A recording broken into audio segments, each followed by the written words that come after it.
all yiggity, and we are back. It's crazy out here in these streets, B.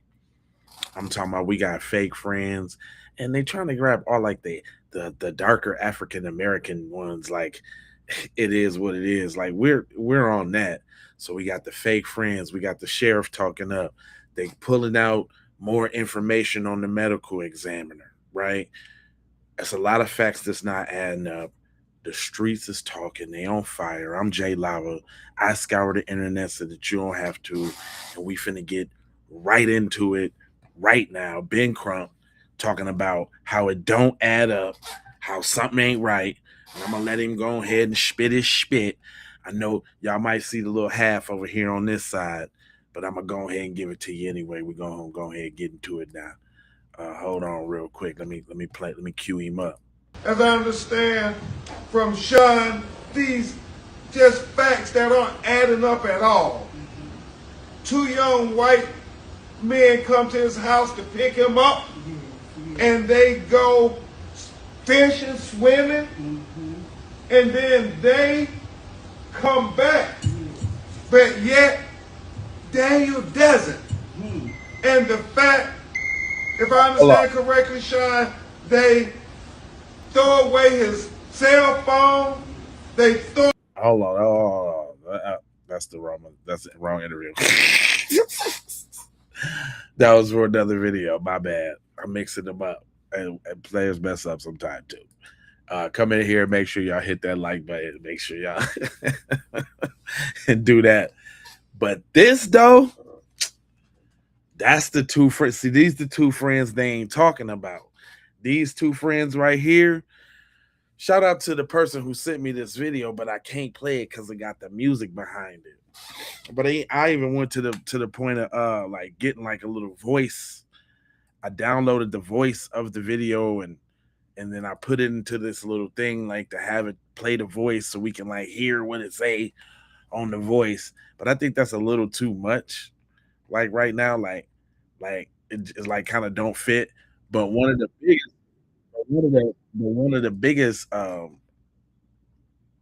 biggest developments is the FBI. I don't know if y'all know that the FBI stepped into the building, right? Yep, the FBI is on the job in Mississippi. I got one of the little shorties that's in their town. I was going through Facebook, or TikTok, and going through and trying to find, because if you go in these little slivers, you can find this, that, and the other. So I came up with Shorty. She had a nice little piece on the FBI. Ashlee stepped in here in South Mississippi. Now, my first question is the FBI stepping in because the mother of one of the alleged is a judge, or is it because the land that the body was found on allegedly is a federal land? Now, while I don't know because I'm just a person who lives on the coast here in Mississippi, I do want to make this post that the FBI is now involved in this case. So they are definitely doing their due diligence. They are working this case. They are looking. And did the FBI step in because Mississippi wasn't doing their job? Oh, hold on. I just thought about that. Is that why the FBI stepped in? Anyway, if you have any thoughts about this case, please drop it down in the comments and let me know. The coast is pretty much in an uproar right now. We are sad, we are mad, and we want answers, basically. Anyway, I love you all. I'll be keeping. All right, okay, whatever. All right, that's enough of that.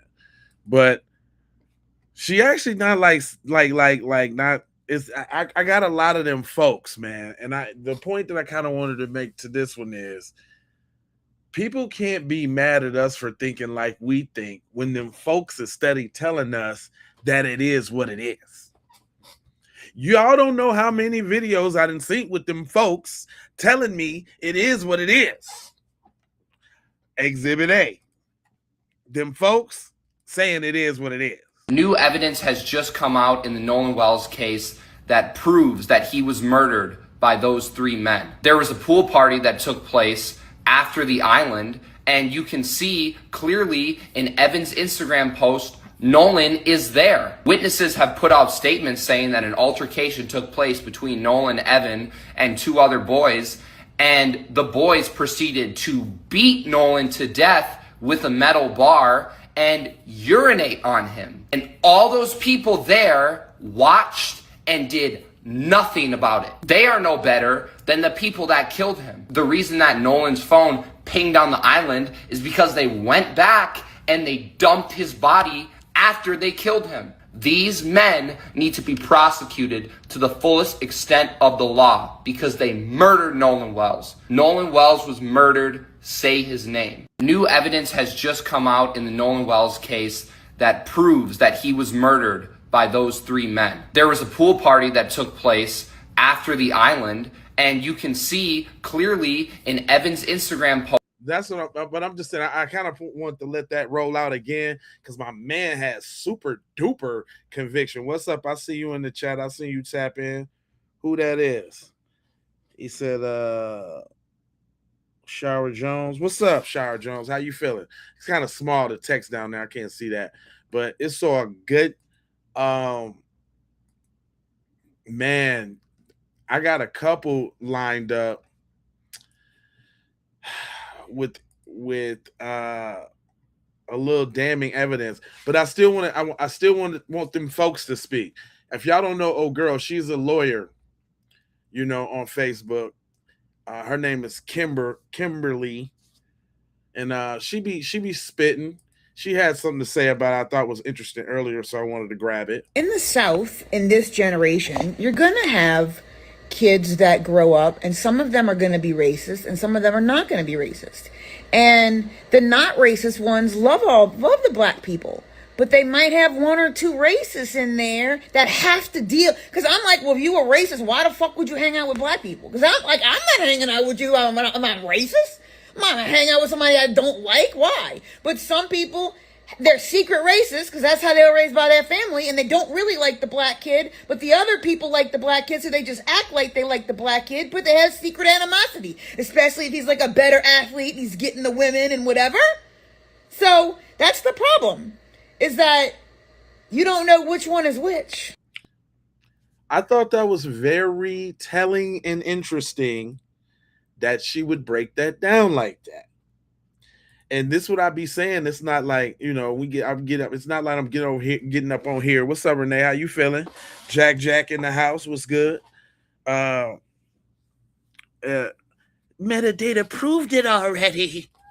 Listen, man, no stone is gonna get unturned. Everything is going to get like it's supposed to get, fam. We're not finna sit up here and act like this ain't Mississippi.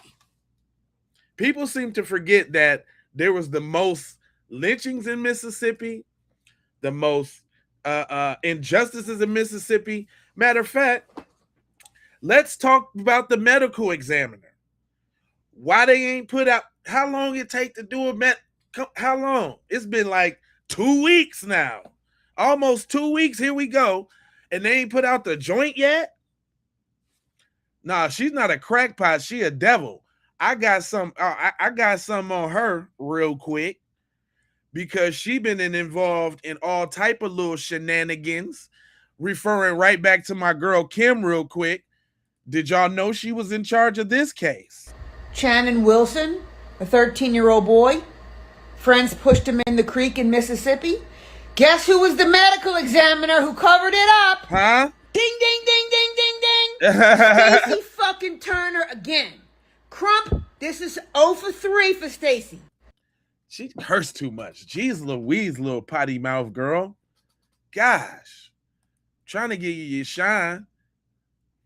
Hey, but see, I had people over here. Look, I didn't even know that, y'all. I ain't even know that. But guess what she got? She definitely got the devil treatment. She definitely got the devil treatment, y'all. Y'all need to go follow me on J Live on Facebook because she got the. Y'all some damn devils. It ain't no other way. I made her a devil, a demon, fire breathing devil dragon before I even knew all of that. I was just basing that off the Nolan case, but she been. And this ain't the only one. There was like another dude that had drowned, and she had ruled it. And hold up. Wasn't that the wasn't she the same medical examiner with the person that was just hung here recently? Or was that another medical examiner? Yeah, let's get them likes up, man. Now come on, man. I'm turning them into fire-breathing dragons around here. I was like Negro Damas. I saw the future on that one. You know what I'm saying? I knew she was a snake. But let me let her go ahead and cook out though. I hope she don't curse too much. The brother of this kid just came in my inbox. Stacy Turner told this family that they don't perform autopsies on drowning victims. Matter of fact, let me read it because she don't read it all. I'll read it for you guys real quick. The incident took place in Mississippi, not too far from Ocean Springs, Mississippi, where Nolan's situation happened. He was 11 at the time. It happened on May 8th, 2022, Mother's Day. He went to the creek with some friends, and they pushed him in the creek and watched him drown and ran away and called their parents first. Then they called the police, and nothing was ever done about it. The D'Iberville Police Department marked it as an accidental drowning before even completing an investigation and met with the medical examiner. Stacy Turner told me and my mother that Harrison County does not perform autopsies on drowning victims. Therefore, me and my family had to pay out of pocket and travel to a different state and get a private autopsy. Damn. Not damn, but damn. That's how they rock it. Go ahead. There's more. So this family again had to pay out of pocket, bring their child to a different state for a private autopsy. Stacy Turner, you are public enemy number one. And I'm talking about, did I call it or did I call it? Is she the devil in the blue dress or the devil in the blue dress? Got her, and I'm happy about that. But listen, my mommy wants to know, like, what's really justice about? When we talk about what's going on, we see the blatant imperfections in the process when it comes to a black body. But here we go. We supposed to wait till all the facts. When? In 2 months? We supposed to wait 2 months for the facts to come out? But go ahead, Doman. She says this raises a lot of questions. The boat ride back. Because somewhere on that ride, an explanation had to exist. That's the part of the Nolan Wells case I can't stop thinking about. If reports were accurate that Nolan wasn't on that boat, but the other boys had his phone, then somewhere during that ride, there had to have been a discussion or an explanation about why they had his phone and why Nolan wasn't with them. Now, maybe that explanation is exactly what happened. But how many 18-year-olds decide to stay behind and then either hand their phone or leave their phone with the people who are leaving? That's not an accusation, but it is the kind of question that thorough investigation is supposed to answer. Then, according to public reporting, the boys retained attorneys almost immediately after returning. Right. Now, hiring an attorney is a constitutional right. I know this. Yes. It's not evidence of guilt, but the phone, the timeline, the unanswered questions, those called for more scrutiny, not less. Now, instead, Nolan's family paid a private autopsy because they didn't have the confidence the investigation was thorough. Think about that. A grieving family feels like they need to pay to make sure that every question surrounding their son's death is asked.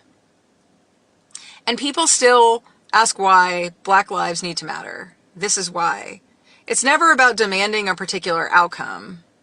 It's about demanding the same relentless pursuit of the truth that every family deserves. Right. Justice isn't accepting the first explanation. Right. Justice is making sure that explanation survives every question it should have to answer. I heard that one all the way through, and I definitely felt that was a message that needed to be said for sure. Because, I mean, you know, it is about race. We can't take that away. But even if you want to take race out of it, just on some basic human being shit, like, yo, like if that was your shorty, how would you feel? Like, stop acting like you wouldn't want to go walk to the ends of the desert for your shorty. Like, who wouldn't want to go over the mountain and through the woods for their shorty? I'm like, it's this just like basic human stuff. But we know how that go. Like, I guess we're not supposed to be human. But all of these folks, I want to get these folks out the way because I got some interview. I want y'all to hear the sheriff interview. I want y'all to hear they came back and they did another interview, the parents and Ben Crump. But all the folks, listen to this. I thought this was dope because the way he looked, I think he kind of did it on purpose because I thought he was going somewhere. But check him out. You're always going out with friends and you go somewhere far away and one person wants to stay and talk to someone for a while, so the rest of you take off and keep his phone. Yeah, me neither. just short and sweet. Like, I can't fault people for kind of speaking up in their own way. Everybody not gonna be Malcolm X out here, you know what I mean? But some people like, man, enough is enough. Like it's bullshit. Like it's all bullshit.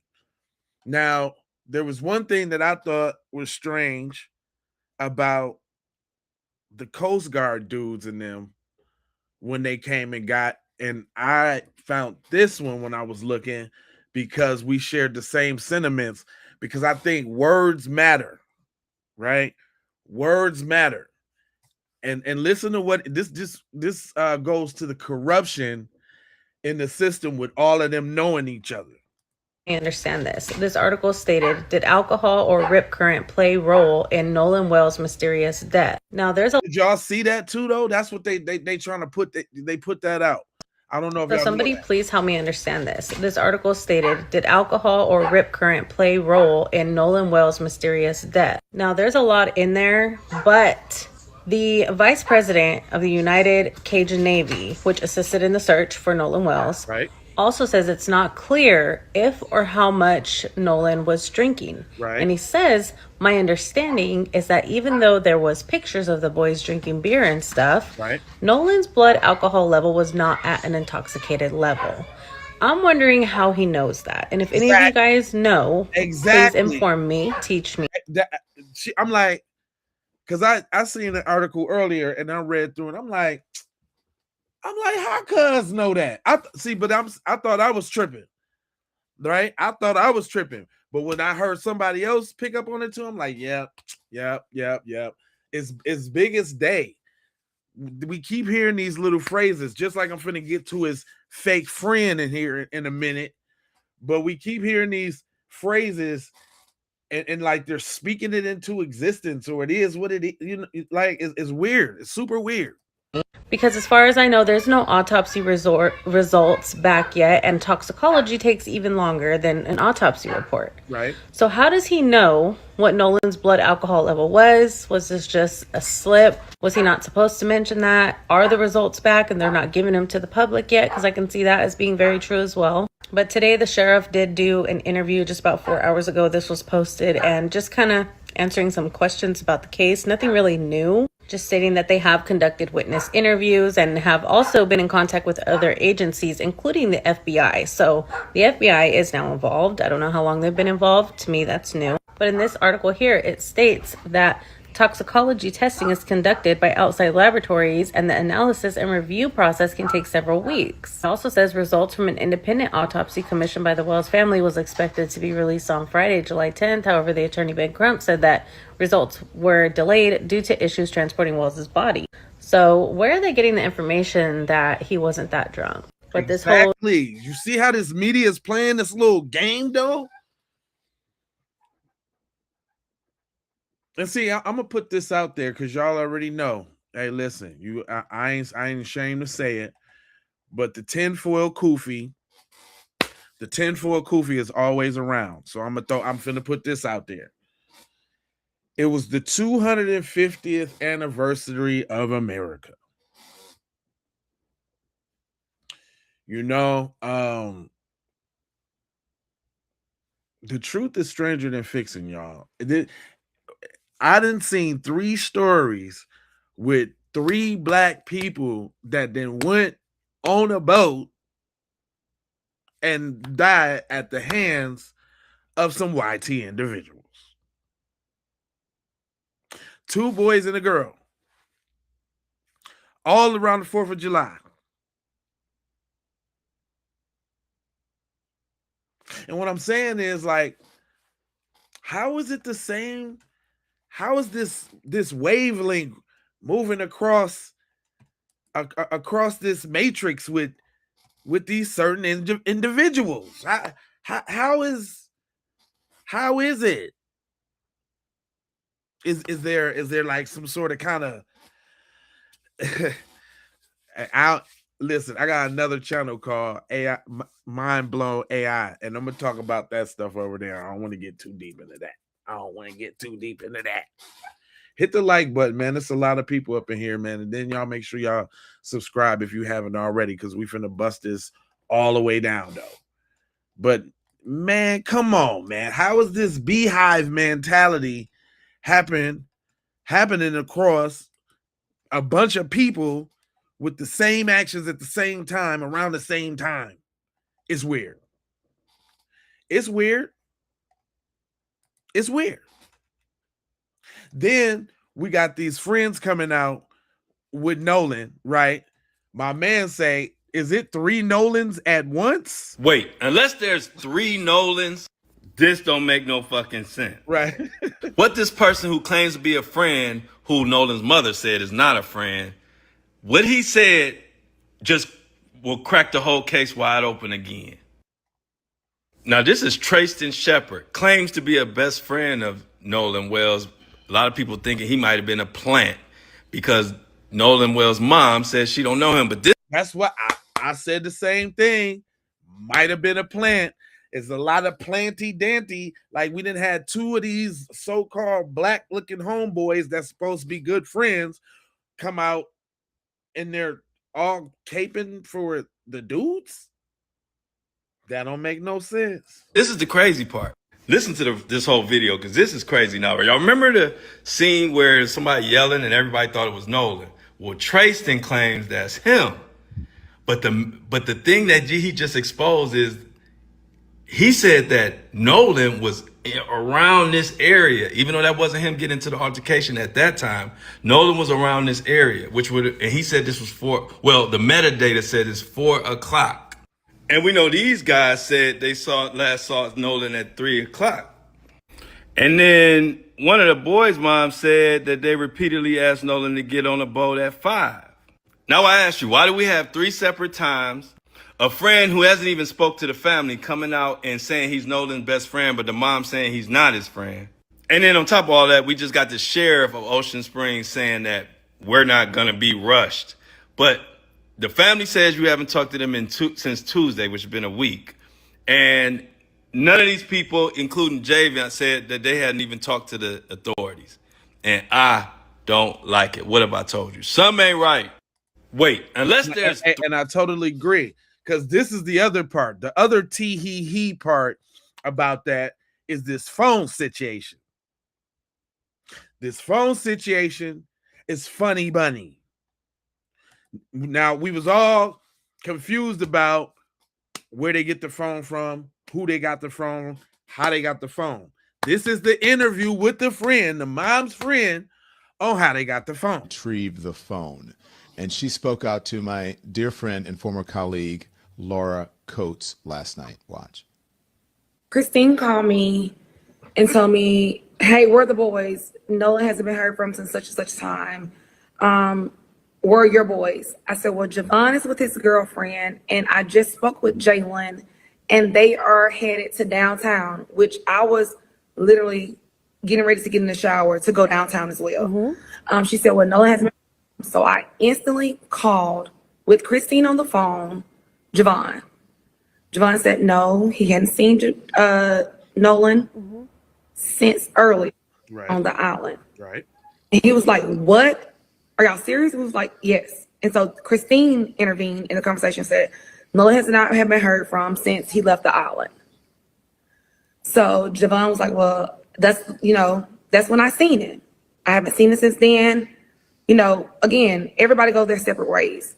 So I then hang up from Javon because obviously there's nothing he can say to tell me anything. So then Jalen, I call him. Jalen did not answer the phone. Christine again is on the phone. Jalen did not answer the phone. LeBaron, I called, after he didn't answer the phone, I called LeBaron, which is their other friend, LeBaron Broomfield. He answered. He said, Jalen is in the gas station. Hold on. So he said, hey, Jalen, Mom on the phone. So he was like, Jalen, like, what's up, Mom? What's going on? I was like, hey, have y'all heard from Nolan? They said no. We have not heard from Nolan. But where was the phone? So I was like, well, okay, so that's when we started tracking the phone. Well, for Christine, it said one place, but for them on Snapchat, it showed another place. So that's the place we went to.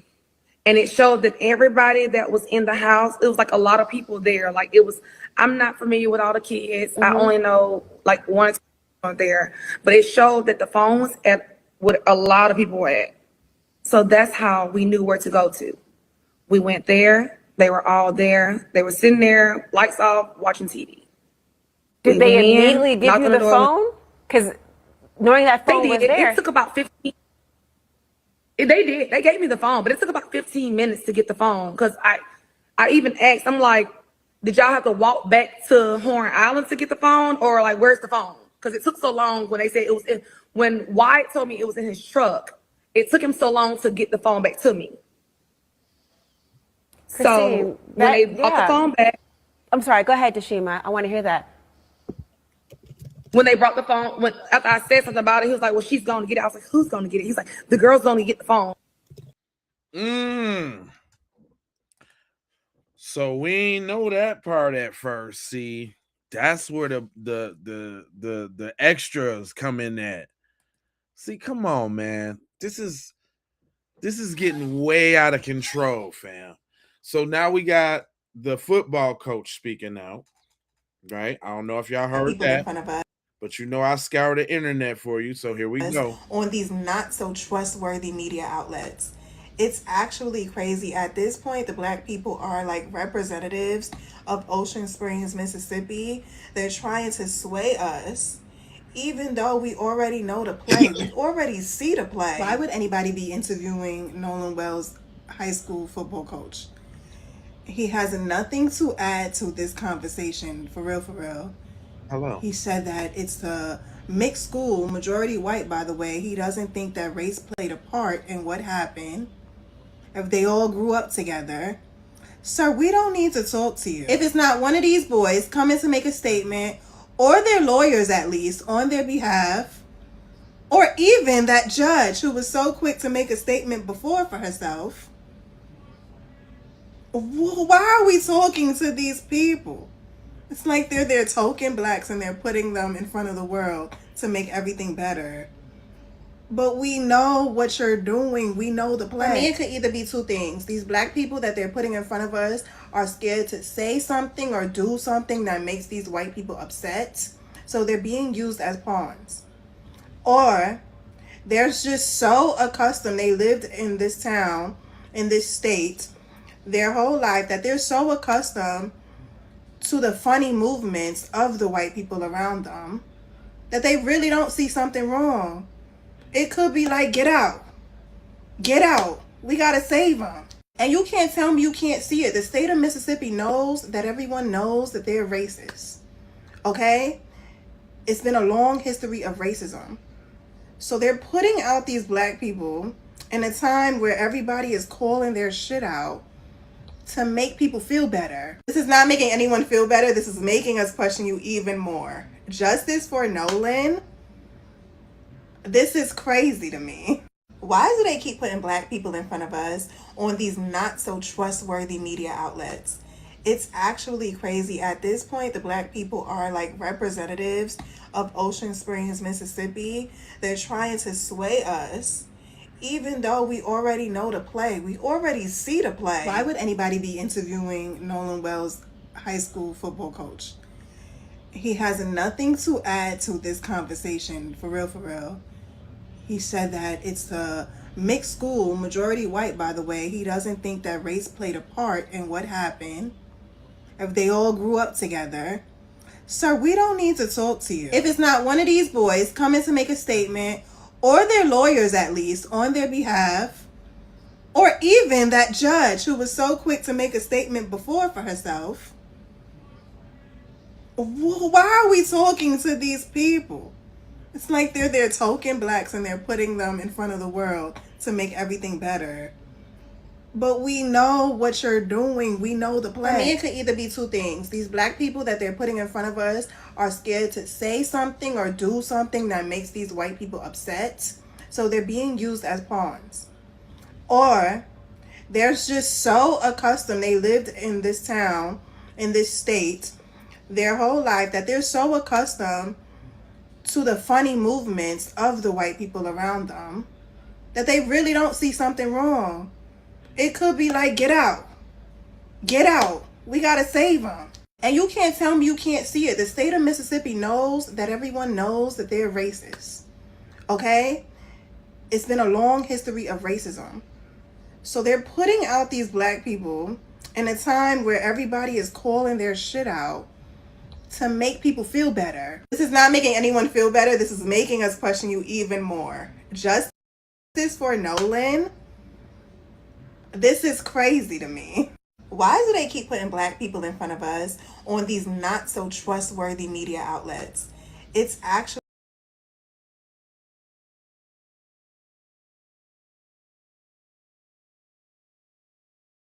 My bad. I had the volume off, man. I had to do a little something real quick on the phone. We still rocking and rolling though. I'll see y'all in here. Make sure y'all hit that down like button. But I found this conversation very interesting between, you know, people outside of the community, because I kind of be wanting to hear, you know, what everybody be talking about when they be talking, right? Sometimes you got to hear what the sentiment of other people. Like it's not like it's gonna move the needle in any way, but you know, this thing is social. Everything is social. It's out in the air. It's the talk, and you know, it's really kind of just the talk on the internet, because nobody is bringing up these subjects in real lives. Like people don't want to hear like black people's real answer in real lives. This is a real social media thing. It's funny how some of the stuff that's happening these days is social media based. It's almost like the world forum, right? You know what I mean? Like how we all connected and we all talk about this, that, and the third. And I think like anyway, let's go ahead and hear what this other group. So this is his name is Randy Meyer. He is, I think he a Spanish or a Mexican dude or Latino dude or whatever. And then he got another, I think looks like a white dude. He might be a Mexican dude. But they just talking about what they think happened to Nolan.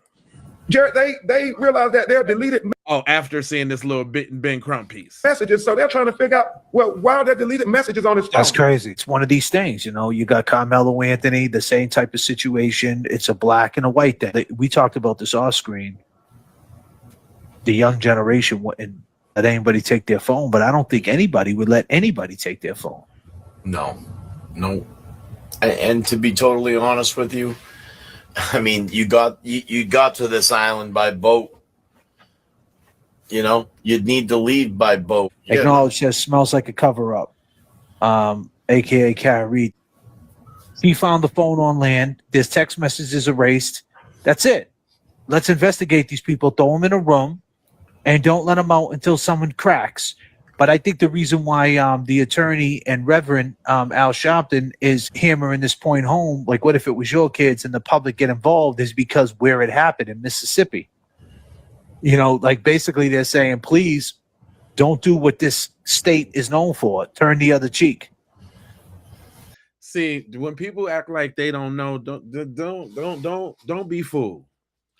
Everybody know when it's time to talk and sound intelligent and sound like, you know what I'm saying, you this, that, everybody know then, right? but then people be playing so dumb, right? But go ahead. I'm listening to my brother Cook. Go ahead. You know, no one should take anybody's word for it. They had their phone. There was an argument. How they get this dude's phone? Right. Period. No one's giving up their phone. That's it. That's the bottom line. No one's giving up their property and staying on an island without a phone. Like, it's just not happening. Put these kids in a room, crack the case. That's it. Don't just turn the other cheek because of political views. And the fact that in 2026 they have to do press conferences and keep hitting it home to get guys like us and other creators to speak on it, they shouldn't even have to do that. The law out there should know that this is shady and not be biased at all and arrest or figure out what happened. I agree. Yeah. You know, I mean, I don't know how big the town was. You know, sometimes those towns are small where he's from. You know, when it comes to, you know, the connection, you know, if you got a small town, I mean, yeah, somebody, I mean, I want to say that I had read something that the boys that were on land and had the phone, they lawyered up real quick. And, you know, somebody in the one of the families of those boys, my understanding is they're either tied in with the court system or just maybe well known. I mean, it could be another scenario where you got a generational family. I mean, yeah, but here's my point. It doesn't even make a difference what we're saying. If this was one white dude and 5 black dudes, and the 5 black dudes had his phone, the one white dude's phone, there'd be a fucking investigation. Oh yeah, for sure. Right. And the fact that in 2026 that we even have to like break down like biases and politics and white versus black, and we got to talk about that in 2026 is a fucking pure indication that there is no hope for the future. And the fact that anybody else is saying, hey, why are you talking about race? And why is it got to be this? And why? Because that's what the fuck it is. And that's what it's always been. And that's what it is. And if you can't speak on color and things like that, then that just probably means you're a racist fucking prick. That's all that means. That means you're just not comfortable. You feel weird when you're around black people. You feel weird when you're around Spanish people. That's not a me problem. That's a you problem. So do me a favor. There's a white sink. There's your white power right there. Go bang your head off the white sink. And just he sound like he from New York or something like that. Straight up. But hey, you know what? I can respect just real conversation and people like, you know, it sounds like they was actually kind of tiptoeing a little bit around what they really want to say. Right. I wouldn't say rightfully so, but I know why. Right. We should all know why. But just on some real conversation, man, everybody knows what should have happened here. If we played the video from the judge from yesterday, he even laid out the exact process on how this goes. So there should be no question. I'm crazy. You know what? Y'all ain't been in the chat in a while, and I ain't chastised you little marks in a minute. And you know what? I got something for y'all. I've been waiting for y'all to show up. Yeah, I've been waiting for you. Because this is y'all. This how I know y'all dweebs. Y'all dweebs because y'all don't have no personality. Excuse me real quick while I check these fools real quick. But go ahead and tell them because you know I use their own people to get at them. So she'll tell you what the problem is with you dweebs in my chat. Not an exaggeration when I say that white people make racism their entire personality. If you don't believe me, literally just look at the social media posts. Look at the social media posts. Do they make it their whole personality or not? Why y'all over here in the space where the black people talking about justice for Nolan and y'all want to be you? That's what y'all come over here to do that because y'all ain't got no other personality. Go on. There's an actual white boy who creates content like this every single day and it goes viral on Instagram. And this specific post, I never paused to see what that says. What kind of content does he make for losers every day that goes viral? It says, I'd say it completes me as a person. It's my favorite word in all of English language. There's not a day that goes by where I'd say it. It makes me happy. So happy it makes me scream it. Sometimes uncomfortable until others start to join in. Can you guess what he's talking about? Is he obsessed with the N-word? Wow, he's obsessed with the N-word that way, so he got to go make these type of posts on social media so he can feel better about himself because he wants to say an N-word. Okay, all right. I just wanted to make sure I read that so we was all on the same page, so I knew what she was talking about. But go ahead, mommy, bust him down. It's content like this every single day, and it goes viral on Instagram. And this specific post has over 100,000 likes. I'm not going to say who it is, or what his account is, or what his username is. And if you know who it is, please don't comment it because I'm not trying to boost his social. But it's honestly just embarrassing. Like, without the existence of black and brown people in the US, white people would have nothing to talk about. And that is not an exaggeration in any way, shape, or form. This is just reality. Hold up. What was that? That's when people be flashing stuff, I got to see what she said.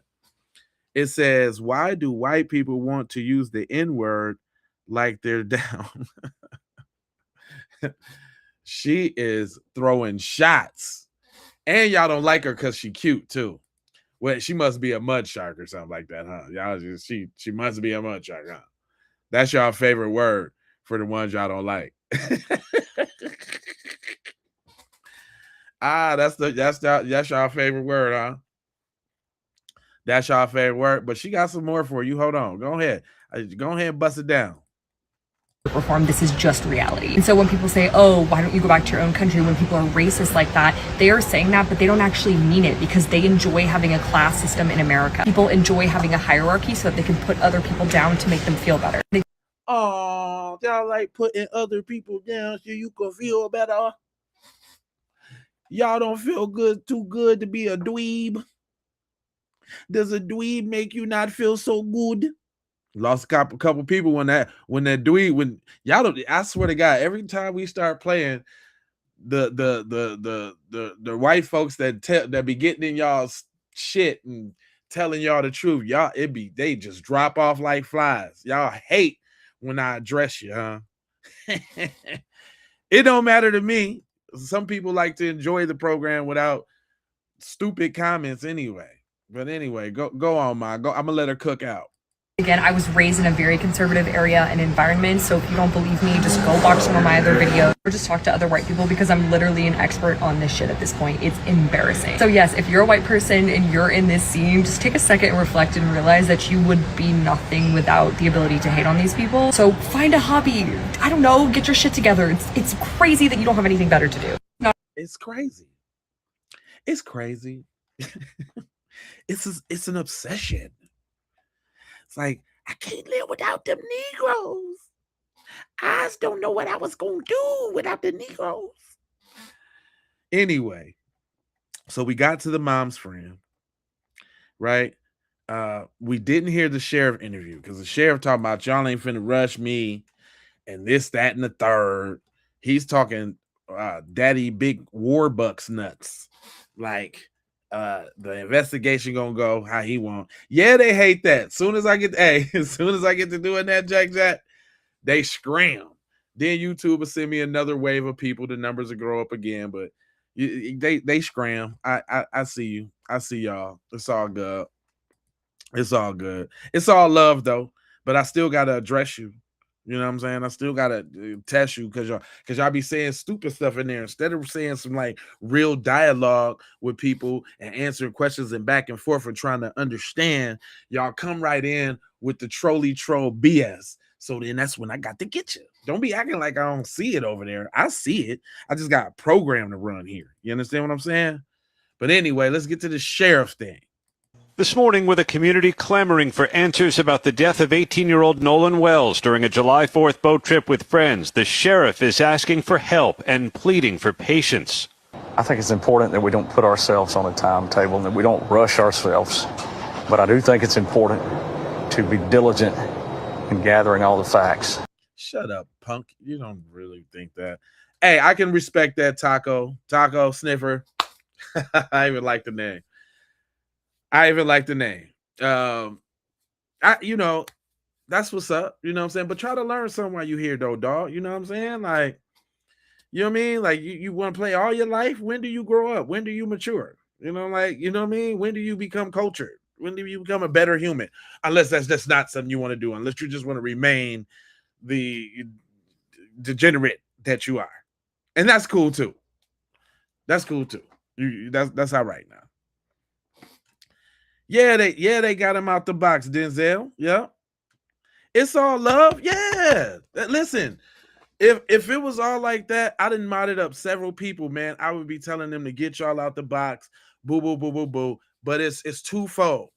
You know what I'm saying? Because, you know what I'm saying? I keep telling y'all, it's the yin and yang of this shit, right? For as much as we speaking about love, truth, peace, freedom, and justice, love, life, loyalty, knowledge, wisdom, and understanding, you know, we got those that still on chaos, destruction, mayhem, turmoil, you know what I'm saying? That kind of thing. So without those two things, you know, it's just like Eddie Murphy in Vampire in Brooklyn. Evil is good. And they get you so a piece of evil ass.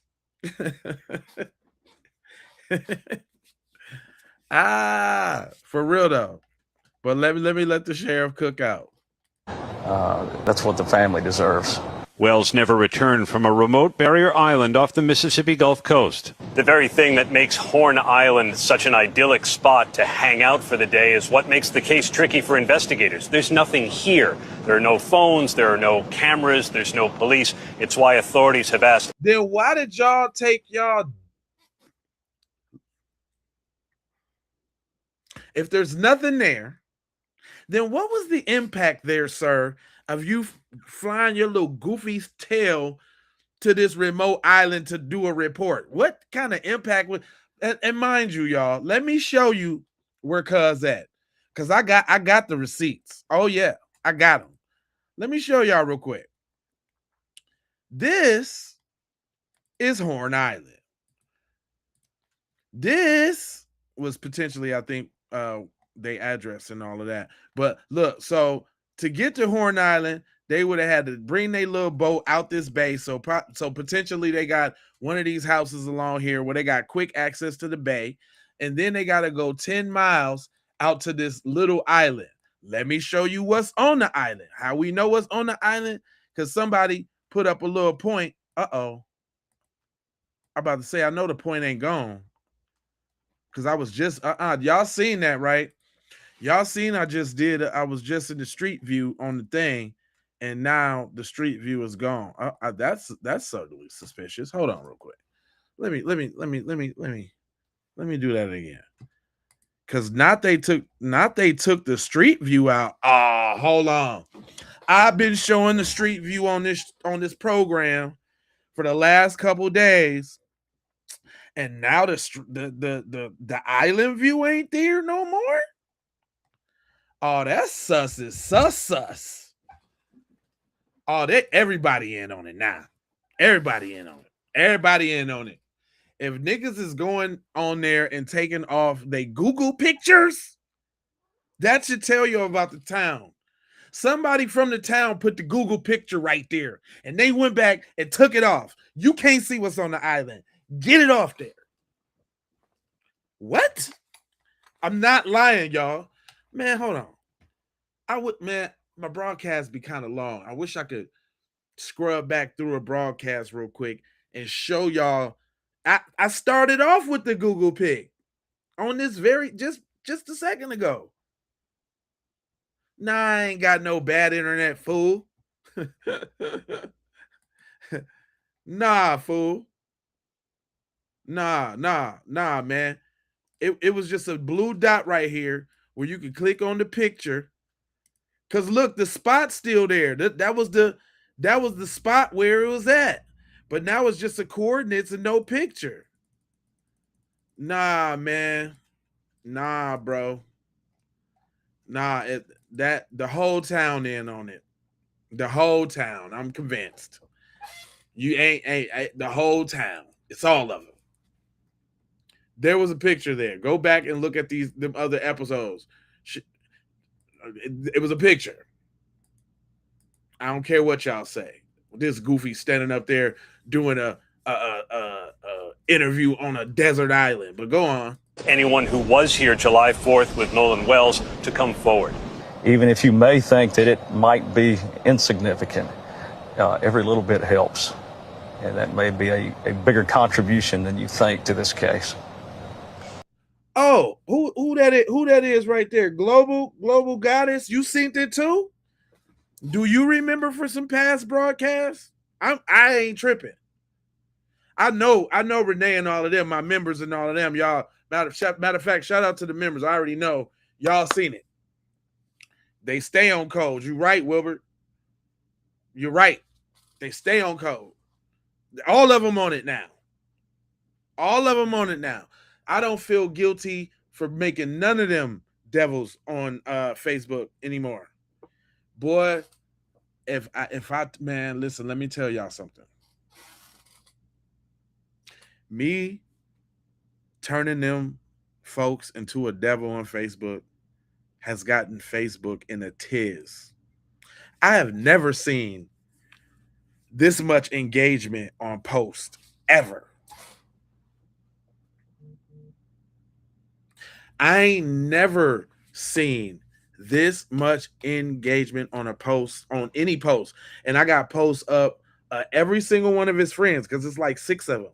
Matter of fact, the thumbnail of this young video, and I crafted that myself. You know what I'm saying? Just so y'all know my little creativity and all of that you did. You know what I'm saying? Matter of fact, let me show that off real quick because that thumbnail is it. Sorry for y'all on the portrait mode real quick. I'm gonna flash it. That's why if y'all over there on the portrait mode, y'all need to come on the horizontal mode so you can see the full thing, like, so you can see it real big, like, you know what I'm saying? But you see how I got them is what they look like on Facebook as devils, all his friends.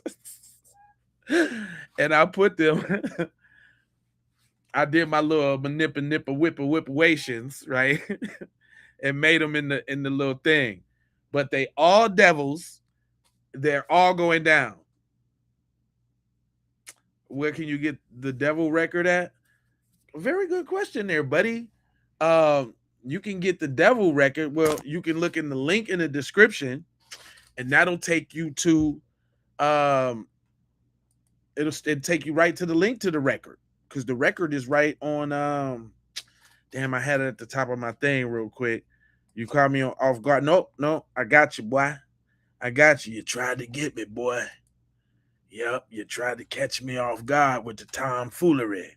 But nope, you can go right over here and get that foundational foolery with all the foundational foolery on it. You know what I'm saying? Matter of fact, this is what it looked like, y'all. You're streaming on all platforms, right? You can use the song in your reels and videos, and they are hot about it. It's just calling them devils, and they are getting super tight about this song. I'm talking about super tight. But anyway, let's let this devil. I'm gonna bring him back a little bit. So let's hear this devil with his little explaining. This morning, with a community clamoring for answers about the death of 18-year-old Nolan Wells. And why I call him a devil? Hold on, real quick, y'all. The reason why I call cuz a devil, I just posted this the other day. If y'all follow me on J Lava on Facebook, then you would know how I go when I get it in. But who's that? Sheriff Ledbetter? Hold on, who was that? Sheriff Ledbetter? You know I had to get him, y'all. You know I had to get him. And guess what? Some damn devils. It ain't no other way. Yep, he a devil too. Yep. The sheriff, he in on it. It's just my opinion. They can't get mad at me. I heard somebody in the comment section talking about they should sue you. I'm like, why? Because I think that they're participating in devilish behavior. They public figures. Y'all could go at people. You could go in on me. There could be stuff going in on me. Nah, cuz is a devil. And he's doing devilish behavior. He in on it. He in on it. All the way in on it. Hot in on it. Hot devil breath in on it.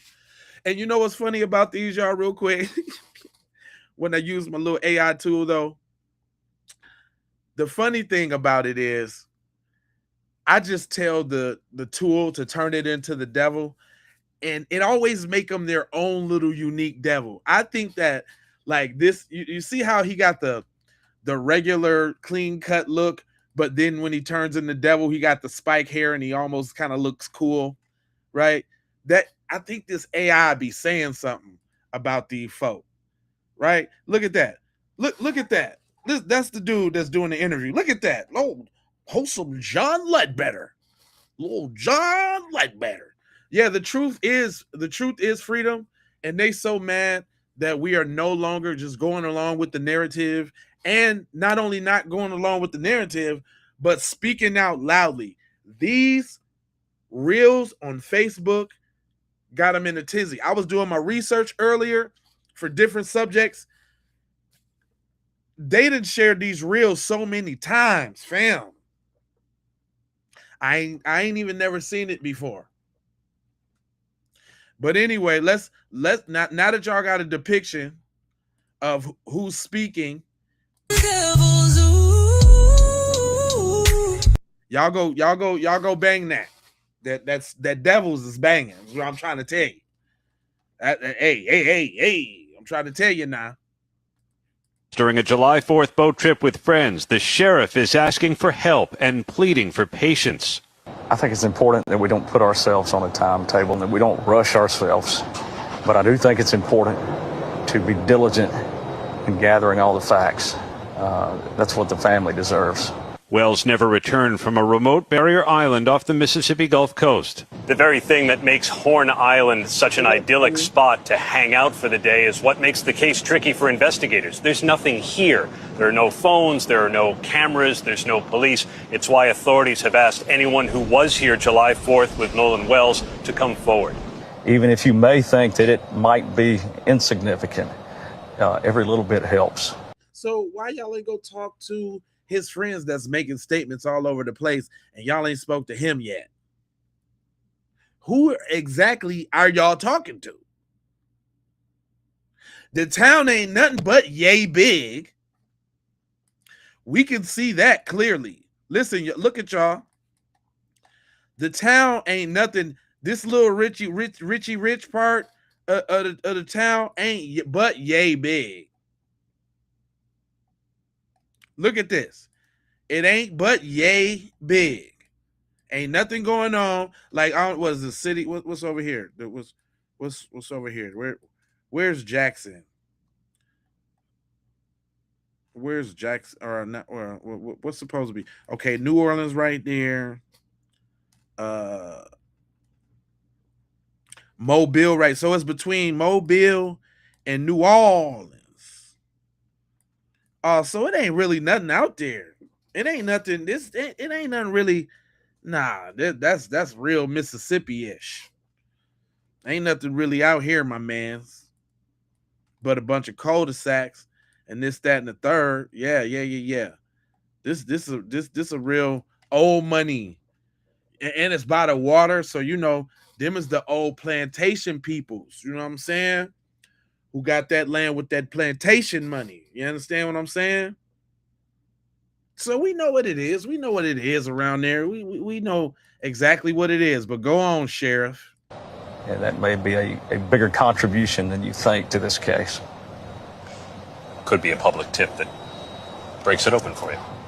Exactly. A close friend of Wells, Trayston Shepard, says the group spent the day swimming and drinking. Well, we were just having fun all day, and then as the day went on, people started to drink more, and people started to get more drunk. We asked the sheriff whether drinking or drugs played a role in... He don't even know because the autopsy ain't came out and ain't dropped it yet. But who is this dude coming out of nowhere? He got a little picture with Nolan. That don't mean you his homeboy. And cuz what side you on, dog?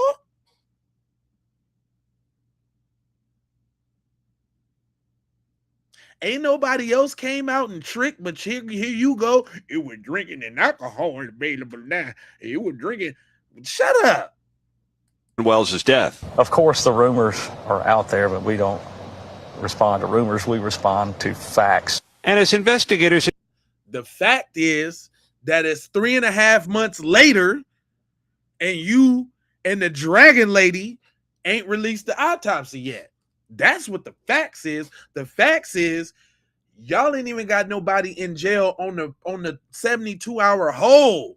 Y'all ain't even investigated nobody. Ain't nobody been in a room. Ain't nobody been interrogated. Nothing. That's the facts.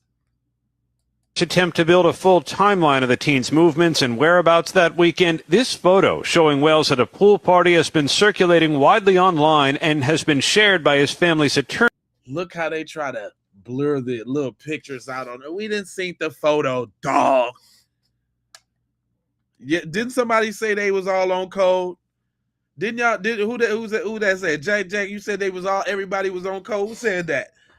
Look how they try to blur all the photos out except for your boy right there. They all on code. ABC News confirming it was taken a week before he visited Horn Island. Authorities initially suspect Wells drowned, although the results of autopsies by both officials and the one the family... They are wrong for saying that. How can y'all suspect that how can you suspect anything? And why would that be the suspicion? With all the other tidbits of information, they know about the phone. They know about the keys. They know the same information we know. That's dirty, devilish behavior right there. That's why, man, did y'all want to see what I did to Mitch McConnell? Oh, yeah, I got Mitch McConnell, too. I got Lindsey Graham, too. This why I don't care about getting them and turning them into the fire-breathing hell spawns that they are. That's why I'm over there on Facebook giving them the business. That's why. This is why the other white dude that just drowned his friend, they done caught somebody on that. He a devil too. Another one, y'all. Texas teen arrested 18 months after 18-year-old Daniel Irving drowned in a lake. Ray Hubbard. Police say he allegedly tried to cover up what happened by hiding Daniel's clothes and throwing his phone instead of calling for help. Them damn devils. Them damn devils. They out there. And I'm giving them the beeswax. Look, I wish I could play the music, but I got your boy Mitch McConnell doing the Thriller. I don't give a damn. I don't care. Giving them the beeswax. I don't care. That's why I be going in on them. That's why y'all need to be over there on my Facebook. And we be going off on TikTok too. Keep It P Podcast. Oh yeah, everybody's getting the devilish. Hold on. I did Mitch McConnell too. Hold on. Look, he ain't even gone yet, but he getting everybody catching bullet holes. Everybody what's that what's his name? Hot nigga, the hot nigga song. Everybody catching strays. Yep. They all. Oh yeah, I'm giving it to him, fam. I ain't holding no punches. You see, look at the unique devils that they turn into too. Look at the kind of devils that they morph into. They all got this certain kind of little look about them.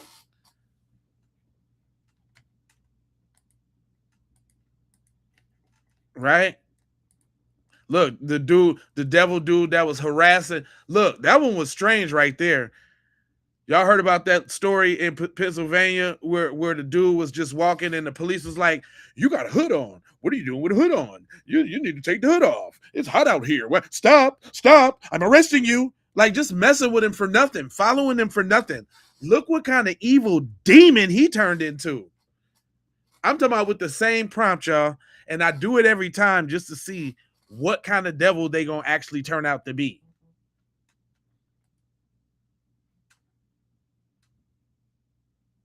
Oh yeah, I'm getting at him. Hey, listen. They shouldn't have never gave me AI.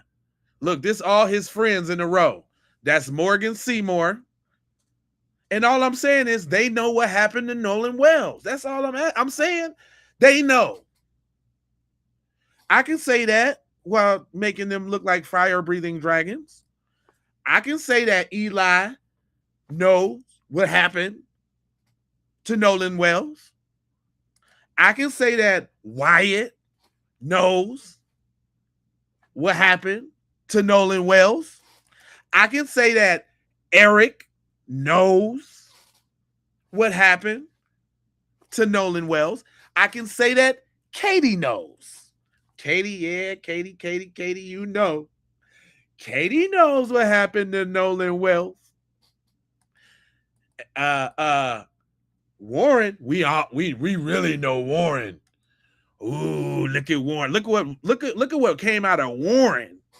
Ooh, Warren. Now, and it's funny. If we're talking about the devil faces, y'all, look how Warren came out. Same prompt. Look how Warren came out, to sticking his tongue out. Look, I'm talking about just it. Look how his hair come up and them horns come out. And the eye, look at his wings. He got the devil wings for real. But but listen, look at Katie. Look at how she's the seductive. Look how that smile turns into a frown. That seductive lure you in, get out smile. Then she just turns into, I gotcha. Ah! Look, look at that, y'all. AI do it to him. AI will do it to him. And I'm here for it. AI will do it to them. Look at that face, y'all. Look at it. Look at it. You know who next? Some of his friends. Some of his friends is definitely next. Cuz you in here. His friends is next. Okay, I'm gonna let him get his thing together. Von Savage jumped in real quick. Anyway, oh yeah, I'm going straight in, but back to this interview. Ordered are pending. On our visit to the island, we heard from a local boat captain about how the scenic haven could quickly turn treacherous. Down there at the end of the west end of the island, yeah, there's a current that can, get you really quick, and it gets deep. So if you're an experienced swimmer, even that area of the island could be a little dodgy? Yes, especially with the current down there at the very end. It kind of eddies. If you're out there trying to swim that deep, yeah. So they setting up. The news is terrible, man. The news is terrible, fam. They trying to set up the drowning. If you're swimming out there, the current. Nolan ain't nobody tried to swim 10 miles. Y'all see how far that is? Ain't nobody trying to swim that after kicking it on the 4th of July. Stop that madness.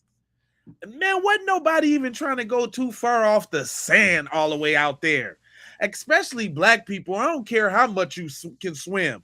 If I went to go kick it out on that island, you better believe I'm not going further than 6 to 9 feet from I ain't going further than the water chest high. Damn near not even chest high. I don't know why I'm even in the chest high water. I'm not doing even the chest high. Stop it. Nobody's swimming that. Ain't nobody finna. Man, come on, man. That's what I'm saying. 10 nautical miles. Quit it. The news, they all in on it, fam. I'm not doing that. Drunk too, right? No, I don't think he. But see, no, I don't think he was drunk. I think this alcohol thing is being introduced in there because his dad clearly said that he was an athlete and he was going to go get it in. Now, does that mean that the child didn't get out like they get out? I've been a child once. We've all been children before. We done all got down, right? So I'm not gonna sit up here and say like he know exactly what his kid was doing when he was out there. He might have had a little a little sprinkle, little sprinkle or something. But little sprinkle or something, yeah, little sprinkle, little swallow. He had a little swallow. What you call him? Little swig, little swig, shot. little swigger down. But he was a D1 athlete, so I'm pretty sure he wasn't out there. If anything, you know what I'm saying, I could see him smoking or something like that. But I don't really think that alcohol was a part of the program on the athlete side of the game. Alcohol don't go good with workouts and running, and there's residuals to that. You know what I'm saying? You can smoke a little leaf and be done, hit a little vape and be done. I don't even really think it was no alcohol involved with that. I ain't even gonna let y'all put that on my mans like that.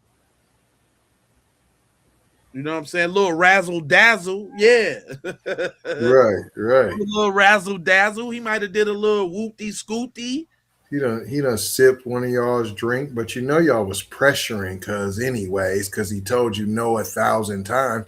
That's probably why you was mad at fam. And you think you too good for us? Huh? You always acting better than us. We gonna show you you one of them good Negroes. You old uppity Negro. We gonna show you. Oh shit. Big brother Light Bright that enter the chat and it's over for y'all. Because you're totally right. Listen, and this is why I know you right, because before I was as disciplined, shout out to my nigga Ray Shine, but some of his ways we used to think that he was a little funny, but he was just disciplined up. Nah, man, I gotta go to the gym. I gotta do this. I can't woo. Now I don't want to smoke right now. I'm on my thing right now. You know what I'm saying? And you know how exactly how you said. That's how you think you one of them uppities. One of them uppities now. All right, hold on. Let's go back to the last part of this bogus little expose I should call it. I don't know what this is talking about. The current what the current got to do with the price of tea in China, fam. Captain, about how the scenic haven could quickly turn treacherous. Down there at the end of the west end of the island, yeah, there's a current that can, get you really quick and it gets deep. But he wasn't found on the west end of the island. He was found on the north end of the island. You know that everybody knows that there's rip tides over there. You know that, right? So, if you're an experienced swimmer, even that area of the island could be a little dodgy? Yes, especially with the current down there at the very end. It kind of eddies. If you're out there trying to swim that deep, yeah. Who's out there in the middle of an island in the Gulf trying to swim? Come on, man. That don't even make sense. Of course it's not this. Of course they got strong currents. We're not talking about the sandy part up by the beach where the current come in, where the waves come in. You literally out in the middle of that thing. I'd be scared to get in the water. Real talk. I don't care how much I can swim. I'm not even, I'm kicking it on the sand or I'm in the boat. Period. But no, he went to the side where everybody knew it was common that the Riptides was at. And so that's where I decided to walk off, where no one's at, and where there's nobody Riptides. Nobody said, let me show off, though, in front of no one. I can swim. Look at me, guys. Did nobody say there's the black kid? Come on, man. Come on, dog. Come on. Yeah, no, man. Because everybody was already hating because they say he's the uppity Negro that thinks he's better. Oh, you one of them. Oh, you think you better than everybody because you finna go off. And it ain't lost on me that was actually said on a post too, like with that white dude talking about they get them right before they go to a certain event, like they be scouting them out, which it's not far from the truth. Hold on.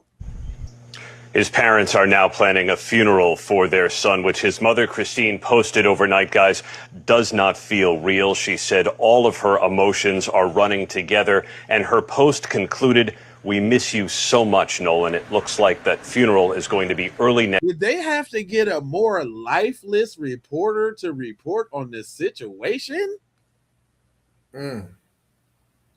I think that was done on purpose.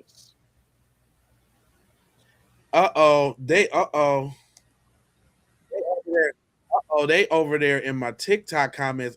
He said, "Liar, big races just like their parents don't." Okay, they've been going off over here on the TikTok, y'all. Like, oh, they mad, and they want us to believe you don't know how the Riptides work. I didn't say there was Riptides there. It was a white lady who said Riptides was over there, right?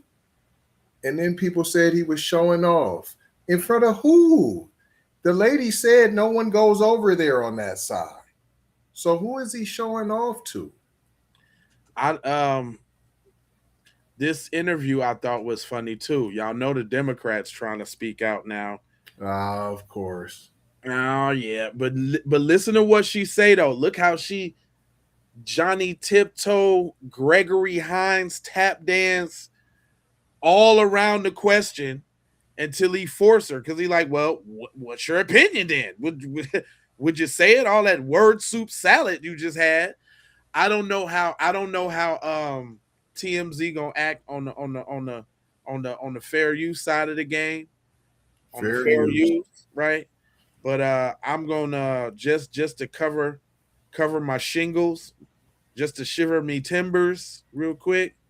Just real quick. I'm gonna put up this video while she's talking, y'all. So bear with us. I'm gonna put this video up because TMZ they might be funny, but they can't do nothing about the audio. Fair use of everything fair. Congresswoman, I wanted to get your thoughts on the Nolan Wells investigation. Some people feel like it's racially motivated. What do you think? I mean, I think that specifically as Black Americans in the United States right now, we are always going to question whether or not there is a racial motivation, but also if you know the history of Mississippi, I think that you'd have to be blind not to question potentially what is happening, especially in the case of an 18-year-old who ends up deceased without his cell phone, without any communication whatsoever with anybody, prior to ending up deceased, and he was out with his Caucasian friends, and then law enforcement tells everybody there's no foul play to be suspected. Now, a blind man could see that there's something to investigate, and so I want to applaud the legal team. Girl, would you answer the shit? Oh my God. I thought I was at Olive Garden with all that unlimited soup. Can I get some more salad and breadsticks, please? Girl, would you get to the answer of the question, please? I'm trying to let her get it off. I'm trying to, jeez, Louise. Bring around the Rosie. I'm telling you. Ben Crump and his team, as well as his parents, for not giving up and accepting no as an answer. Well, it sounds like you think it is racially motivated. I absolutely think that, I can tell you that we don't have any answers. Oh, but if you, God. Damn, see, that's why we don't like y'all. Exactly why. think that race is not something to look at, then you are not really trying to investigate. So what do you think? Well, I mean, you know me. I'm a civil rights lawyer. I mean, I'm looking at it, and I'm looking at the fact that these white kids deleted their social media accounts. It's not like they sat down and talked to law enforcement. It's not even like law enforcement decided that they wanted to sit down and talk to them. They decided, oh, the little black boy ended up dead without his cell phone, without his friends, going and telling his parents, oh yeah, we got the cell phone. They got to go and track down the phone and find the phone. It looks like a racial thing to me, but hey, maybe we'll find out that it wasn't. Well, what's interesting is we had his football coach on our TV show today, and he said that there was never any racial tension between any of the students or anything like that. So, I mean, that kind of points that maybe this wasn't racially motivated. I mean, I can't say what even the cause of death really is. We know that there's an independent autopsy that's going on. But I can tell you that race is absolutely playing a role. What role? Whether it has to do with his death. Can it just be that and not that? Come on. Word salad soup, and I need more breadsticks, sir. More breadsticks, please. Man, gosh, man. If I gotta run for office and talk like this, I don't want to do it at all. Jeez. Whether it had to do with his death, whether it had to do with the fact that maybe your friends left you to die, or your friends didn't care that maybe you did die. I do believe that there's a racial component, or if it's just in law enforcement not feeling as if Nolan Wells was worthy of an actual investigation, but instead decided that there was no foul play, seemingly with no evidence, without talking to any witnesses. That to me is where there are racial components to this for sure. But I will. Racial components. Tammy tap dance. Oh my God. Components. Jeez, ma'am. That's why your ass didn't win that race. Exactly why. I will not say that I know for sure that race played a role in his death. She went around the world in 80 days to say that.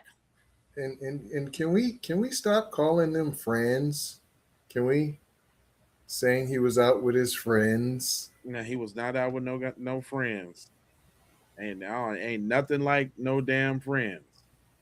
I don't know what kind of friends. What friends? That was an assassination mission allegedly. but my man's Flacco say that photo took it from a drowning to a murder. The photo took this from a suspected drowning to a murder. It's no buts if murder. So now the agents of chaos, according to a process, coming in trying to muddy up the game, trying to. Can we get the censor off of there? He said that IT. Get what censor over where? Oh yeah, my bad, y'all. Oh, okay. He said that. Yeah. Hold on, I gotta see that though. Right, hold on. He said I gotta see that. The photo took this from a suspected drowning to a murder. It's no buts if murder. So now the agents of chaos, according to a process, coming in trying to muddy up the game, trying to throw in salt to make the photo look less impactful. Nah, not happening. Let's break down the real. This is the photo right here. This is who they're saying is Nolan. Now the source of the photo and what happened to the photo immediately after it went viral will shock you and is even crazier than the actual photo itself. Okay, so this, I'm guessing this is alcohol. Yep. Or something like that. Is this supposed to be him? This is the picture of Nolan. Now, I don't recognize any of the people he was on the boat with. Maybe this guy could be Warren. I don't know, bro. Like, I don't think so. He has the same face as Warren, to be honest, but I can't call it. Y'all let me know in the comment section. I'm going to leave this decision to you guys, okay? You guys are the game day decision makers. Is this Warren right here?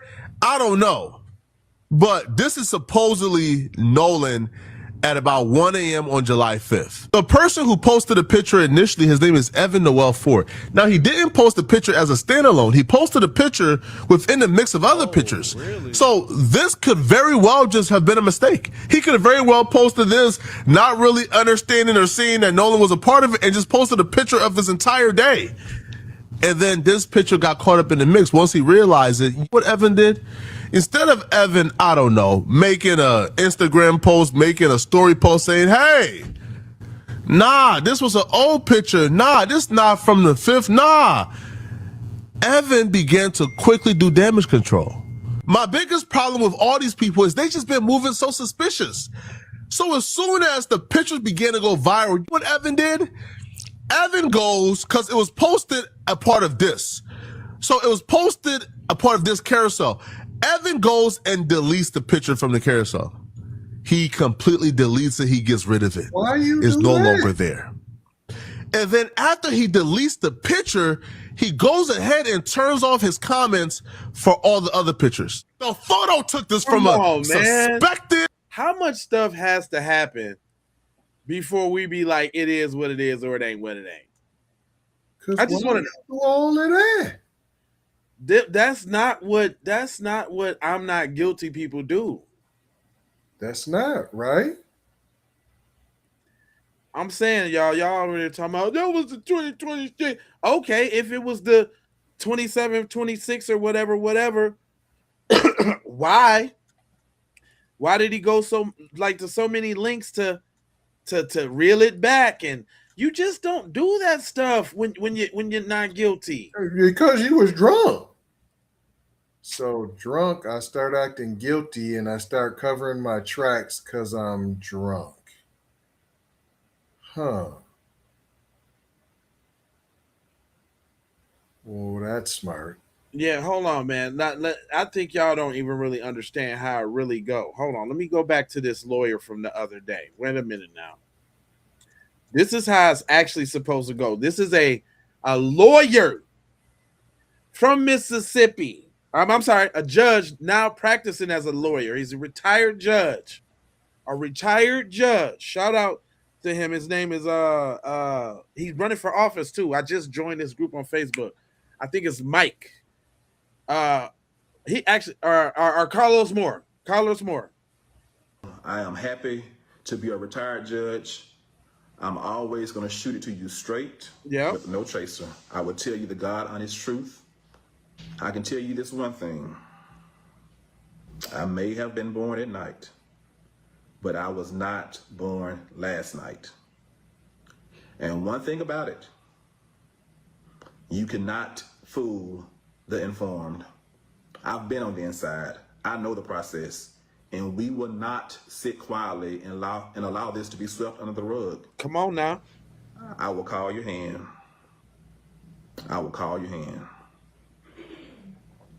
You are not going to play these people for a fool. You are not going to play these people for a fool. We know the process. We know what you should be doing.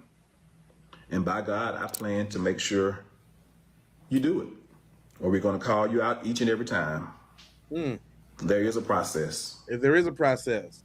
What I do know is, had the roles been reversed, by now, there would likely have been already arrests made. It wouldn't have taken all 6 days, 7 days, or whatever amount of days it's going to take. Had the roles been reversed, justice, the wheels of justice spin quickly.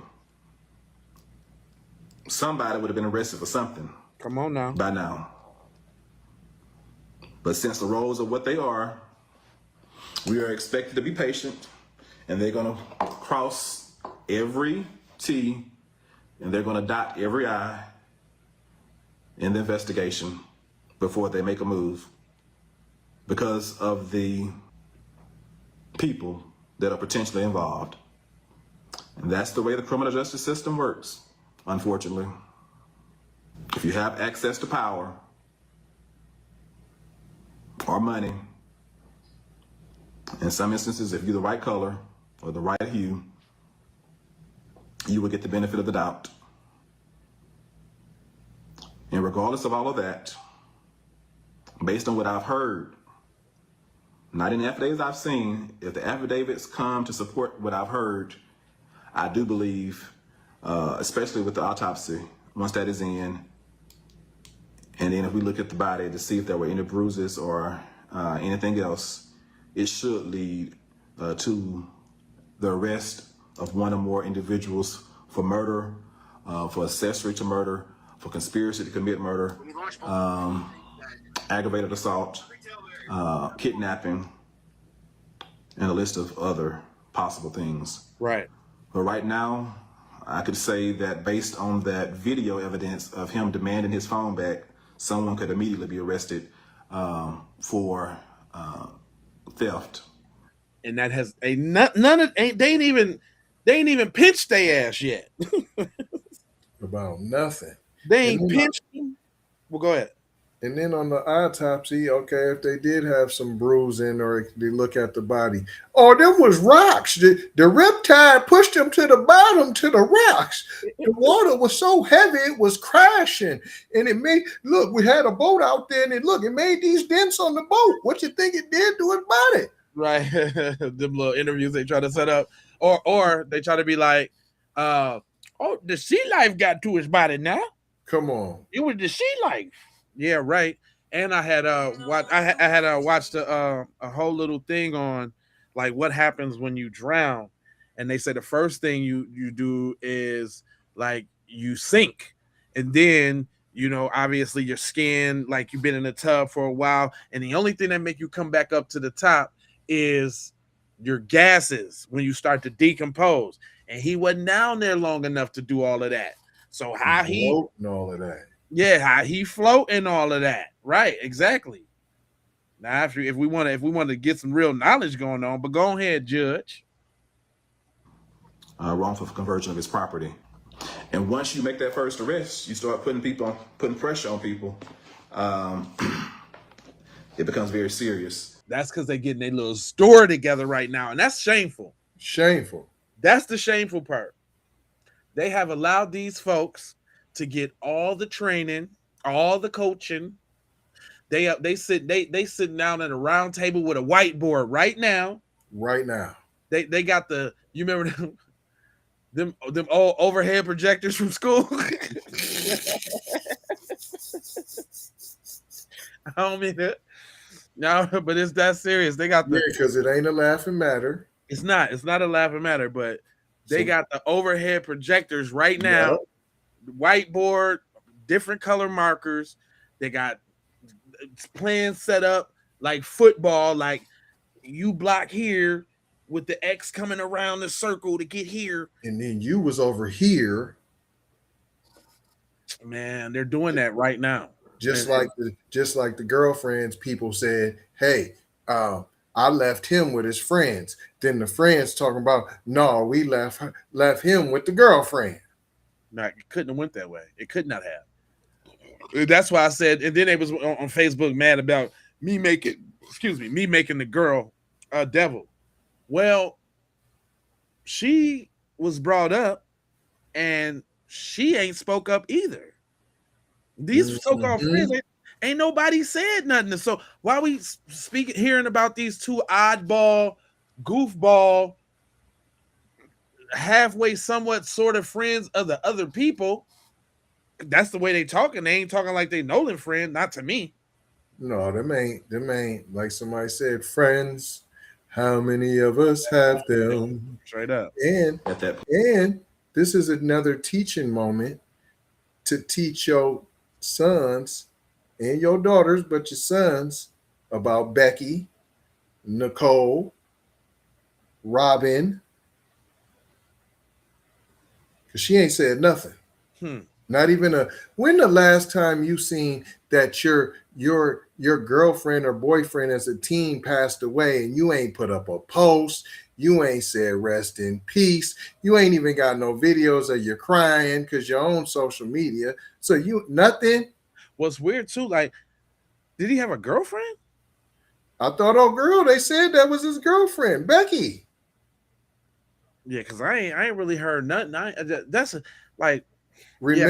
Remember Auntie who said that she was getting the messages from the mom, or she talked to the mom and all of that, and she said that was the girl. Okay. That was his girl. Okay. Yeah, I ain't heard nothing from nobody, which is the funny thing about it. Not nobody that's supposed to be even significant. Then they talking about the two people who did the interview. The mom said she don't even know them like that. Hold on, some of y'all need to go back and watch our video so that you can see. I'm not saying I don't know. I wasn't there. What I'm telling you is what the woman said. Right. Point. No one wants their loved ones sitting behind bars, even jail bars, definitely not prison bars. Right. So it becomes very serious at that point. And there are persons of interest that should have been interviewed by now, should have been questioned, picked up, and taken to the station. Yeah. Even if they didn't voluntarily go. There are certain people that should be classified as suspects by now. They should not just be persons of interest. They should be actual suspects. I do not agree with the sheriff saying right now foul play is not suspected. He should have said right now it is too early to tell one way or the other. Right. If he was going to say anything and try to be fair and impartial. Because all of this suspicious stuff, the suspicion and the actions of the individuals themselves lead you to believe that something is awry. Right. And the stories are not adding up. So if you believed that he stayed with a young lady, why were you calling the Coast Guard at 11 p.m. at night on July the 4th? And why did the Coast Guard somehow forget that and then remember it? And right. Hold on real quick. I said the Coast Guard was funny. So I'm like, oh, they got to him. And the two dudes that did the interviews, they sound like they got paid. I'm gonna just say that real quick. They sound like they got paid. They sound like they got put out there to be black. They were supposed to have some black credibility, to take the racial edge off of it, to say, no, Nolan and those guys were friends. And we all loved, nobody wanted to see that happen to Nolan. Well, see what happened. See what? Right. Well, see what happened. You seen it? But they was all paid. I feel like them two was some paid people. And the Coast Guard dude. How you gonna forget you got a call at 11 that night and you the Coast Guard? Because ain't they supposed to spring into action like right away? Immediate. Right. That's why I say everybody's in on it. The FBI, but see, just because the FBI came, that don't really mean nothing either. Let's not act like we don't know who the head of the FBI was and who made it. Herbert Walker Bush made it. Then don't forget about your boy that was wearing the dresses and all of that, J. Edgar. Come on now. On the Hoover side. And they hold sweet and low. Look, sweet and low. Hey, and their whole mission was to what? Kill black messiahs, make sure they was all on the black community. Just because the FBI coming in don't mean they throttle. In fact, that even leads me more to the cover-up, since the judge and all of that, the mom, the judge, the Yeah, because it's a lot of people potentially to be going down now if it ain't right. The medical examiner. Look, and listen to this, y'all. Why they ain't released? They were supposed to release they medical exam already. Ben Crump and them ain't finna release the medical exam first so they can try to match it up with what they got. Nah, y'all did it. Let's see. Period. I know that I done figured the funny part of the game on that. I see the strategy on that. He made up in the thing. There was a little male disturbance and woo. Nah, he holding that thing until they come out with theirs, and they're holding it because if old girl, little dragon lady, do what she do all the time, it's gonna be an issue, and they're all gonna. I think Cuz mom's already done though with the statement she made. She's kaputs. Yeah. They got petitions about her using her seat, her bench as credibility. Man, she might get a promotion. She might be on the Supreme Court. What you talking about? Damn, damn, man. That's how it go though. The most heinous people. Oh, you killed a Negro. Oh, now you're sergeant. Come on, come on now. You ain't said nothing wrong. I ain't Come saying on you now. wrong now. I ain't saying you wrong. It's just very strange. And why would you lawyer up before there is even a body found? If my best friend died by drowning accidentally, Come on. the last thing I'm going to be doing is hiring a lawyer. I'm going to be too busy grieving my friend's accidental death. Yes. And I would not, in my wildest imagination, ever think that anyone would suspect me of a crime. Accidents happen all of the time. All of the time. I need a lawyer. And one thing about it, if I had been there when he drowned, I would probably been so exhausted from trying to save him that I wouldn't have time to think about hiring a lawyer. Right. Or time for my parents to think about hiring a lawyer. And if I am recalling things correctly, I do believe that one of those young people's parents went out to the island.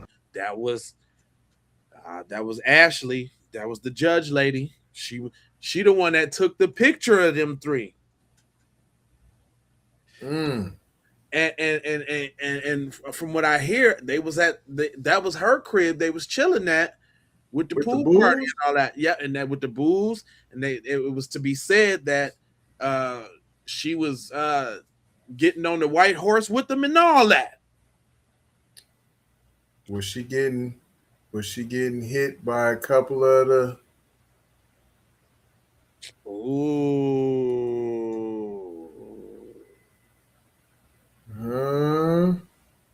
That's an interesting theory. Because I mean, just a speculation. That's purely. But if Warren found out that Nolan was giving his moms the shaplackster, they would have beat his face in. I'm just saying.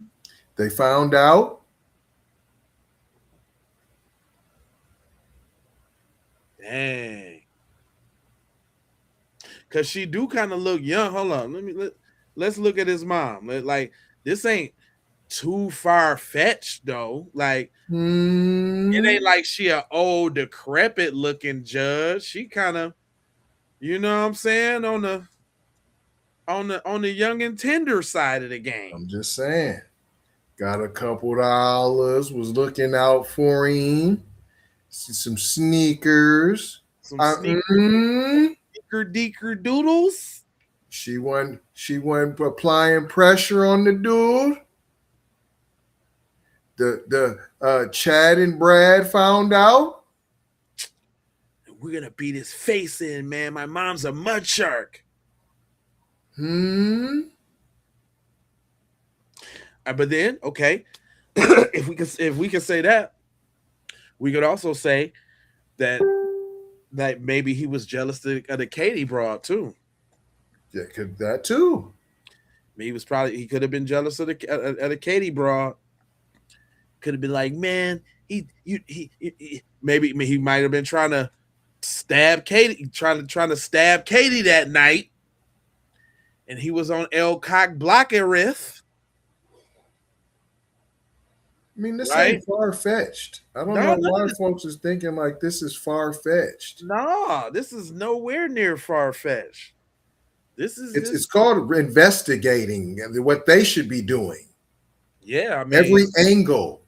There should not be an angle that is outrageous. Listen, hold up. Let's give a justification for the justification for me even entertaining it is this. If what was said or alleged is true, that his dental records and his face was beat in, That sounds like a crime of passion, don't it? I mean, I understand racism and all of that, which okay, it could be really heinous and a lot of hate to do something like that. But what makes a lot more sense is a crime of passion. Crime of passion. Those things don't happen. And they always make sense and they have to be logical. Oh, I mean, or why would it be called a crime of passion? Alcohol involved, right? Crime of passion, alcohol, whatever, illicit drugs, allegedly. Right. Ritual, but I do say ritual. Hey, I'm with you on that one though. Spiritual rising, I'm with you on the ritual. All that has to be on the table. It all has to be on the table. Ritual, and the reason why I'm going ritual just based off of the amount of cases similarly within a short amount of time, all dealing with water, mind you. Right? You know what I mean? Oh, look up the history of Horn Island and Lake Big. What you know we don't know. Sprinkle me. See, y'all never know who watches the Keep It P podcast. Sprinkle me, honey. He said, how did he was on the ground when there was no water in his lungs? That's what I'm talking about. So look, we deduced this the other day. That's a very good question. So we was like, okay, let's give them the benefit of the doubt and say they got one of these houses close to the bay, right? They can get to the and this, he was supposed to be found up on this end, which I think is really funny because that's where the little point was for it was a tent right there that you can zoom in and go see. That's funny.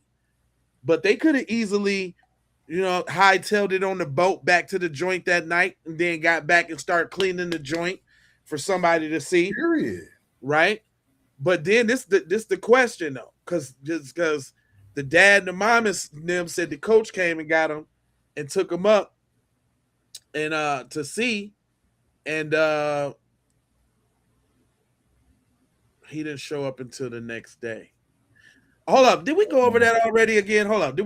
I think there was a little confusion about that. They went out on the 5th to go look. He was found on the 6th though. So we also came up with the fact that they had to hold the body for a minute, which would also explain how they was able to get in the phone with the biometrics for the text messages. Because how do you get in the phone, right? Everybody's got biometrics on their phone, whether it's FaceTime, whether it's fingerprint. Both. I got both. Mine's got the face and the fingerprint and the number, or I mean the little Cody code thing, you know what I mean? They're all three on there at the same time. So like if I pick it up and see my face, it'll open. If it don't see my face or the camera is cruddy, then it'll ask for my fingerprint. If my fingerprints is too messed up and they do it too many times, and they ask me to do the little draw thing. How else would they get in there? You see? How else would they get? How else would they get in there? It's got biometrics on the phone. Now, you telling me Nolan was walking around with an unlocked phone as a teenager? Never. Nobody in the history of my dad. My dad is the only one that has an unlocked phone, and you know why? Because his hands be shaking a little bit. He don't got time to unlock it every time. I understand that. Because he's like a whole 81 years million old. different generations away. Right. Huh? That might have something to do with it. You know what I'm saying? Right. But I gotta tap out, y'all. Y'all keep going. Go ahead, I got this. Hey, but shout out to everybody that be sending a little blessing. Shabazz, appreciate you on the Cash App. Just wanted to fam's message for all the energy and personality and the FBA, amazing love, all of that he said. Appreciate you, Shabazz. Okay, that's what's up. That's right. Drop them down. We appreciate that. Super chats and all that. Matter of fact, shout out to all the members that joined this month as well. Renee and all y'all, appreciate y'all. Money Mike for sure on the look outside of the game. I appreciate y'all. But back to this though. All right, cuz he gone. But back to this though. Cause it still ain't adding up. And the FBI is now involved. The bros got something to say about the whole shenanigans though. Hey, update on the Nolan Wells case, y'all. So look, man, we got some good news, man. So from everything that's coming out, investigators have confirmed that the FBI has been in contact and they will be stepping in. That's a positive step because, listen, this case deserves every available resource that it can get so that we can get to the truth. Now, I know some people are frustrated hearing the sheriff say they're not going to rush this investigation. I get that. The family wants answers, and hell, we want answers too. But at the same time, if they're truly taking the time to gather every piece of evidence, interview every person involved, and build a solid case, then that's what needs to happen. A rushed investigation helps nobody, man. What still concerns me, though, is how many unanswered questions remain. We still don't know the full timeline. We don't know who has been interviewed. We don't know if every person on the boat has been questioned. We don't know what investigators. Well, that's kind of oxymoron there, sir, because if they're investigating, that's not stuff that they're going to tell us, buddy. They're not going to tell us that kind of stuff. What they need to be talking about telling us is that autopsy, though. That's what we need. We need that autopsy, big guy. Have learned from the tips, the photos, and the videos they've asked the public to submit.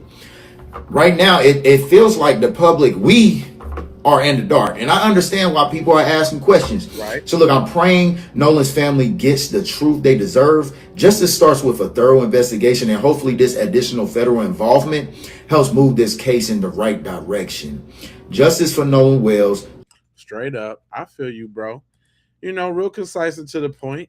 You know what I'm saying? Everybody ain't rah with their message, and I understand that. You know what I'm saying? Everybody is entitled to the way that they feel and say it the way they say it. You dig what I'm saying? I'm here just to let the people speak. Sis say that the police ain't even contacted the family, though, since like last week sometime. What's up with that, though? Good morning. Yes, I'm up with the chickens. Now, last night I was watching this interview on the Griot where Nolan Wells' parents said that they have not heard from law enforcement since last Tuesday because they sent a text trying to get updates. Then they got a phone call and they've heard nothing since then. His quote-unquote best friend, Javon, goes on TMZ, says that authorities don't need to talk to him. Who are authorities talking to? Right. That's my first question. Javon goes on TMZ. They directly ask him, do you think any of this is race related? He pauses and says he doesn't want to answer that. First of all, I watched that interview with that young man. He's compromised. My opinion, he's compromised. My opinion, he's compromised. I said the same the way he was answering those questions, some of his body language, because he still has to live there with them white boys. There's a lot to unpack here, but a week and you've heard nothing. This is exactly why a thorough independent investigation is needed, because those sheriffs in Mississippi had no intentions of truly investigating. And this is my thing too. This is what I don't like about the family or when Ben Crump show up, is that don't sit up here and tell me that it's not about race and try to do all of that when the whole reason y'all getting an independent autopsy and an independent investigation is because it's about race. Come on, man. Like that's the part that's really chapping my whole hide. For real. Like, what's up with that, cuz? Like, when do we ever get to keep it real? Who are they talking to? Nobody. Don Lemon, his intern or assistant, I forget his name, says that he's been calling. He's left 6-7 messages. Oh, they're in a meeting. Oh, they're in a meeting. Everyone's calling for updates. They're not returning phone calls. Yeah. Let me get that autopsy. You've been doing these interviews. Hold on. No, I ain't want to play the interview like that. I want to play it real big. Hold on real quick. I got it real quick. I ain't finna give no shout out to the griot because the griot is very super anti-black.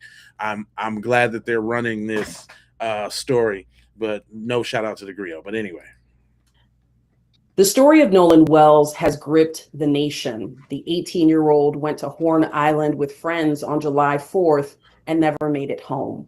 Tonight, his parents, Christine Wansley and Elmore Wansley, and their lawyer, Mr. Ben Crump, are here to share about their fight for the truth of what happened to Nolan and also to tell us who Nolan was.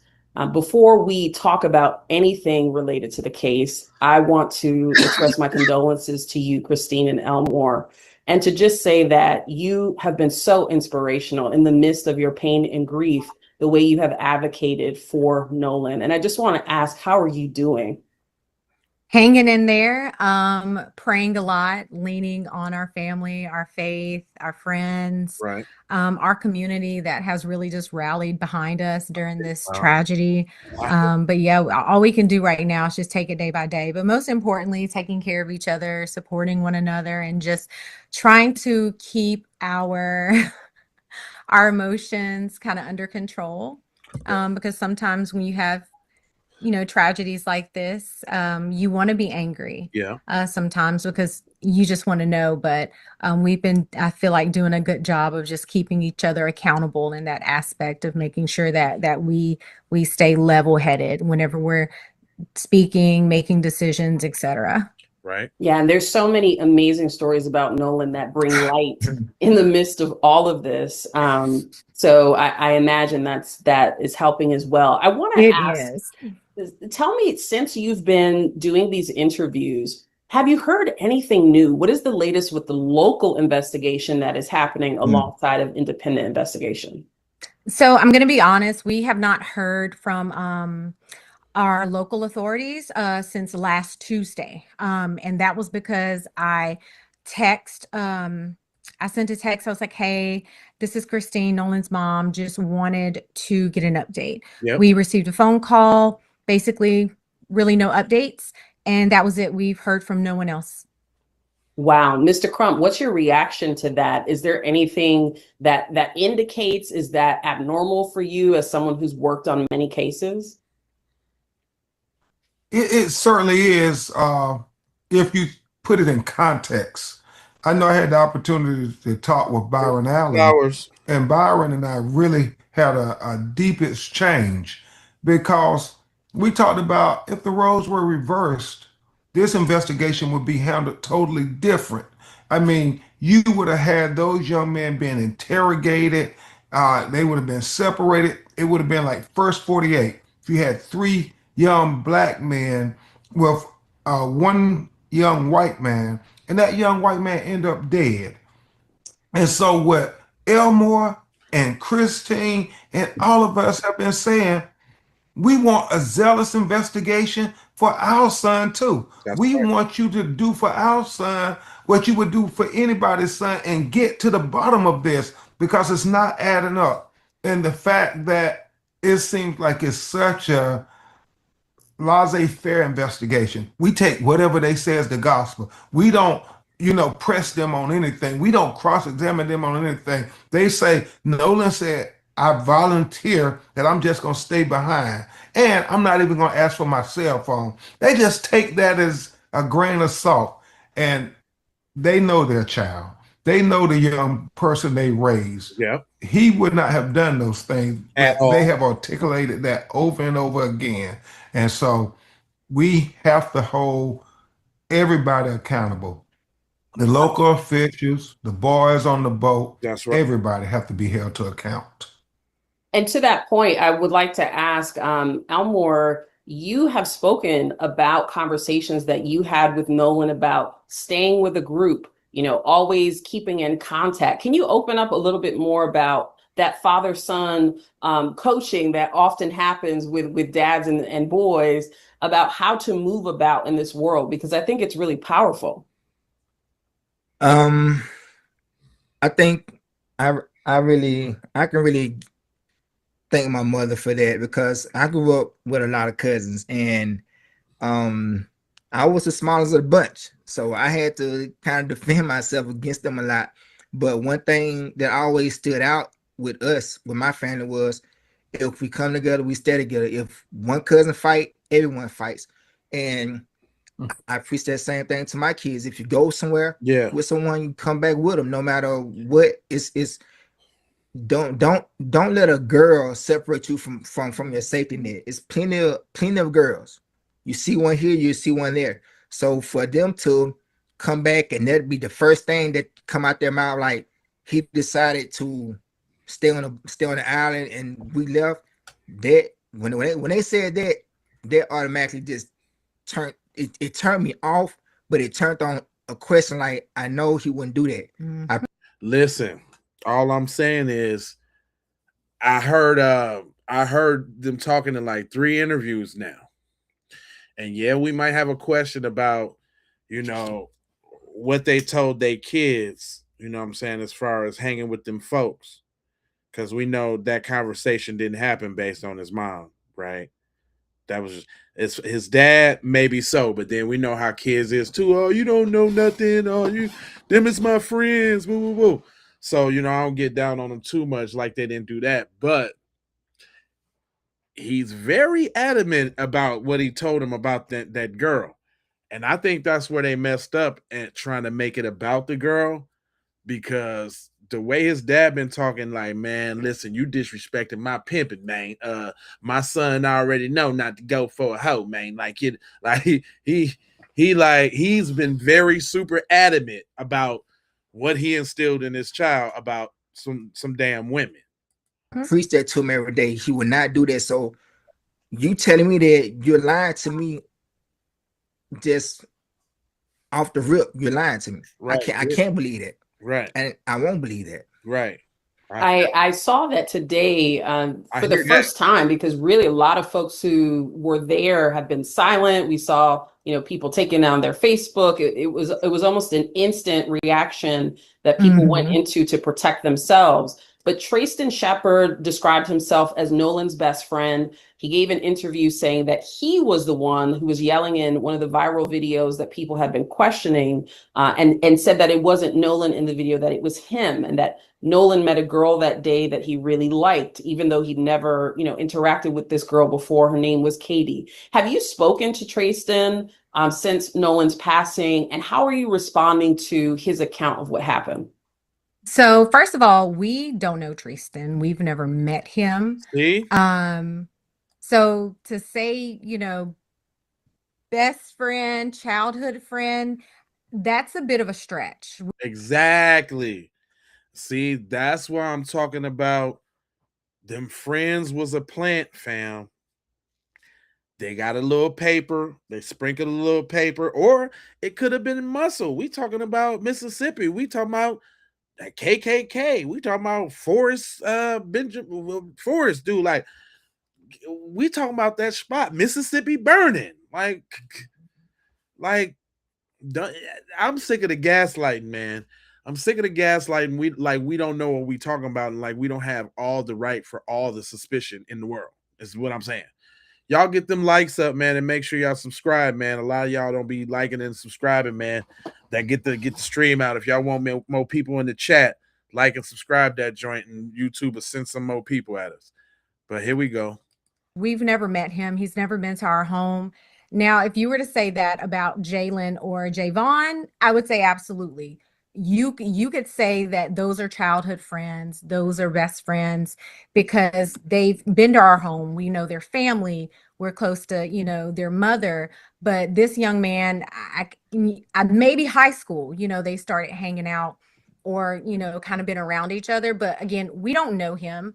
and not to discount anything he has said, which of course, still trying to rule those things out.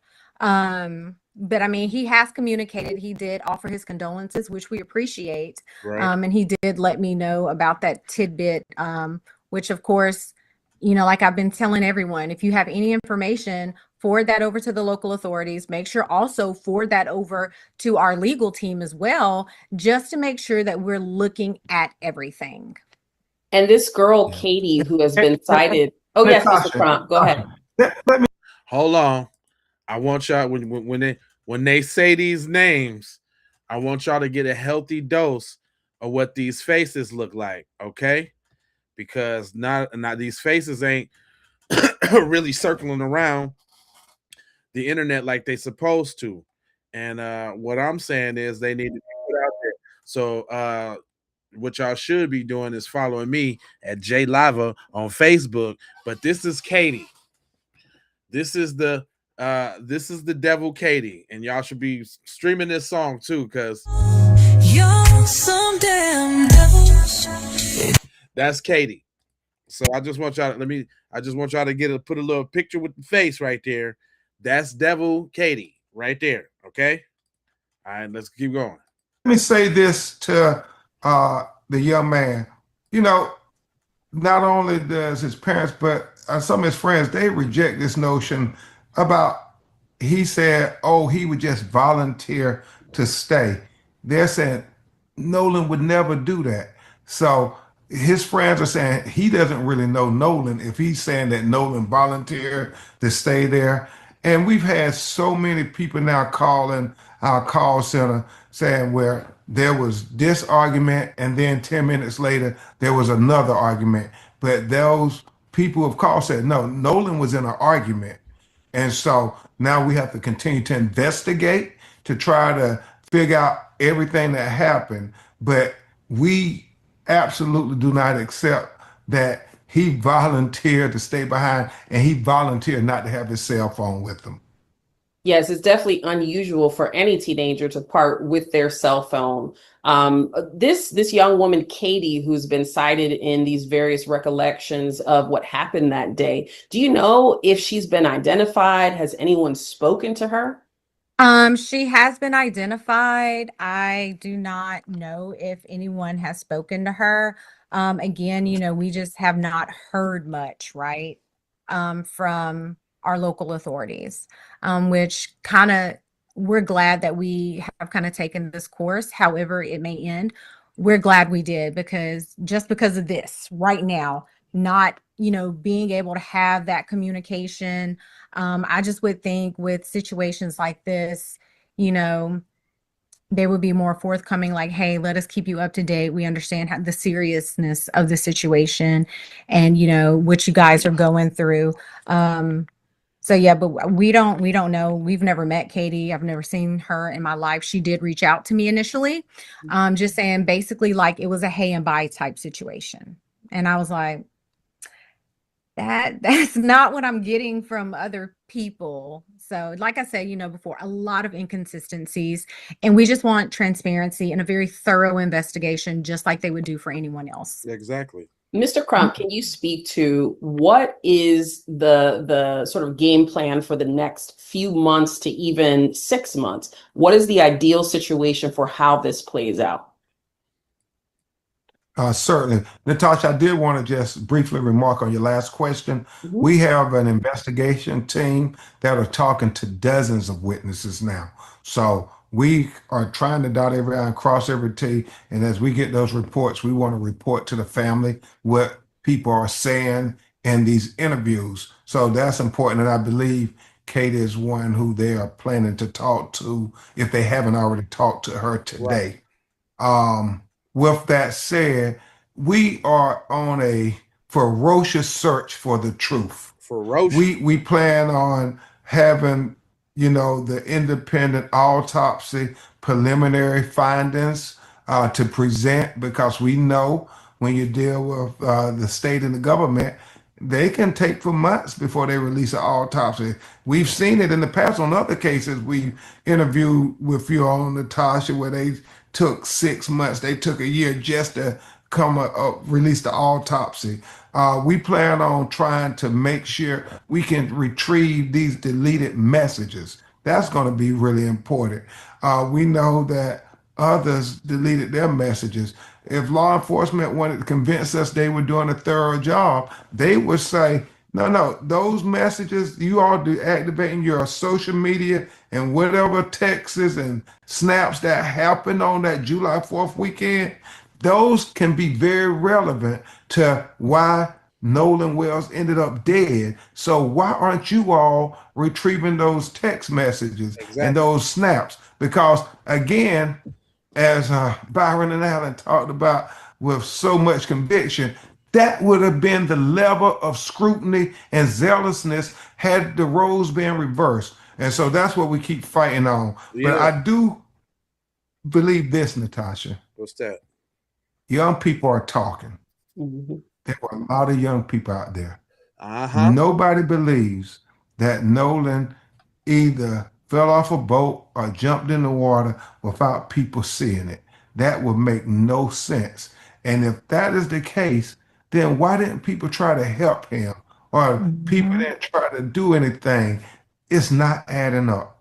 It is not adding up. At all. One of the things that has really just confounded so many people is, again, this question of a cell phone being separated from a young person and other people possessing that cell phone, but not knowing where the young person is. Do we have any more insight into who passed the phone to who?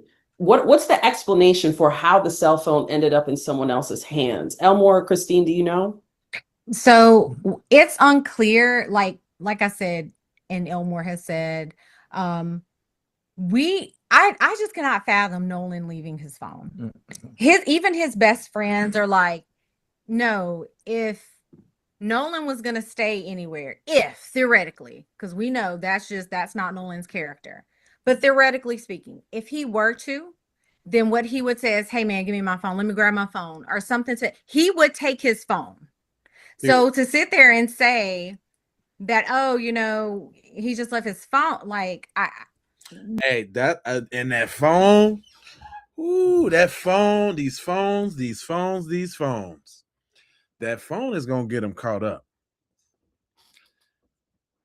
We always talked about the mark of the beast and people putting microchips in your body. It's your phone, stupid.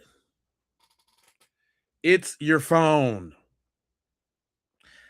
Oh, that's a lot of cases getting blown wide open because of that phone, man.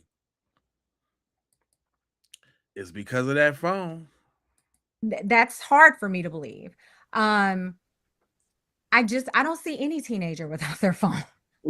I mean, I have to keep my phone on me, at all times. So no. But as far as like the retrieval, when the boys called, I was tracking, I was like, he's on land. Like, what do you mean? And they're like, no, his phone is not with him. And so, my friend Tashima, she went to go pick the phone up because we were trying to figure out who do we call to file this report with. As I'm being told by his friends, like, oh, don't worry. Like, we're going to find him. It's going to be okay. Absolutely not. Don't ever tell a parent that. Don't ever tell a parent, like, you call me and tell me my child is missing. Right. And then it's, oh, well, it's going to be okay. Like, we're going to find him. And this is how we found our child. Now, I noticed that they talking a little bit different on this interview than they've been talking on the other ones. I still got the CNN interview too, because it seems like every time we listen to an interview, we get a little bit more detail and a little bit more information. But I can definitely tell the sentiment on how they talking on this interview is way different. So it's a lot. As a parent, I again grieve with you and can only imagine how painful this has been. Elmore, I want to ask you for just the larger picture here.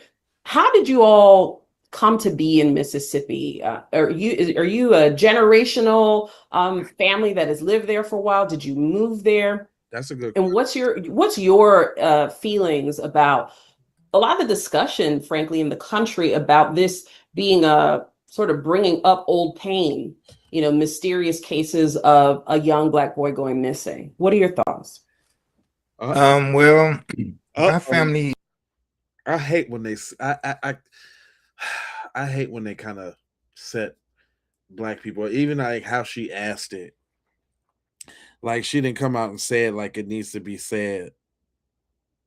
But okay, I'm gonna give them the benefit. Let me hear what they got to say. He is originally from Mississippi. My uncle Swerve, I guess you could say the famous Wansley family out of Moss Point. They were like the three brothers that play in the NFL. So my family is originally from here. Right. As far as the history of Mississippi, teaching education has changed.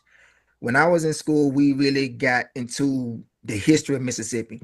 And that's what me and Christine, we were trying to teach our children, because we feel like that they don't teach it well enough anymore. It's watered down. It's like a couple of pages, if that, and you're done. Because even when I was in school, it was very short. Like when you discuss Black history, next to nothing.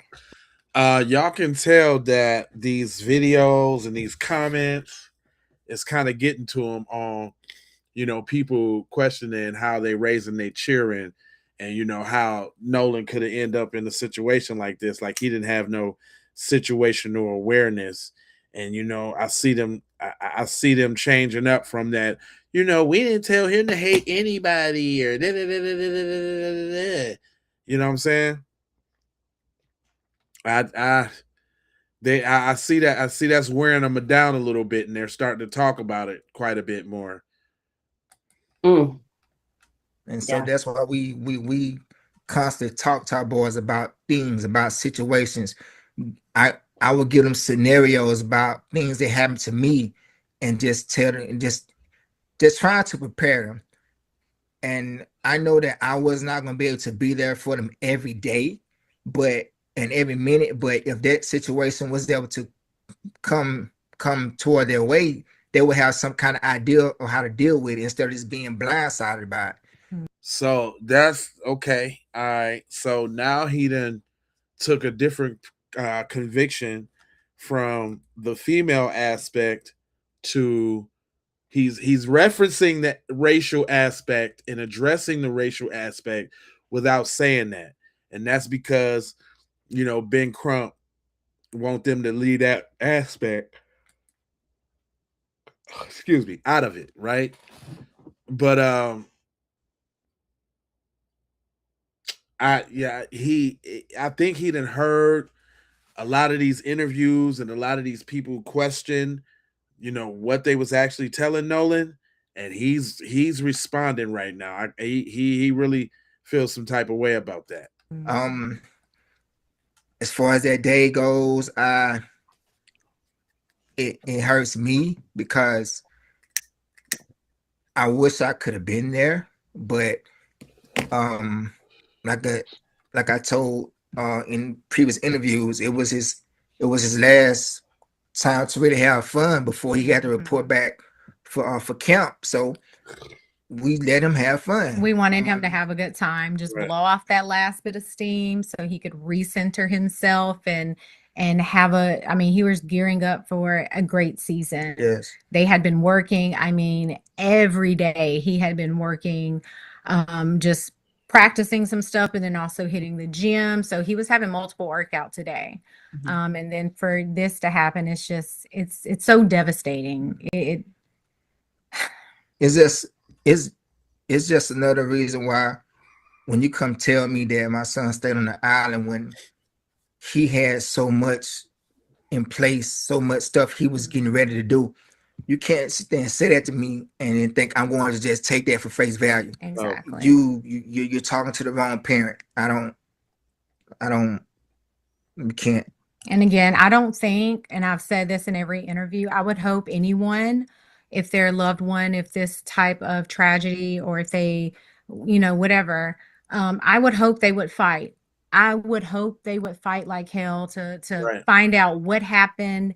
And if something did happen, who did it, you know, for justice purposes. Like, I don't get why a lot of people are so upset with us asking the questions because God forbid, if you were in the situation, I would hope that, you know, you would too. Like that would be my response to anyone who is out there questioning us. This is not about money, because I'll tell you right now, y'all can take the money, the gifts, everything that people have been so kind and given to us. You can take that all if you give us our baby back. Like, I don't care. Our goal, again, is we just want a thorough, honest, transparent investigation. And I don't think that is asking for much. Real quick, I see some of y'all just popping in, and y'all might not be abreast to my chat. My chat is full of a bunch of scumbags. You know what I'm saying? So you can argue with them. I kind of leave them around because of the point scumbag people are, right? But, you know, as I usually do, I address the scumbags. And y'all sitting here not listening to this woman's words, and one of y'all people's got some words for you. How racist do you gotta be to not take Nolan's parents' information as facts? Huh? Yeah, you know, I always put a couple videos to the side for y'all because I know y'all be coming. So we just got questions for you busters over there in the chat. How racist do you gotta be to not take Nolan's parents' information as facts? Come on now. Only because they have an attorney that's a civil rights attorney. Huh? Yes, y'all over there talking Ben Crump. What are you talking about? Tell him, Danielle. Civil rights attorney. Because, well, you know, they are black people. And the system does not protect black people like it does white people. What you say, Danielle? Because, well, you know, they are black people. And the system does not protect black people like it does white people. Damn. How come Danielle know and y'all don't know? Why is it that, why Danielle know and y'all don't know? Danielle know, but y'all don't know?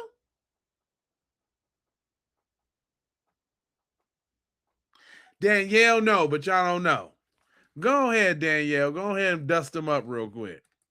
Nolan's parents even have witnesses, friends with them that can testify to all of their statements. So to not take what Nolan's parents have said at face value as facts is really stupid and racist. Period, point blank. We knew that. We knew that. But back to the regular scheduled program because I wanted to address that. Yep. Go ahead, Mom. Go ahead with your cry. Mm-hmm. Christine, Christine, did you also grow up in Mississippi or in the South? It sounds like you did because you talked about I did. I actually moved here when I was younger. So I'm half Filipino, which is another whole discourse that's going on. Yeah. Yes, I'm half Filipino, but again, when you look at someone, you are viewing phenotypes, and if you Nicole, they don't have any. That's that. They don't have any. They don't got no humanity. You know we dealing with them folks, right? You know we dealing with them folks. I can't say too much, but we dealing with them folks. And she had Filipino. I'm like, where the Asians at? Where's the Asian community at? Ain't no Asians stepping up for Nolan? Ain't nobody got nothing to say. Nobody. Damn. For real? Yeah, of course Danielle is dumb. Y'all don't like, I swear y'all do not like when y'all folks be telling y'all the real. Some of y'all actually know the deal. All you got to do is listen to them. But now Danielle is dumb. Okay. Donna, you're a woman saying that. Shame on you. So are you raising school shooters, Donna? Donna, are you raising school shooters? Donna. That sounds like school shooter mother behavior, Donna. Anyway, back to the interview. You don't know what that means, people. That is the characteristics, like physical characteristics of a person. And so when you look at me, I'm a Black woman. If you ask me, I'm a Black woman. I am. But yes, I've been here since I was young. And just learning. You had to clarify that too, and that's more the reason why. But notice she said the Filipino part first, and she didn't say she was a Black woman first. Notice she went all around the world in 80 days to get to the fact that she was a Black woman. I thought that was a little sus, but whatever. Learning the history, knowing the history. My grandmother, my family actually on my dad's side is from here. She had a white father, and her mother was mixed. So getting these teachings, and she grew up around that time of segregation. So getting these teachings, she would always tell us like, hey, this, and this. And so that just really stuck with me, because I knew when I got to a point where I was blessed with children, I would need to tell them about these things. They would need to be educated as well. Absolutely. I ask about that because it seems that Nolan, you as parents provided the American dream for Nolan. I just want you to know that when we see the pictures and the videos of him, I mean, just the joy. He was living his best life. And that's only possible because of parents like you. So I just want you to know that. Thank you. Of course. Mr. Crump. Y'all hear that? I also want to take I hear that he was a well-mannered child, living his best life, going off, had a great season ahead of him. And y'all talking about wasn't no jealousy or nothing like that, and we shouldn't be suspicious. How could they hate this kid? How could they let if they was his friends, if they was everybody cared about Nolan, as special as Nolan was, how could anybody let anything happen to Nolan? How? He should have been protected like Fort Knox. Like they should have been like his armed security. Nah, he was hanging around a whole bunch of jealous little dweebs. Sort of kind of like the ones in my chat. You can tell, man. You can tell. Hold on. You can tell. Did y'all really take a look at these dweebs? Beyond the devil stuff, for real. Hold on, real quick. Beyond the devil stuff. Let's really take a look at these. Look at Nolan and look at the dweebs. Okay? Look at Nolan and look, no devil or nothing.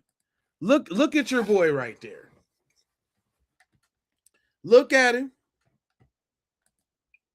Hold on. I got the wrong one pulled up. Hold on, that's the wrong one. Hold on, my mama. This one. Look at your boy right there. Look at him. Don't he look like a dweeb? A straight dweeberary. You telling me he wasn't jealous of Nolan? You telling me he might not have liked Katie and Katie didn't like him because he was a dweeb? Okay. What about this? What about this dude? No devil or nothing.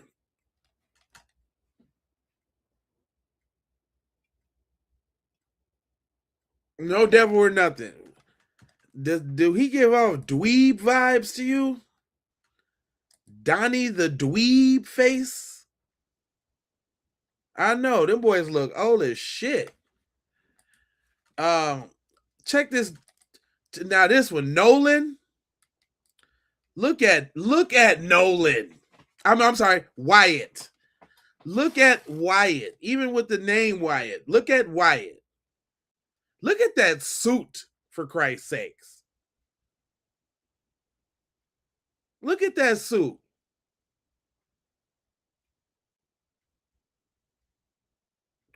No, what is a true fact, B More, is that they look like dweebs. That is a fact.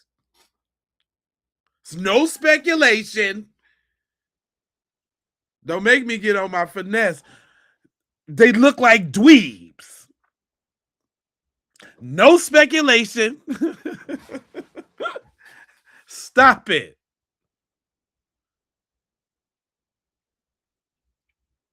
He looked like a Wyatt, don't he though? Straight dweebawaries. Come on, fam. Hold on, I ain't done. He looked like a dweeb. Your boy. No devil. Dweeb. In comparison, they was trying to get all the swag possible from Nolan. That's all the swag. They tried to steal. They tried to bottle it up. What's a dweeb, you ask? That good question. Let's see what a dweeb is, y'all. I got time. A dweeb is slang for a boring, socially inept, physically awkward dweeb. The term typically describes someone who lacks social grace, dresses unfashionably. Hold on. Dresses unfashionably, socially inept, awkward. That's not awkward. Pretty dweebish to me, bud. Come on, bro. It's giving dweeb, bro. Come on. It's giving dweeb. It's looking dweebish. It's looking dweebish there, bud. Boy, you feel some type of way about that dweeb. Are we dealing with some grand dweebs over here? Y'all, hold on. Let's get back to it. Origins, nuances, slang. The dweeb versus the nerd or the geek. While the nerd or the geek are often associated with high intelligence, deep obsession with niche topics, a dweeb leans more towards general social awkwardness and overall uncool persona. Is that not a dweeb? You think I'm lying? Here it goes. I was just reading this. This is all I'm doing. Is that not a dweeb? And guess what? Guess what else you're not going to like? The word dweeb wasn't made for black people. The word dweeb wasn't made for black people. It was made for dweebish little YT boys, specifically. How does that feel? Let me read on, shall we, while I educate you. For those that's on the vertical and can't read the whole thing. It says the etymology. The word originates in the U.S. college slang in the 1960s, likely as a variation of phoebe or feeble-minded or dwarf. Who was mostly in college in the 1960s? Dweebs like this. It's a dweeb. That's a descendant of a dweeb. A dweeb is lame, correct. Geeks is the word. No, they not geeks. No, geeks is like smart dudes. They're dumb. They tried to kill the fashionable dude that they all hung around trying to get his juice and swag. They're dumb. Swagless, yeah. Janet, I like that. They're dumb. See, we're talking about the dweeb, the dweeb class. This guy looks like a dweeb. Hold on, where the other one at? So you telling me, no devil. Look at that boy neck. He wasn't jealous. Nolan. Y'all seen Nolan's shoulders? That boy had shoulders coming up like cobras. And this dude, he looked like a Rubik's cube neck. That boy's Adams. That boy got an Adams watermelon.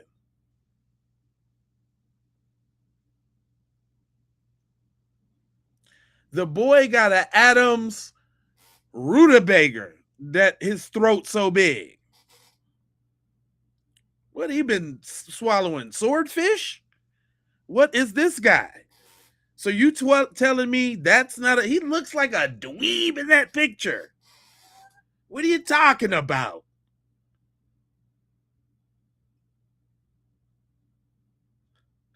That's okay.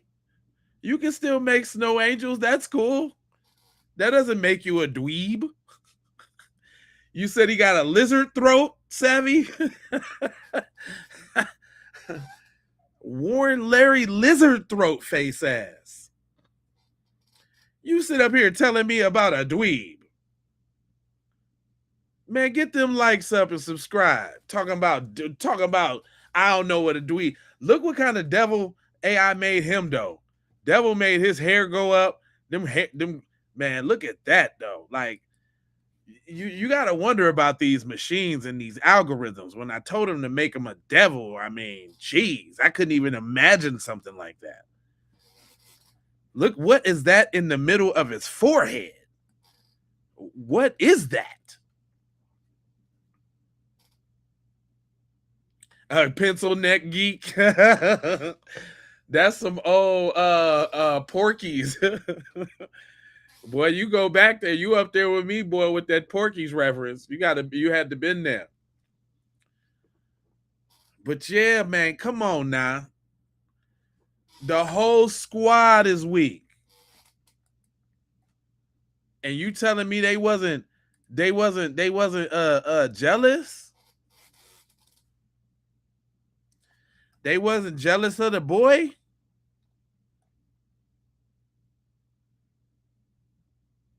Unattractive, insignificant, or an inept person. Inept. A dweeb. Slang for unattractive. Everything's insignificant. I mean, even if, should I say, inferior? Feeling a little inferior? This, this muscular guy doing his little due, taking all the girls, got all the chicks. Screw Nolan, man. I'm going to get Nolan, bro. I'm going to get him. Yeah, he had a bright future. That's what I'm saying. All of this stuff plays in the factor. Let's not act like it ain't is what it is. Just pure evil? Yeah, unfortunately, that's their true form. Man, look, I mean, I really just started doing this on Facebook to kind of speak out. And man, I'm talking about this. Look, you see how many thumbs up and how many comments this joint got in the comment section. Oh Lord. Look, it got 400 and just rows and rows and rows of comments. I'm talking about they so mad. They put in the memes. I'm clapping at everybody. There's not a comment in here that you not gonna see me clap. Pow, clap, pow, pow. I'm on them. They can't stand me. They can't stand it. But hold on. Let's finish up this little interview real quick. I just, when the spirit moves me, you know what I'm saying? A moment to just have you directly explain to the public, which people have various levels of understanding, as we've seen. What is the role of a lawyer like you in this case? Mm-hmm. What do you do in this case? Because, you're famous. You've been part of some of the most historic and impactful civil rights cases and cases for justice in modern history. Yeah. In our time since, I'm thinking back to Trayvon Martin. Talk to us about what you do as an attorney. It is amazing the times we live in, Natasha, because 20 years ago, Black people will have no Straight up. chance at justice. The local authorities would not charge anybody. Nothing will happen. And nobody got to bring civil actions for Black life Right. in America. Right. And it was this phenomenon that we have kind of created. I call it the legacy of Trayvon Martin, where we started talking about the value of Black life, where we started talking about the lived experiences of Black mothers and Black fathers when their children are taken from them in just unbelievable ways.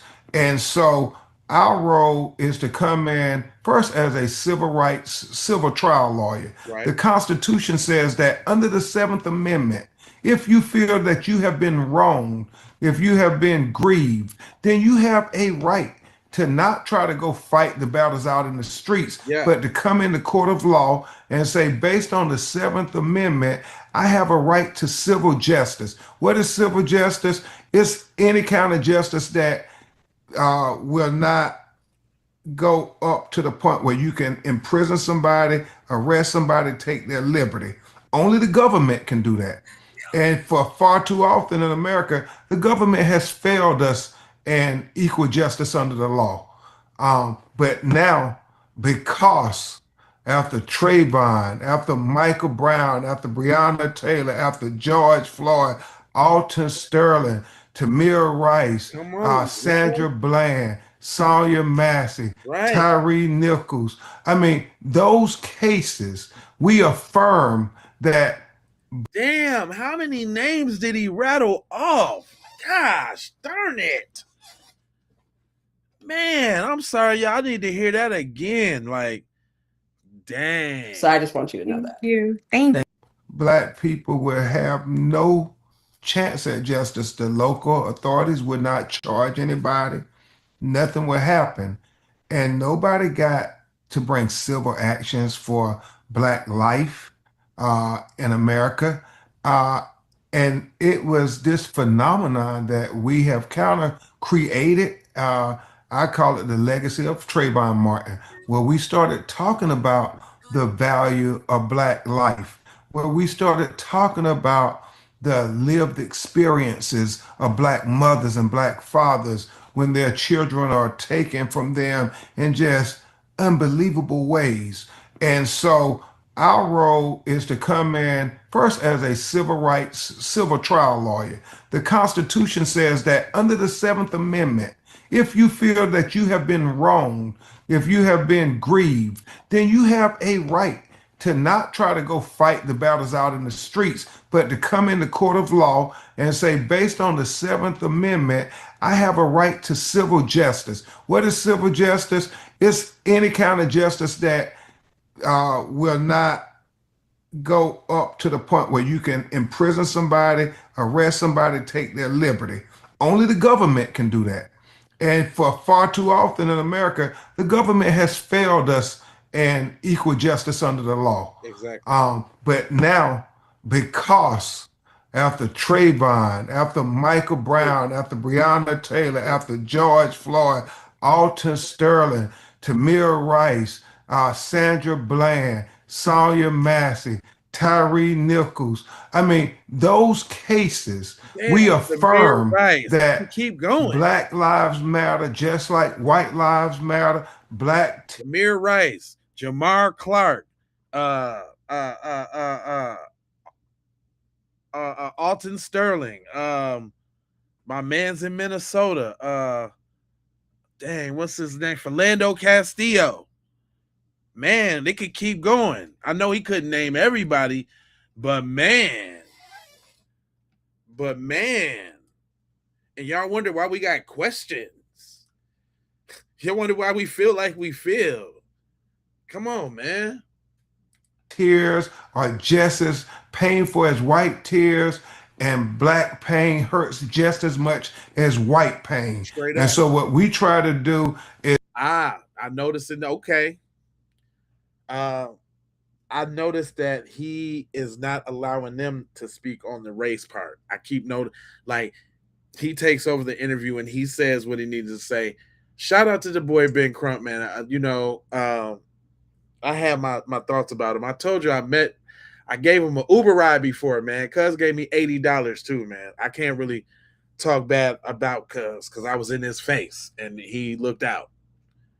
It's funny how he got in my car too. That's a whole different story. But shout out to him though for at least, I think they're hearing people and what people were saying on these blogs and on these interviews, what the streets are saying. And he addressing the racial aspect. He's not letting them say it, but he's addressing it. Like he taking the heat, and I can see that. It's pretty. He's a very strategic person. I'm coming to find out, because even people saying like, why would he put that picture out if he know it's not? If we know it could be some issues with the date and this, that, and the third. Why not? Why not? Because one thing's for sure, two things for certain. If you put out the wrong information too much, people gonna want to correct you on it. It's just human nature. We ain't do that. No, you're going too far. No. Well, then what happened then? No, I got a dad. Fool, you stupid fools. I got a dad. That's okay.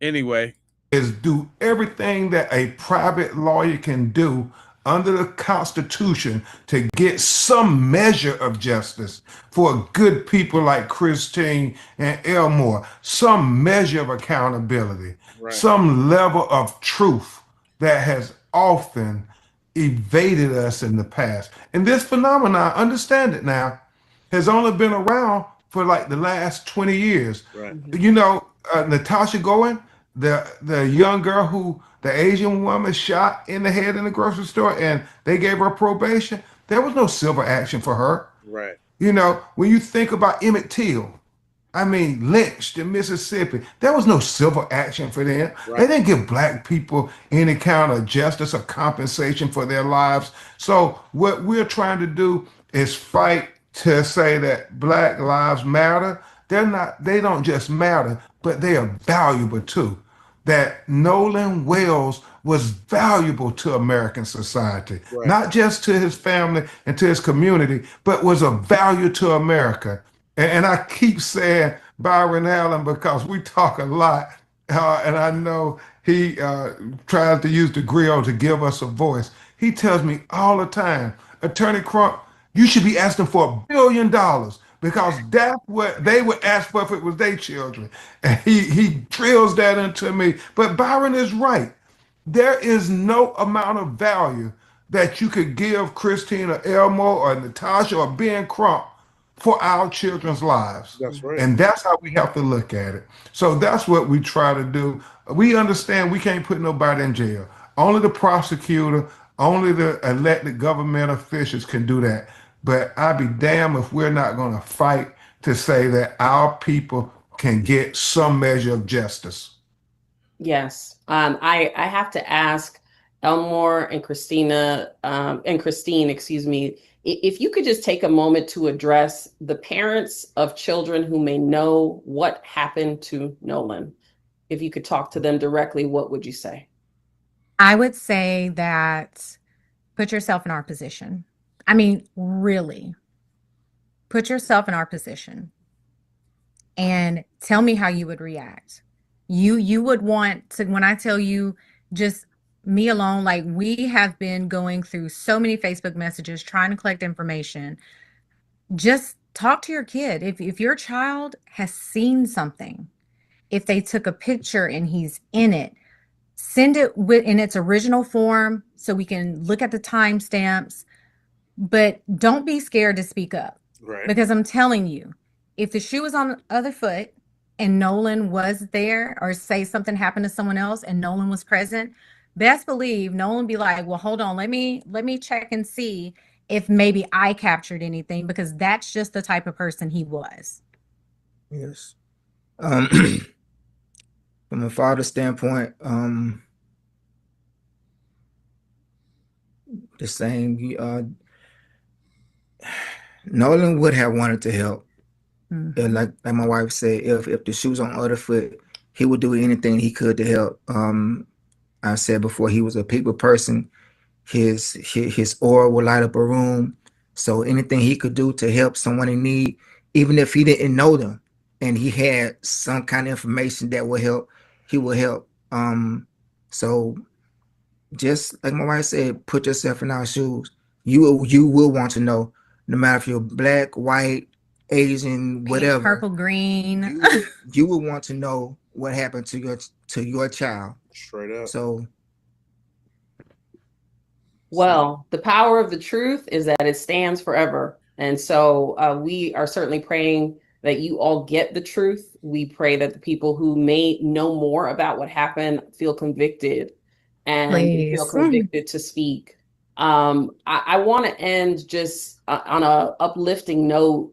Just again, we've seen so many pictures and video tributes of him, and he just seems so delightful. I'm mother to a son, so you know how we feel about our sons. What were some things that he used to either say around the house or do when he was with you all that brought you joy? Always like this. Mom, hold on, hold your hands up. Let's take a pic. Or Mom, let's make a video. Aww. Or, phone in his face while he's trying to sleep. I know, man.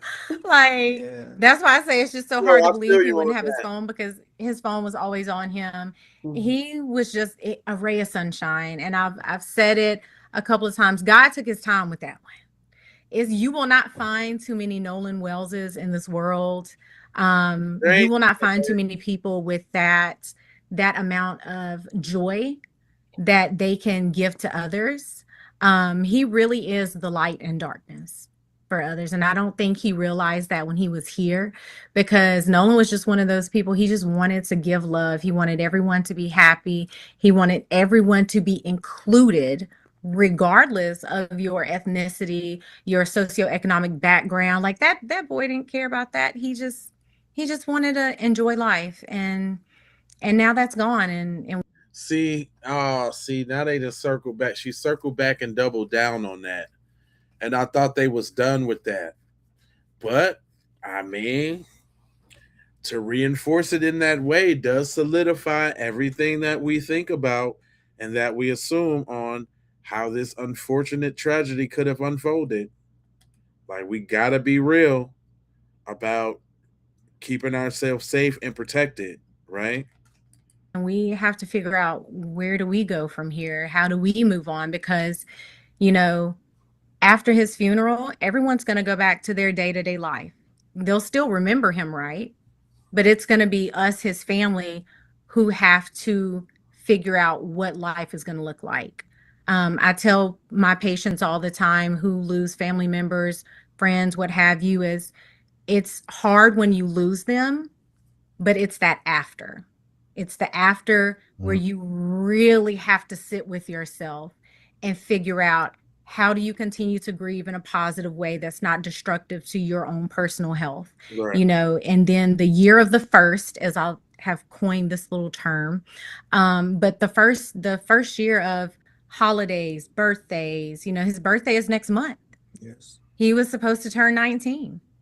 And that year of the first it's so difficult, because it's a ball of emotions. I know Elmore has been through it with me, with my mother when she passed, and it's like your emotions are just everywhere, but you still, because we have other kids, we still have to be present, right? So it's that delicate balance of, how do I still be present but manage the emotions that I'm feeling, because I'm still grieving a loss that is so fresh. Absolutely. What are you telling his siblings, Elmore, if you could speak to that? How are you loving on them through this time? Just constantly talking to them, letting them know that our doors are always open, hugging them more. I have a bunch of boys, so they be like, "Dad," but it is what it is. When you get older, you're gonna hug your children, and hugging them more, tell them I love them. Like I said, it's keeping that communication open, and let them know I'm not just a father. I'm a person you can come talk to as well. So, like I said, it's communication, keeping the door open, and just continue to pour love into them, my family, my wife, just trying to take care of my family. And yourself at the same time, because you're just as important. And take care of myself. Well, I'm glad that God has put you two together to hold each other through this season. We will never forget Nolan Wells' name. We will continue to lift it up in the pursuit of justice, but also just in his memory. Mr. Crump, thank you so much for your time and for this interview. And thank you so much, Christine and Elmore. Thank you, Natasha. We appreciate it. Okay, so we see that they're escalating their talk throughout all the interviews. They're all getting pretty different. This is their appearance here on CNN. I had in the cut like a chicken butt, but let me see if they drop. Look, they got this. They got the boy over here and this mom and all of that too. I think that's the one that went to go get the phone. So here we go. Holding up. A lot of praying, a lot of just leaning on each other in this moment and just taking it day by day. That's really all we can do right now. It's been hard. Every day is different. Really, every second is different, which is something people need to understand. Grief is not one emotion, right? It's multiple emotions, and they're all happening at the same time. And so it's just like 1 minute I can be I can be okay like this and I can talk about it. And then the next minute I'm breaking down in tears because it's a constant reminder, because if I'm being honest, we really just have not had time to fully grieve with everything that's going on. This is your baby, and everyone must understand that. And just day by day, have you been hearing anything from investigators? No, the last time I spoke with an investigator, it was Major Smith, and I had reached out to him via text message. That was last Tuesday. Other than that, I have not spoken with anyone. That is and no agonizing. one has reached out. That is shocking, first of all, but also agonizing to think that has been that much time having passed. I mean, Javon, I want to come to you because, I mean, you're his friend. You were on the island on the 4th. You were on a different boat. Do you recall seeing him at all that day? Yes, ma'am. I did see him when I was out there on the island. Can you tell me what you saw? Does anything seem strange to you about the difference that people are saying of how he was separated from the group? No, ma'am. I don't think that Nolan would say, hey, bro, I'm staying with this girl on the island. Y'all go ahead and go back, without even bringing it, like not even asking to get his phone back. You know what I mean? I don't think that any of that. What makes you so sure about that? Because, I mean, obviously you've been with him. You've spent a lot of time with him. Did you know him to be someone to leave his phone or even say, you guys go without me? Never. I've never known Nolan to stay back while his friends leave. He's always been a guy where if he rode with you, he's going to come back with you. That's always how he's been every single time. You know, this friend of his, Trayston, also told ABC that video people have been talking about that was said to show some sort of altercation, it did not involve Nolan. He says it was actually him yelling in the video and that you and a family member were holding him back because he'd been in a fight. Is that accurate? Yes, ma'am. We were calming Trayston down. In that video where he said, give me my effing phone back, it sounds like him. So I'm pretty sure that he was right on that, but...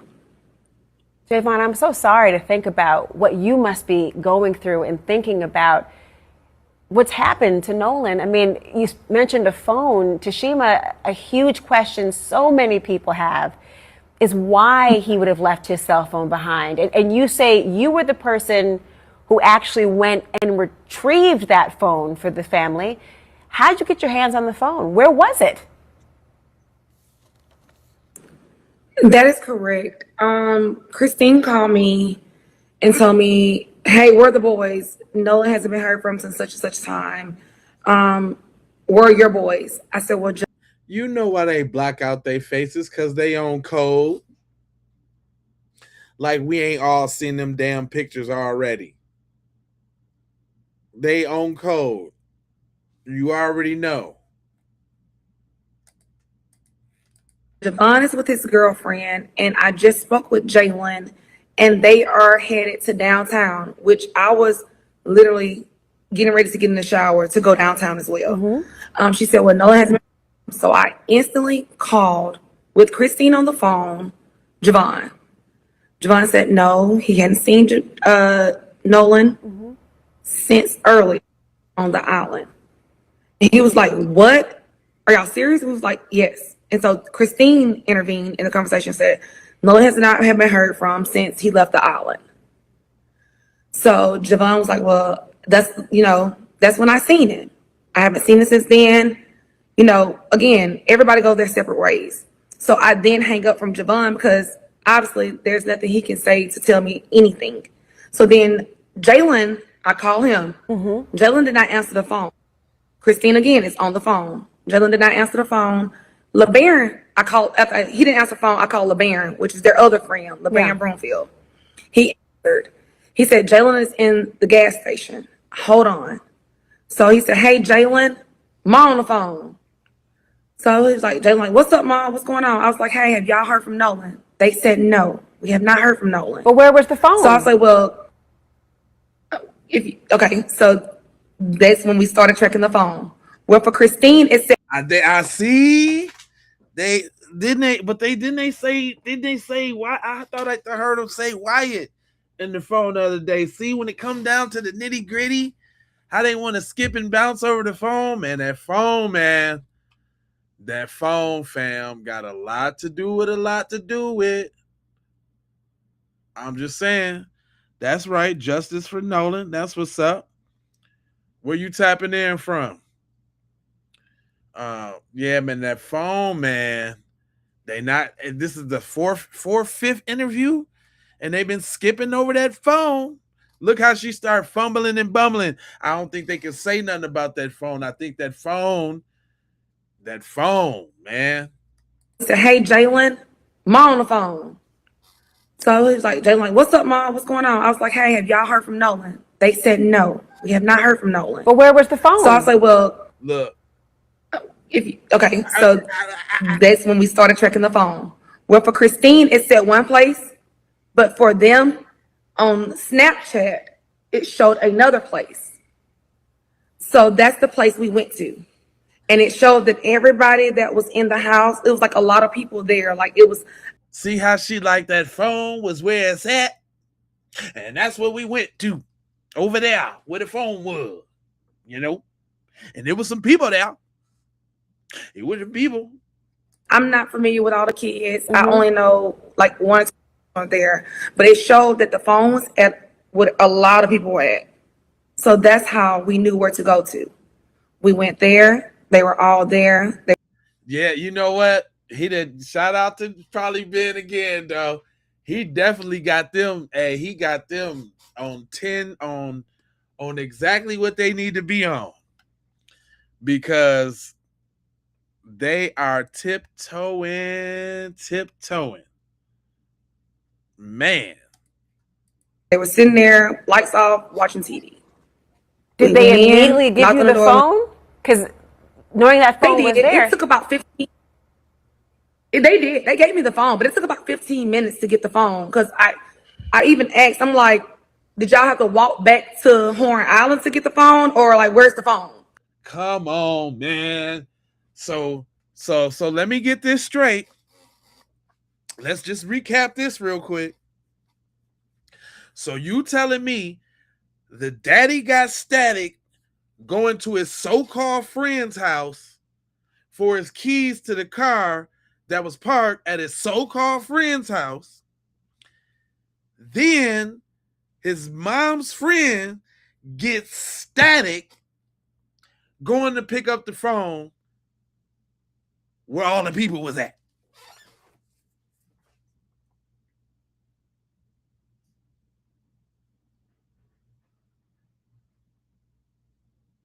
Nah, it's something going on here. That's crazy.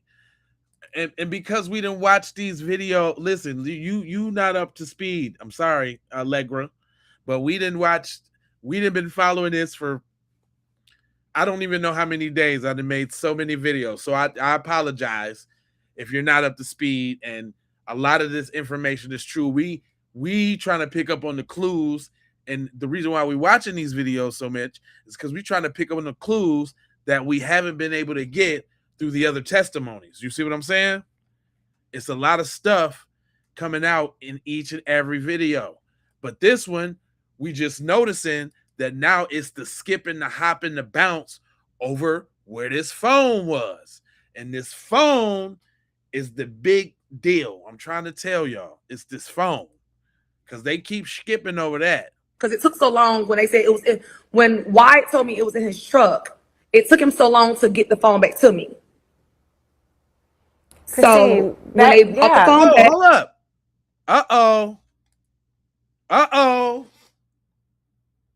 Did y'all hear that? Was that the dweeb? Uh-oh. Did you hear what she said? She said, Wyatt, let me get the dweeb up there.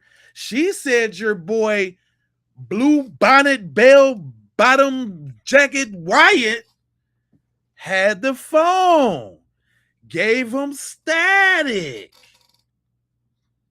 She said it was Wyatt. They didn't say that before, y'all. I'm trying to tell you. Y'all just tapping in right now. Y'all got you. Yeah, she just said it. So was I right for calling?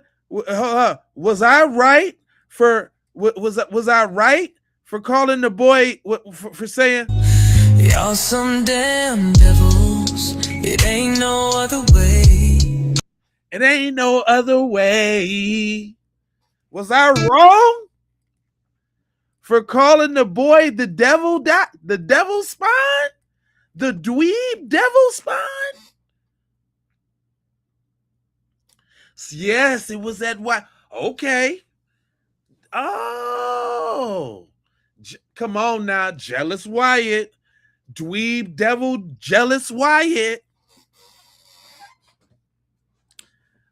Oh, see, that's why we was watching all of these interviews. Yeah. The ritual thing is really starting to sound like something now. All of this 250th anniversary of the whoop-de-scoop scam skingle. Come on now. It was the dweeb, the devil dweeb Wyatt. Weird Science Wyatt. Y'all had to be there for Weird Science. You got to be old enough to know about that. Weird Science Wyatt. Come on, man. Y'all trying to tell us ain't nothing. We racist? Did you hear what his mama just said? Who that is? John? Oh, John. John, come on, John. Yeah, it was the 250th American anniversary. And now we got 3 people who done died at the hands of white people in water. John. You say Wyatt looked like Wally? John. You over there talking that Chris app, dog. What about that, fam? What about that we didn't had 3 people die, black people die by water. What about that, John? John, what about this, John? John, what about this? Real quick, y'all. What about this, John? Coming to you with another story of a young black child who drowned while in the custody of white people. Jerry, who was described as a neighbor, took Angelique on a recreation. Hold on, I gotta get her face because she's finna be the next devil. Oh, be looking for. Follow me, J Lava, on Facebook and see what kind of devil she turns out to be, because she looks. I'm finna get her. She's getting got. She's the next up on the chop on the block on the devil's list. She's the next. Neighbor took Angelique on a recreational boat ride at nighttime. They left from the Menke Marina, which is in Jerusalem, Ohio, along with a 36-year-old man named Jonathan Chia. They took this child out at 10:30 at night. Dang. Less than 15 minutes into this boat ride, Angelique went missing. Apparently, her and Jonathan both went into the water somehow. And Jerry, she swam to shore. She called a friend for a ride, and she never called 911 or notified the mother. Is this sounding all familiar, John? Johnny boy. Come on, Johnny boy. It's another one, fam. Come on, John. Family. Johnny. After Angelique didn't return, her mother called 911. On July... Damn! This got to happen every time, John? Man, rest in peace to the little young sister, man. But come on, John. Her mother called 911. On July 2nd, Jonathan's body was found by a boat that was passing by. On July 5th, they recovered Angelique's body. And both deaths were just ruled an accidental drowning. When Jerry was arrested on July the 3rd, she was charged with a misdemeanor child endangerment. Oh, damn, John. John, come on. You can't be serious, bruh. Bruh. You can't be serious there, bruh. Hold up. Somebody said fair. I that ain't lost on me. Somebody called him fair suit Wyatt. What is that country fair suit Wyatt. Wyatt country fair suit Pyron. That boy had the Bluebell ribbon joint on. I swear to God he did. Straight up.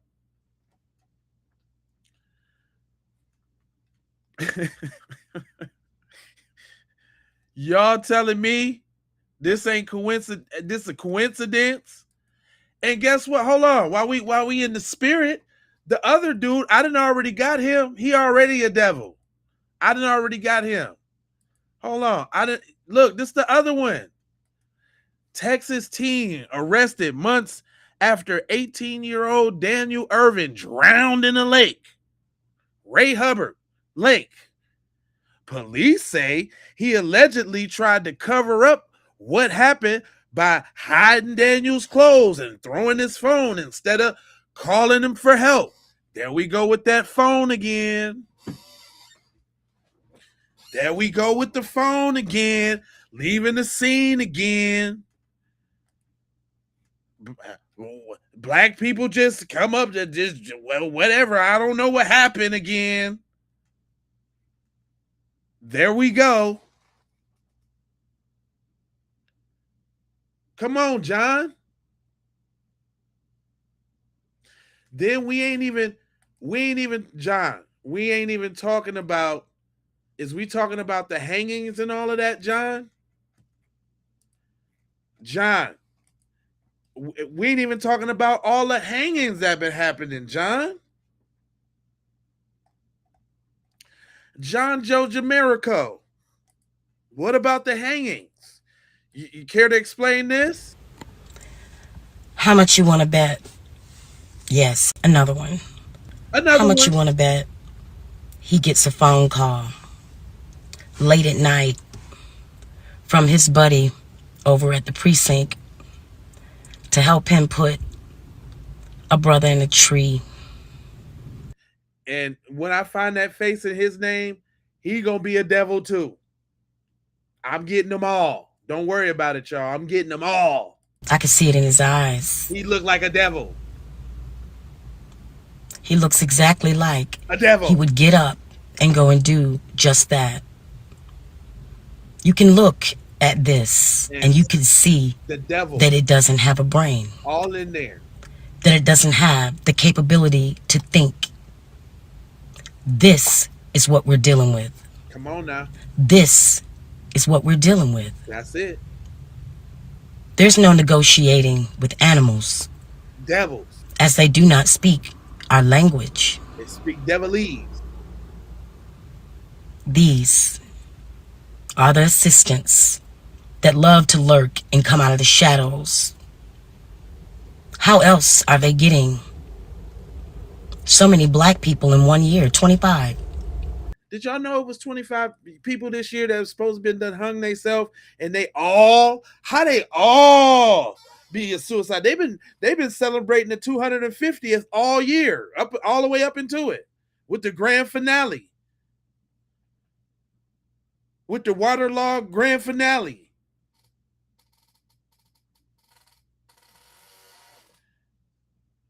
Who that is? Talking about some Cam Troy. Yeah, you know what it is? That's your shaming tactic to get us to stop talking about how evil your folks is. That ain't gonna work. I know it don't feel good for us to be looking at your regular, everyday dweeb looking people like the devils they are, you know? I know that don't feel good because you saying, hey, I could be that dweeb devil. That dweeb devil looks like me. I'm a dweeb devil just like that. You probably look just like this. That's how you look, huh? And when you look at him, you're like, hey, that's just a normal guy. No, that's a dweeb devil. A fire-breathing dweeb devil. And you don't like that, do you? You do not. Y'all do not like that. Y'all do not. Them is your folks, nigga. Don't try to disown your folks now. Them your folks. Them is your folks. Don't try to disown your folks. Them your people. Them it. That's who you go play frisbee golf with. Knock back a couple Budweisers, man. That's who it is. No, we drink Milwaukee's best, bro. That's who you go play frisbee with, frisbee golf. That's them. That's who you go play hack and sack with. Y'all be standing all around in the circle playing hacky sack. Hell yeah, Joe, they still eat us. Hell yeah, them your people. Yeah, them your folks, nigga. Don't try to die. Don't try. Natural ice. Hey.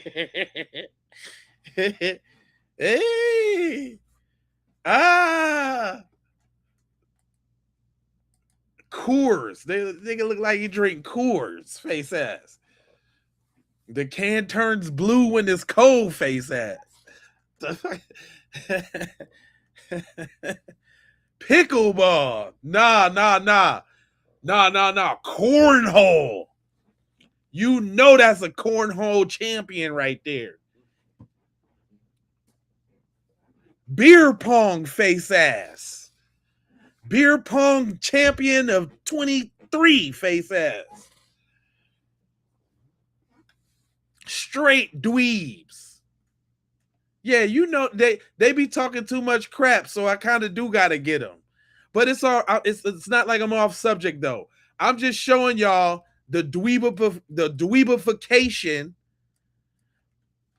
of these dweebs, and just know when I say dweebs, that's specifically y'all.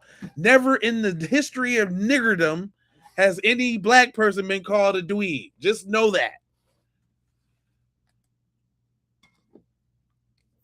Ring toss, horseshoes, nigga. A game of horseshoes, face ass. He do look like he touchy-feely as hell. Who that, Diesel? Diesel, he do look hella touchy-feely out. He do look. He on the real. He look what kind of devil it made him though. He looked at they gave him black cat Transylvania devil face ass. He looked like blah blah. I want to suck your blood blah face ass.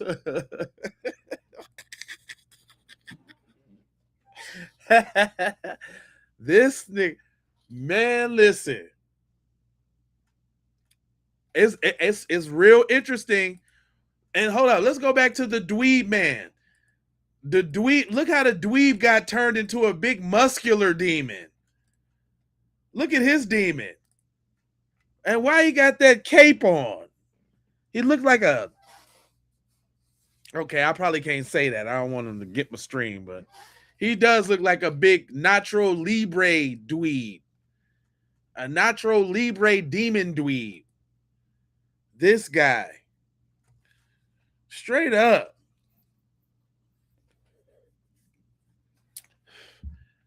And that suit, that's the suit that Beetlejuice had on. Remember at the end of Beetlejuice, the first one? that's the suit Beetlejuice got wore that he got married in. Nigga, what are you talking about?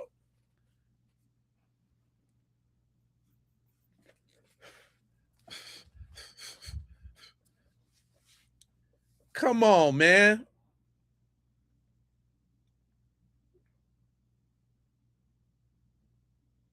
He said, how many languages do you know, considering most people know English, but most people like you don't know any other than English and barely speak it? Oh, you getting them over there. Okay. Shout outs in Denzel. You over there getting at them.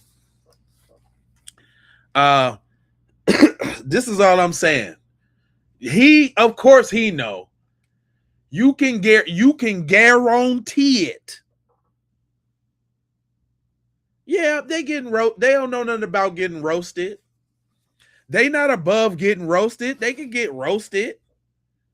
The roast ain't for y'all.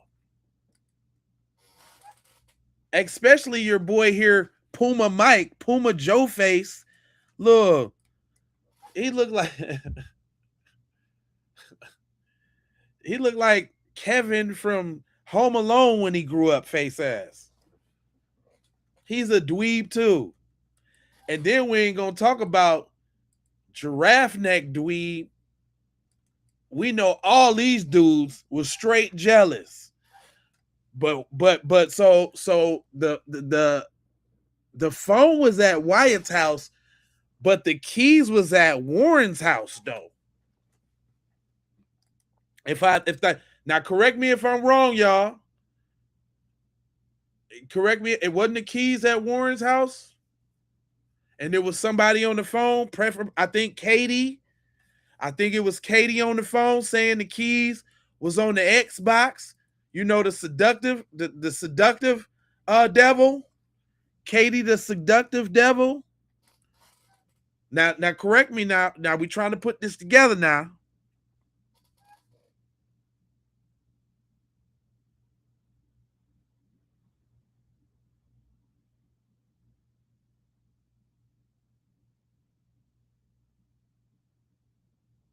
You said them low slung ears.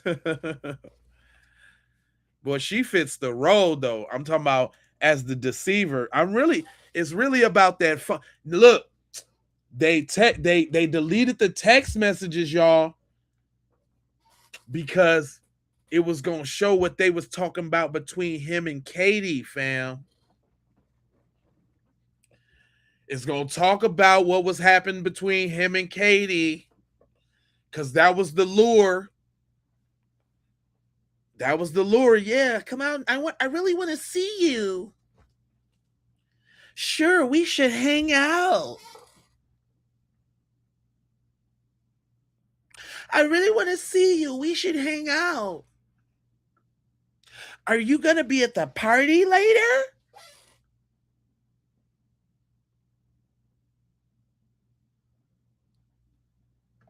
Are we going to get at the party later? Come on now. Come on. That's why the text messages was out. And they had the body. They had the body because that's how they got in the phone. His mom as a parent had she had the phone, right, to get in it. That's how they knew the text messages was gone. Because the mama had the ability to get in the phone.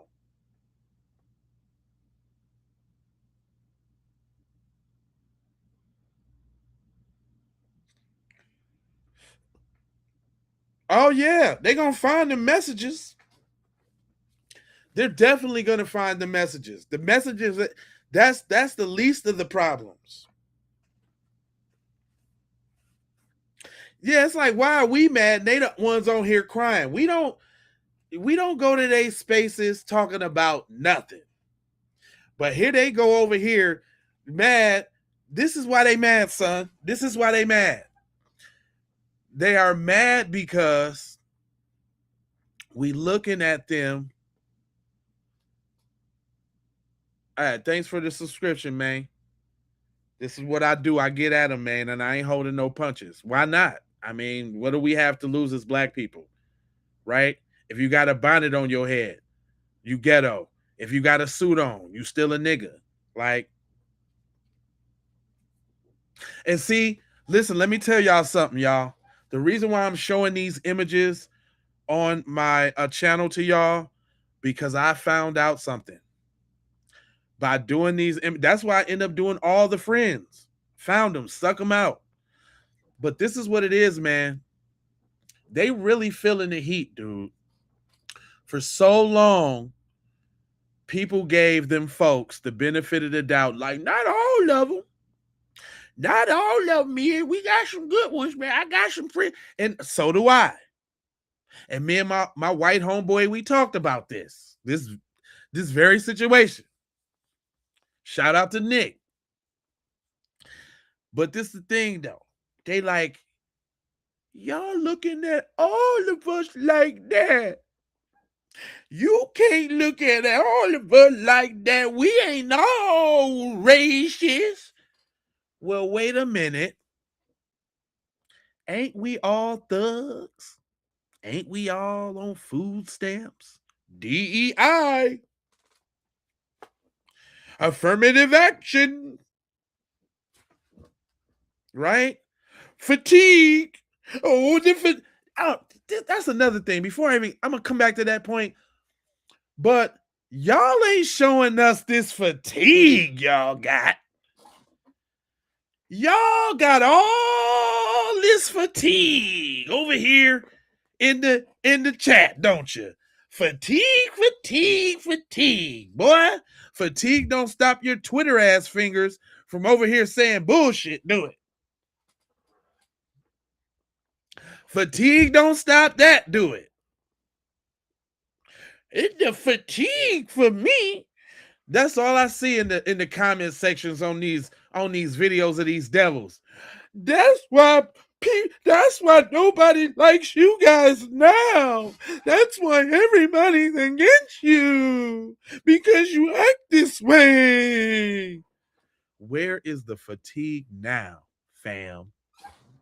The typing stopped all of a sudden. I shouldn't have said that. I done messed up my engagement.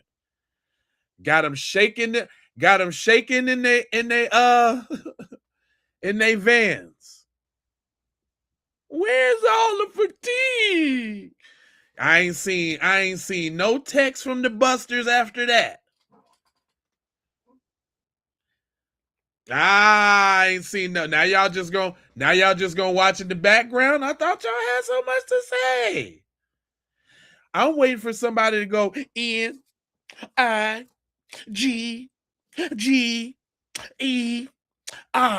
There, I showed them. There you go.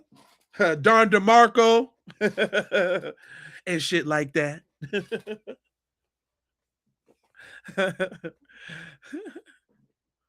Bang, bang. Straight up.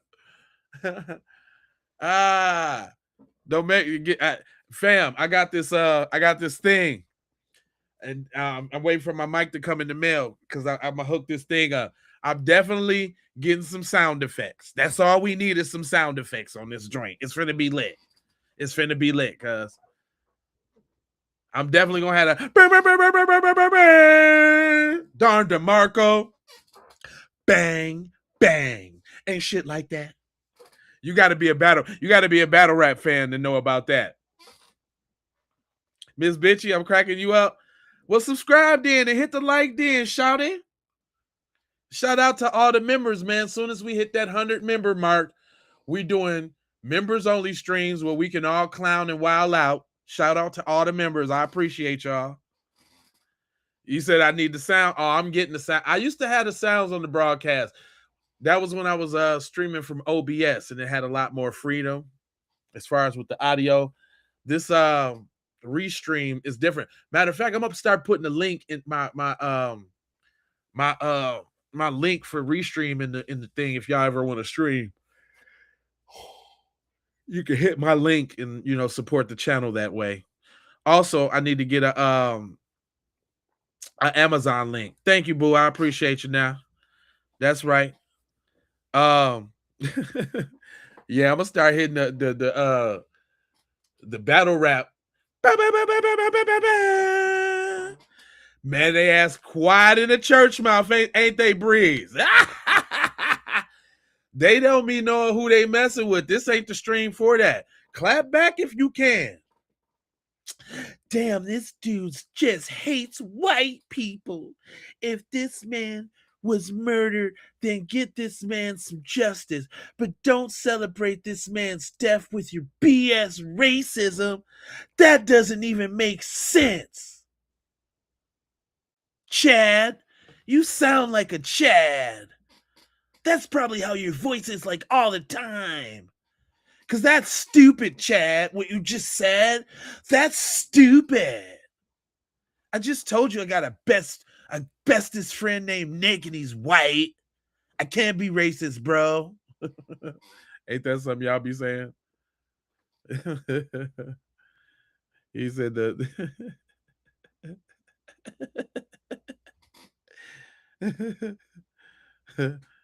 Now that's how Chad sound. Chad, this guy is just racist, bro. Yeah. He had to come on here with a name like Chad, like you wasn't gonna get flamed up. That's racist, bro. You guys spit nothing but hate, man. How is it hate that we're talking about injustice, Chad? Chad, we're speaking about injustice, man. How is that not hate, bro? How's that hate, guy? I know why it's hate, Chad. Y'all be exposing yourselves, man. Stop getting so defensive when race come up, man. Huh? Stop getting defensive. That I got a black nephew. I got a black nephew, man. Yeah, they demons, straight demons. Said Black Lives Matter, but only when whites are involved. Only when whites are involved in the deaths. Thousands are killed by. They say the same crap in my. This is what they be saying in these comment sections, y'all, of these devil videos. And guess what I noticed? This devil thing brings them out. This devil thing. Oh, hold on. You know what's really finna get them mad? This is why y'all should follow my Facebook. I'm over there giving it to them. Wait a minute. This one just reached a couple. This is on its way to going viral. It just reached 100,000 and it's still going. Listen to this message. And they are mad about this. They're mad about this message, y'all. Hold on. Or their child. Hold on. This really finna get them right. The comments is finna go up after this one. Check this out. Asian man or their white man, Mexican, Asian man, or their child kill one of yours, stop turning the other cheek and do what's necessary to end this whole bloodline. We are tired of you killing our people, and all we are left with is thoughts and prayers. Violence is what you understand, and that's what you're gonna get. If you are making rap music about killing other black men, but go silent when they kill ours, we gonna turn that shit off anywhere we hear that bullshit played. Yes. A white man, Mexican, Asian man, or their child kill one of yours, stop turning the other cheek and do what's necessary to end this whole bloodline. We are tired of you killing our people, and all we are left with is thoughts and prayers. Violence is what you understand, and that's what you're gonna get. If you are making... Did y'all hear that? Boy, they over there shaking in their hokas. They are, I'm talking about, man, y'all see how many, I don't know if y'all can see on the big, on the little screen, y'all probably can't see. That's why y'all on the horizontal, y'all need to come on over there to the on the vertical, come over there to the horizontal because you see more of the screen. But for the people on the horizontal, you see that thing got 1.2K comments. It got 1.3K shares. It got how many likes? 1.5K. I just put that up.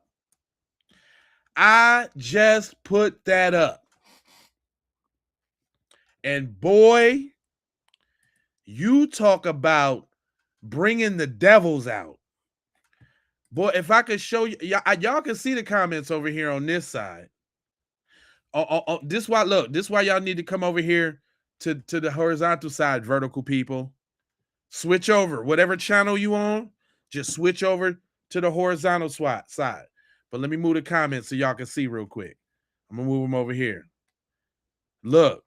Over there in the comments, they like, hold on, let me see if I can blow them comments up. Because they is Trizai Zizai zipping on the comments. Hold on. They Trizai, Izai, Izzo, Izai, Wizzo, Izzo tripping. Look, this first one out the gate. It say, welcome to the culture. My friends, non-white, anti-whites are coming for you. And guess what I said? You sound like a frightened devil. Go and be scared. And I said, cope harder. I'm over there clapping at him. This person say, violence is never the answer. Pray vengeance is God's. I pray to God for justice for victims of racial discrimination. I said, that's goofy for you. I'm slaying devils. I'm slaying devils. I don't know what you're doing, but I'm slaying devils. I'm at them over here in the comments. He say, hold on, let me look for another one where they think they had something stupid to say, and I had to give it to them. Because I'm only giving it to the people who got something stupid to say, like y'all be like, the thousands of people killed and with the school boop boops and the scam bam. We ain't talking about them right now. And you know the difference between the quote unquote black on black crime y'all be trying to talk about is Pookie and Ray Ray go to jail. We ain't got to get out there and march for their ass to be going to jail for what they done did. So stop with that. And then another thing, y'all, while I'm on get 'em mode, and this is all to give y'all ammo to clap back at them too. How does black on black crime affect white people? Have you ever thought of that? You got 13% of the population crimes. How does black on black crime affect you? Black crime don't affect them. Y'all don't live by black people. You make sure of that shit. Y'all out in the suburbs and all out in the woods so y'all can do all the weird shit that you do. How does black on black crime affect them? That shows you more that they're dweebs and they come jump on your posts and come jump in your comments and jump in your chat just to say dweeb stuff. That's how you know that they're dweebs. Why do you care if it hurts black people? You're not black. Y'all don't care about black people. Human death is bad. Well, talk to your folks. Because your folks been genociding and slaughtering and running their little nasty tails around the whole earth, giving people chickenpox blankets.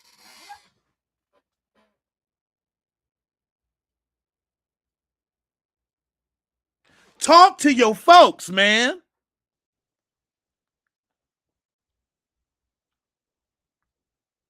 This station is racist as hell. Bye. Well, get your little dweeb self-face ass out of here. I sound goofy. Really? Guess what black people ain't never did? We ain't never wiped out a whole civilization of people. You know about leprechauns? What's your name? Bart? Bart? Y'all be having the most dweebish ass names when y'all be saying the stupid stuff. Come on, Bart. It's fake news.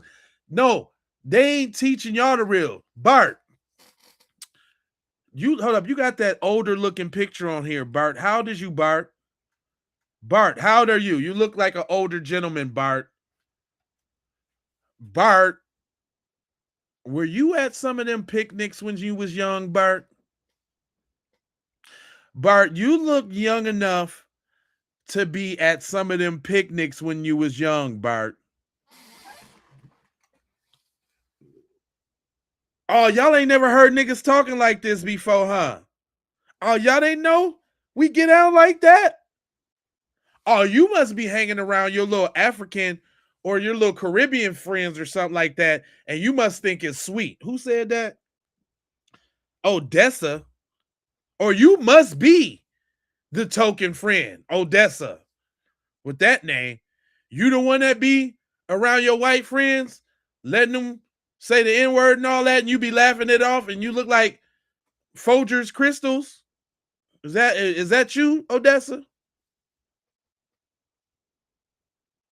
Is that you?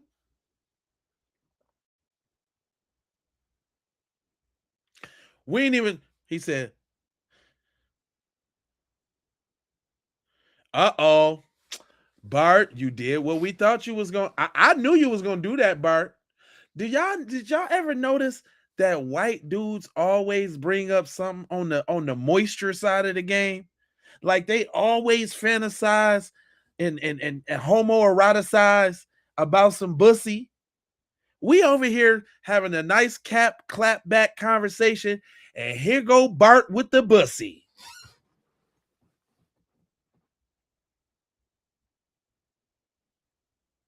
It was all good until Bart entered the chat with the bussy. I told y'all my theory about Jackass is real. I told y'all. Put a 1 in the chat if you know about Jackass. Put a 2 in the chat if you don't. I'm finna draw a connection for y'all, and Bart just proved it. Put a 1 in the chat if you know about Jackass. Put a 2 in the chat if you do not. Here we go. I'm about to take... Thanks, Bart. That's why I let y'all swim in the chat, Bart. Because you help this program alone, Bart. You help it. You help. Oh, I sound like a man-child. Listen, Bart.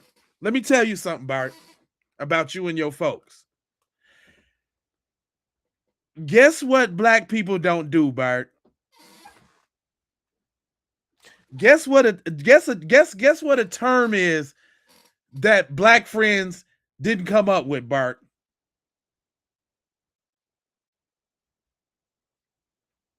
Bartholomew. Little Bartholomew. Guess what, Bart? You ain't never heard a group of black friends talking about a circle jerk. What kind of terminology is that, Bart? Bart, why y'all doing that, Bart?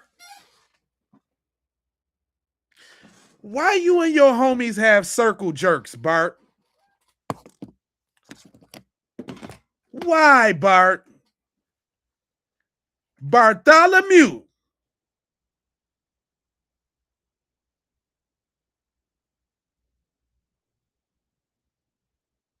Bartholomew, why y'all do circle jerks, Bart? Huh? And I know you do them because we over here having a conversation, just minding our business, and the first thing out your mouth is bussy behavior? Bartholomew. Barthaniel. Bartholomew Barthaniel Jenkins III Esquire X. Why? Why y'all do circle jerks, fam? Huh? Bartholomew getting cooked. I'm just saying. I'm giving you the attention that you want, Bartholomew.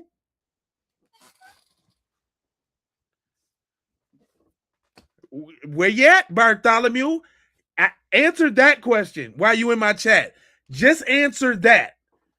Explain circle jerk to me, Bartholomew. I know you wanted my attention because you think I'm cute. That's that other thing that y'all be listen, Bartholomew, we know about y'all. Who's touching all the little boys, Bartholomew? We know. You ain't telling. I know you. You glad that I know you glad I got Bartholomew. Answer the question. You type in what we don't want to hear you type. Explain circle jerk to me. Go. I'm gonna keep back. What's a circle jerk, you ask? Breezy. What's a circle jerk? Tell him what a circle jerk is, Bartholomew. Bartholomew. Tell him.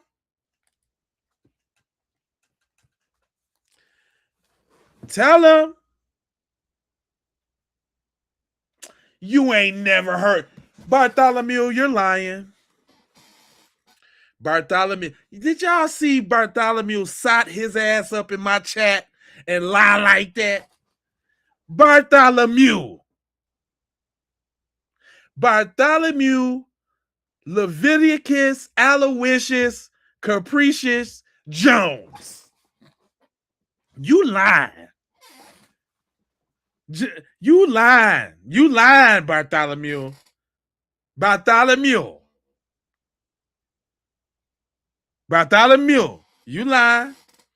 You lying, Bartholomew. They got a crush on me. Bartholomew. Where you at, man?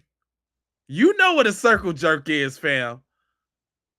Come on, dog. See? Keep it real. This what you wanted. You came over here. This what you wanted. Bartholomew, this what you wanted. Now explain to me before you sot your ass up in my chat again. Come on. Tell me what it is, Bartholomew. Let me explain it to him real quick, Bartholomew, because I see now that you timid or something now. But listen, y'all. What's a circle jerk? Circle jerk. What is it, though? Read it, though. Hold on. I thought he was going to read it. You ain't going to read it? Are you wet? Hold on.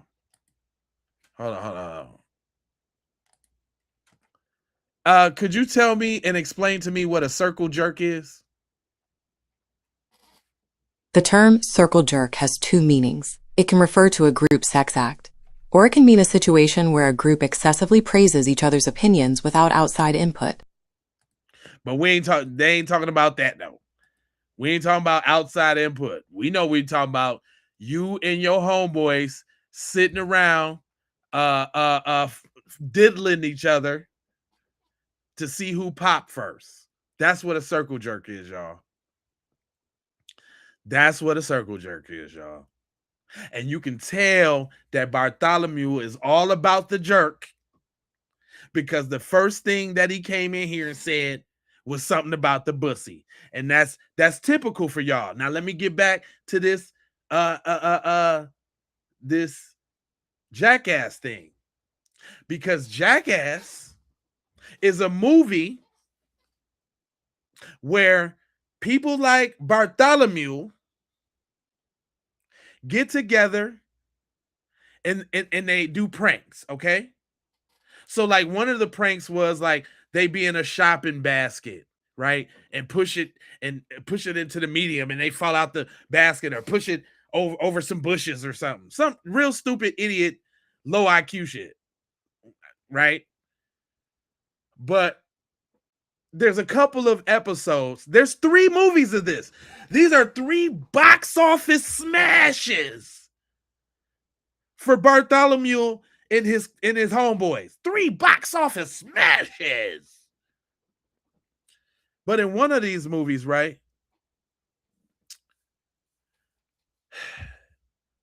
the guys in this friend group decide that it would be oh so hilarious if one of us takes a Hot Wheel race car, put it in a condom, and boof it.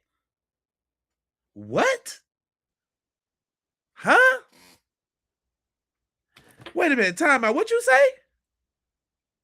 Did you say put something in the condom, put the lube on there, and boof the toy car? Yeah, that's the guy. But that's not it though. Wait till you see the face on the doctor once he gives you an X-ray. It's classic, man. It's classic. What? Huh? What you say? Do you know how fast you would be kicked out the friend group if you suggested putting anything in your bunghole for comedy? Yeah, I know the podcast is ignorant because I'm talking about y'all and stuff that you do. I understand that. Joe Donovan. This podcast is ignorant, man. Why you got your goof ass over here? Did you answer that? Did you answer that? My finesse 2 times. Can you answer that? Why you over here? Come on now. Yeah, Bart. Yeah. Mm-hmm. Yeah. Yeah, Bart. Yeah. I just want to know, Bartholomew. The racist station. You're not going to get it. But they still listening. Yeah. I know. You know what that is, y'all? Let me tell y'all what that is. I'm very well versed on devils. That's sadomasochism. They like Black Daddy making them feel bad. They like that. They like me putting a little spanking on their little pink bottoms. They probably over there diddling themselves. Yes, I'm worthless. Yes, you were with my mom. Yes, my mom's a word shark. Yes.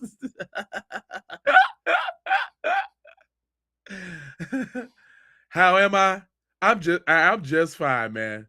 I'm just cool. I'm just blacking out on these dudes because sometimes it comes to that. Sometimes you got to be petty. I'm petty. I don't give a damn. I don't give not a frrr. None of that. You go low, I'm going subterranean. I'm gone off my rocker, baby. Yeah, I'm gone off up in your mom's stink box. Shooting the club up. Pow, pow, pow, pow, pow. Then you're gonna have a little niglet brother.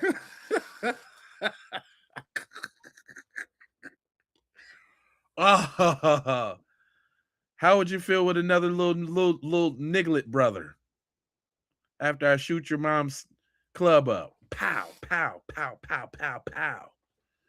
Especially if she look anything like Katie or the Devil Judge. If she look like Katie or the Devil Judge, I'm shooting your mom's box up. Shooting it right on up. And then you're going to have a little niglet brother. And you ain't even going to be able to take it.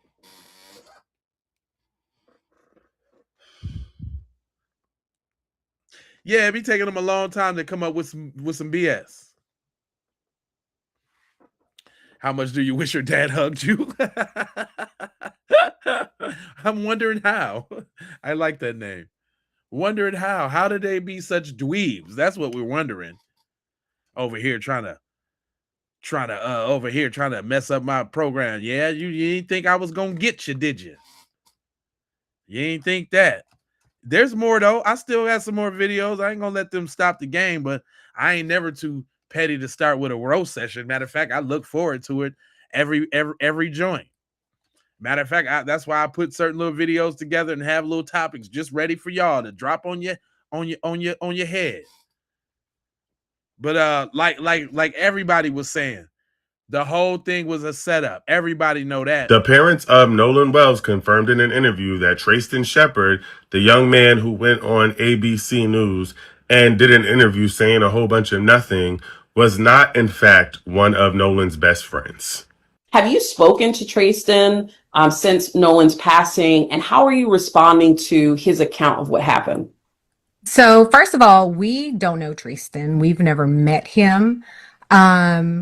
So to say, best friend, childhood friend, that's a bit of a stretch. Right. We've never met him. He's never been to our home. Now, I also want to point out that if you listen to the interview that Tristan Shepard did with ABC News, he keeps saying things like, I don't know why people would think we would do anything to hurt Nolan, which tells me that you are friends with the boys who have yet to come forward, and you have some affiliation to what might have happened to Nolan Wells. Because why do you keep saying we? Now, in the interview, Tristan also talked about the video that went viral of people arguing on the island, and he claims that it was him in the video arguing and not Nolan.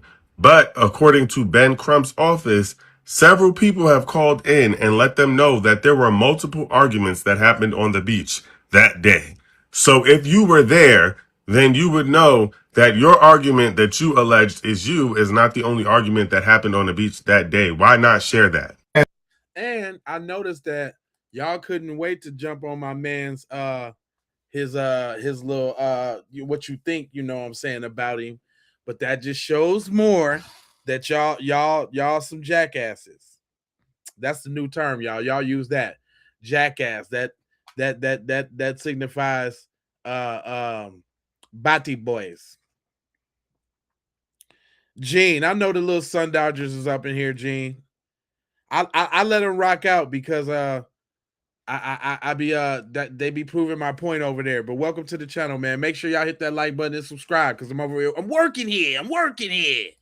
I'm over here working here. There's so many people now calling our call center saying where there was this argument and then 10 minutes later there was another argument. But those people have called said, no, Nolan was in an argument. So now that we know that there might have been multiple arguments on the island that day, we cannot rule out that there was not an argument with Nolan and his friends. We also cannot rule out that the picture that is said to not be on July 4th is not on July 4th, because Tristan is the one that told us that it wasn't on the 4th of July. But he also says that he's best friends with Nolan, and we know that that's not true. I also want to note that the judge said in her statement that the last time they saw Nolan was at 3 o'clock and they left the island at 4:30. But the rest of them keep saying that they were about to leave the island and they told Nolan to come on and he said he was going to stay behind. Those are two different things. And people keep forgetting that she is a judge. So we know that if this goes to trial, it has to be proven beyond a reasonable doubt. They are trying to create reasonable doubt. The parents of Nolan Wells confirmed in an interview that Tristan Shepard, the young man who went on ABC News and did an interview saying a whole bunch of nothing, was not, in fact, one of Nolan's best friends. Boom. So that little cat is out the bag. Man, I just man, I'm getting over so many notifications over here about these memes, man, about these memes on these devils that I'm getting, y'all. Boy, y'all would think I'm somewhat sort of kind of a superstar over there on Facebook. Like, they is really crashing out, just like they doing in my chat. They are super crashing out about this devil thing. Like, they just cannot. Like, I heard somebody was in the comment section like, they should sue you heavily right now. And I'm like, why? Because I think that they did a devilish deed. I didn't accuse them of no crime. I didn't say that they're guilty of anything. I didn't accuse anybody of anything. I'm speculating on what I think happened. But they want to use their little white privilege and white power so bad over there on Facebook to get me, but I ain't doing nothing wrong. I'm using the AI that God gave me. I'm just using the AI that God gave me. I think that's funny. I'm using the AI God gave me. AI said, let there be devils. And gosh darn it. Hell yeah, Todd. You're right, Todd. It was a sacrifice. It's been 3 of them so far. We've covered them.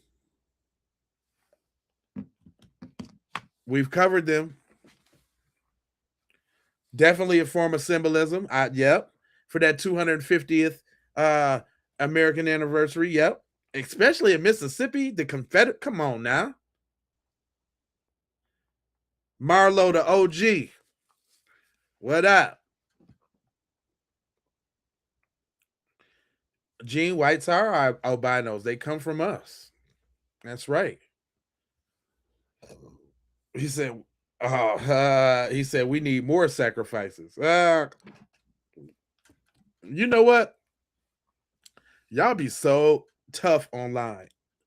Y'all be Rambo online, boy. See y'all in the streets, and then you look like your boy with this you in the streets. Y'all be talking all that crap, all the crap in the world, and then look like this. This how you really look. You look just like Wyatt, talking all that trash. Ain't gonna do nothing. Yeah, that's you, FAFO. That's exactly how you look. Because we see it every time. Every video that circled the internet, y'all running up, trying to be a fake Chud the Builder. I got his ass too, y'all. I got him too. The AI made Chud a special type of devil too. Chud is a damn devils. It ain't no other way. He's a look at him. They gave him a tail. He's an aggressive. Look at his horns. He got them strong devil horns too. Like, man.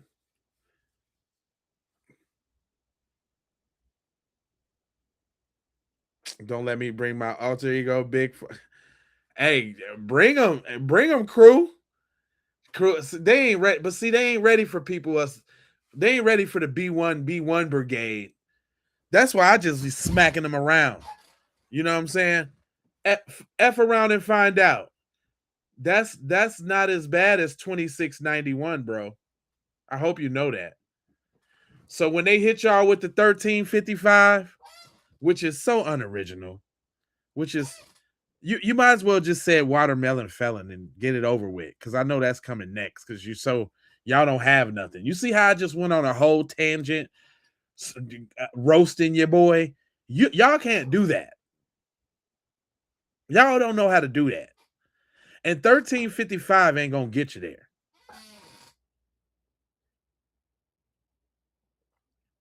It's not gonna get you there, bud.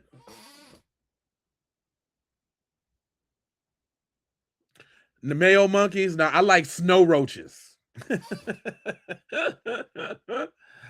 I've been hearing snow roaches lately, and that's really got me on one. Snow roaches.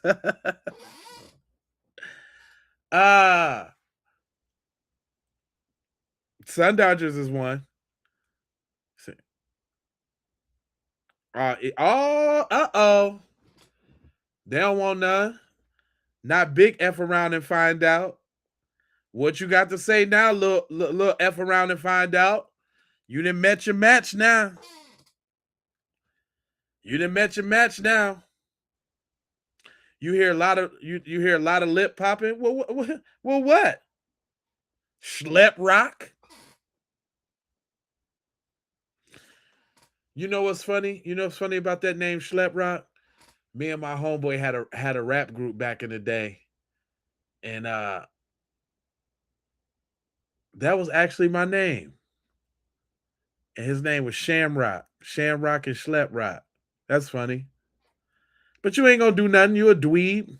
You one of them dweebs too. How I know you a dweeb? Because you over here typing in my chat. Only dweebs do that. You one of them Wyatt type dweebs. Is that you right there? Is that you with that hideous blue bow tie on with that fuchsia pink suit on? Is that you?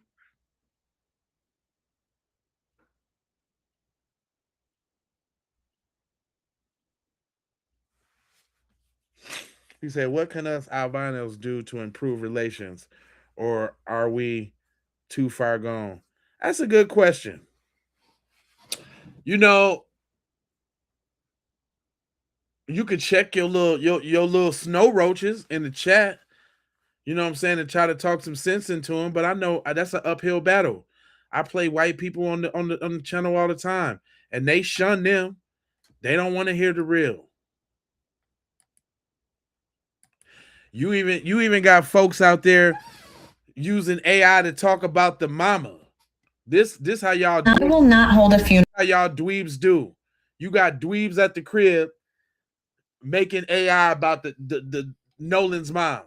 Funeral for my son Nolan. A fake AI generated video of Nolan Wells' mom is going viral online. Someone is out there creating fake AIs of Christina Wansley talking about her son Nolan Wells' funeral. And this is where I draw the line with AI. People actually believed it to the point where Christine Wansley had to put out a message saying, hey, that ain't me. Also, we have new information about Nolan's alleged best friend, Tristan. So first of all, we don't know Tristan. We've never met him. So to say, best friend, childhood friend, that's a bit of a stretch. We've never met him. He's never been to our home. Now, if you were to say that about Jalen or Javon, I would say absolutely. You could say that those are childhood friends. Those are best friends because... Yeah, Nolan's mother said that is not his best friend. This altercation Tristan was talking about may not involve Nolan Wells. But Nolan Wells' friends made it very clear that he was in an altercation on July 4th. And I guess after Nolan Wells' mother cleared the air, Tristan said he was not going to be talking to anybody else but the two news reporters that he was talking to in the beginning. Y'all can pause to read. Ben Crump also had this to say about... Would they say pause? Also had this to say about pause to read. It says, to all the media outlets, please be advised that I will no longer be granting interviews to any additional reporters. My intentions was to speak truthfully regarding this situation. I have established direct contact with the necessary individuals and should follow further clarification be required to address any misinformation. Moving forward, I will only be communicating with the two reporters with whom I am currently engaged. I apologize to anyone expecting a more intensive story. My priority remains advocating for myself, my friends, and justice for Nolan. That does not sound like a friend that grew up with that nigga since he was knee high to a tree high. What is, if with friends like this, man, who needs enemies? I hate to see what the dudes that hate Nolan is talking like. If these the friends, geez Louise. What the hell? Then how you gonna come out and make the one statement and then say, no, I ain't making no more statements about my dead friend. That was all I got for you. Now y'all better take my words that I just said, because what?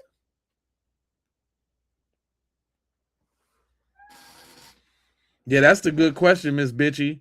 Who gonna stop us from talking? Nobody. Uh-oh. He said, exactly, but they want to get in our reparations claims and they owe. That will be the entire F around and find out. Exactly. Nolan was not in the altercation. You don't just shut up. That's what you do. Because what we do know, y'all devils murdered that boy. That's what we do know. And we looking at all of y'all funny. And that's what you don't like. That's what you don't like. Yeah, but we got our eyes on you. Because I got my eyes on you. But I mean, most of us in the B1 space, we've been know. What's joyous and a happy occasion about all of this is that now we're coming to a point where even them people that were like, ain't no white supremacy, ain't nobody supreme over me. I do's what I wants to do. Ain't no white supremacy. See, now what's going on right now, all these back-to-backs and non-coincidental coincidences.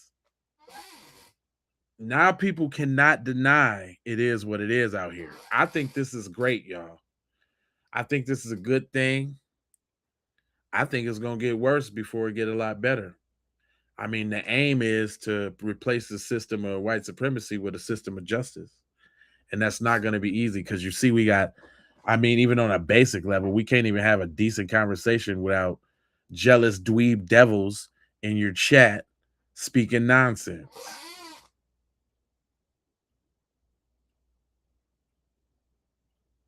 I mean, just even on a basic level. And I'll tell you why they over here, y'all. The same reason they always had to have a white person in church back in the day. Because they still don't want us Negroes congregating and coming together and being on something. You said, yeah, I know Detroit Lakes, Minnesota. You went out there with them folks, fell off the boat, but ran through the woods, caught back up with the boat, and grabbed the beers, then fell off. So they cannot F with me. Ooh, dang, cuz, for real? Yeah, I know about Detroit Lakes. That's up north.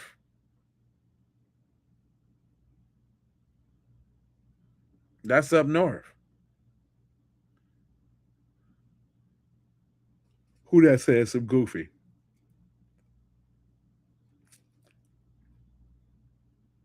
Yeah, they should be. Everybody should be in prison. We know what's up. We already know what's up, man. You know, that's Jay Lava is a dweeb who speaks nonsense. Jay Lava is a dweeb who speaks nonsense. I couldn't come up with nothing to say about the host because he's fly, intelligent, articulate, comes with facts, receipts, and can roast your ass. And you just don't got nothing to say. You can talk about my gap and my teeth, but that made me look good.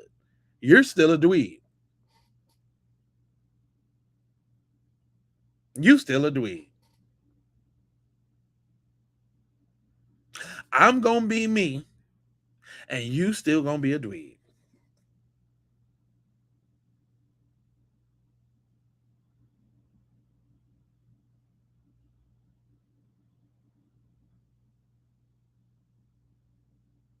I was waiting for you to respond. I was trying to give you a little something. The host is also racist. You know black people can't be racist, stupid. Bigoted. Prejudice. Yeah. But racist, no. But I don't expect your little low IQ self to know the difference between them. What do you think about the guy who went on the news and told his fellow African Americans that there needs to be a mass exodus and everybody needs to move back to Africa? That was a Democratic shield tether. Because that's not what foundational Black Americans do. We don't flee. So no, I'm not, we don't flee.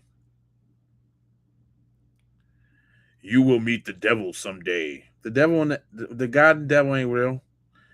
Nigga, we on hell on earth right now. We dealing with devils right now. We done met them. You know how many devils I done came across in my life? Yeah, I'm talking to one right now. Talking about you will meet the devil someday. Nigga, they all around. What are you talking about?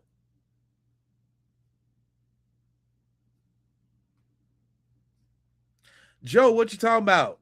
You a devil. I done just showed you a whole bunch of pictures of other devils. These people are truly and indeed, in fact, devils, Joe. You do know that, right? Y'all some damn devils. Y'all some devils, Joe. Ain't no other way. Ain't no other way, Joe. Y'all some damn devils. All you. Lindsey Graham, he a devil. John Ledbetter, the sheriff, he a devil. Mitch McConnell, he a devil. The dude that was harassing that black kid, he a devil. Morgan, he a devil. Eli, definitely a devil. Dort, the dweeb Wyatt, is a devil. Eric Alcantara is a devil. Katie McCormick is a devil. Chud the Builder, another devil.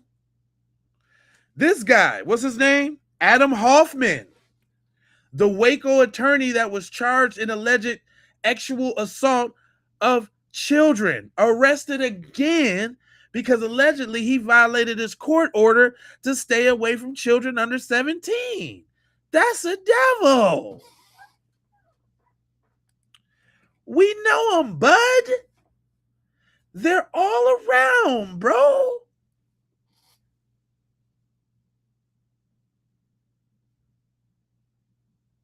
They're all around us right now, bud. Everywhere you look, devils. Look, Warren, his friend, devil. Look, the medical examiner, Miss Stacy Turner, devil. The Mississippi Public Safety Commissioner, devil. Gonna tell us to not speculate on the case. He a devil. The head commander chief in charge, number 47.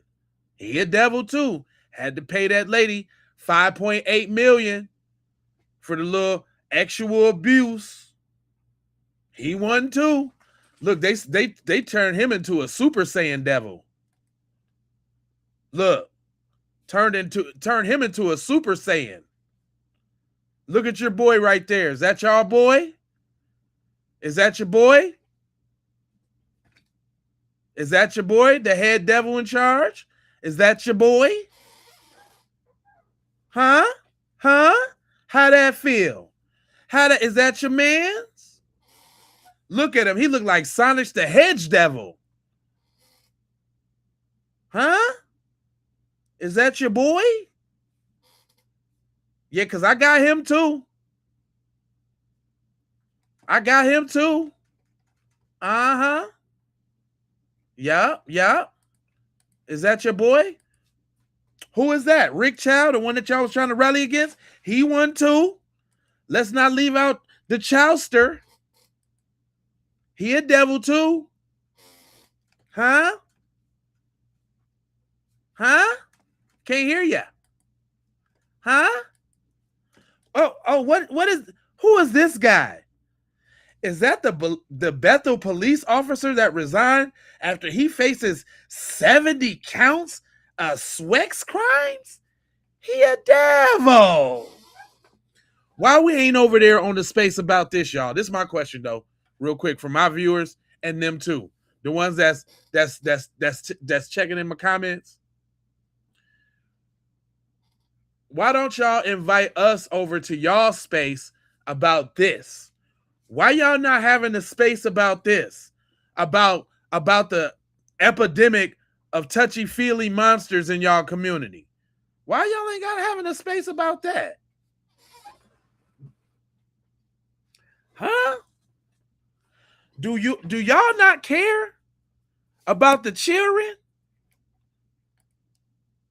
Do y'all not care about the children in y'all community? I'm talking about in your community. Do you care? Do y'all care about all the children that's getting diddled in your community? The call is coming from the inside of the house. Oh, I'm cooking them? Thank you for the jewels. Yeah, I'm trying to cook, bake, saute. Huh? The call is coming from inside the house, FOFMA, whatever your name is, all you other busters. The call's coming from inside the house. Is you going to answer? Is you going to save little Becky and them from your uncles and your cousins?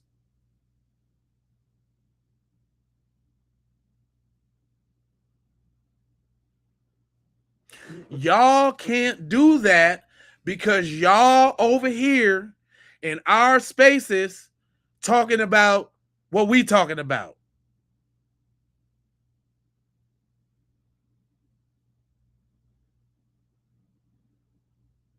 See, if you used your time appropriately, then y'all could weed out the scourge in your community with these people that like to keep kids on the tip of their fingers.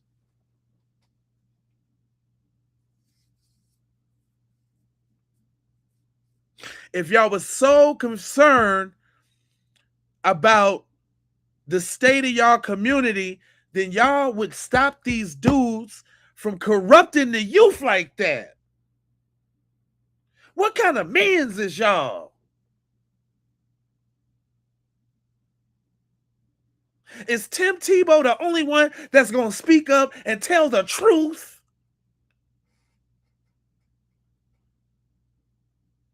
Yeah, I need a hug. Because when I think about what's happening to all them little white babies,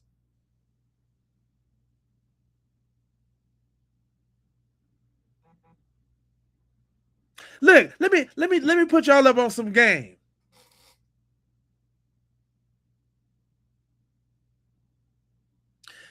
Did y'all know how and why they started testing for venereal disease? Let me give y'all a little. You learned something on the KP podcast. Let me give you a little game. Did y'all know that they started testing like that in the 50s and 60s, but before that, all these little white girls kept coming up with venereal disease, chlamydia, gonorrhea, VD. Right?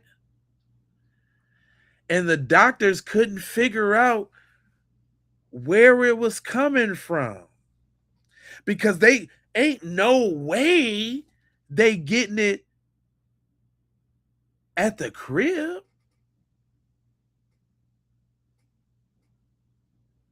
Do you know what these devils in the medical industry came up with as an excuse?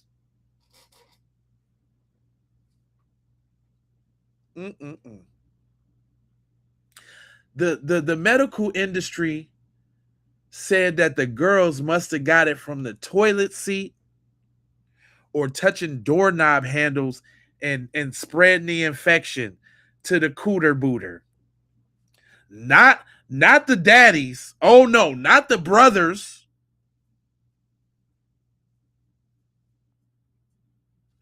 Toilet seats. That's how diabolical this thing go.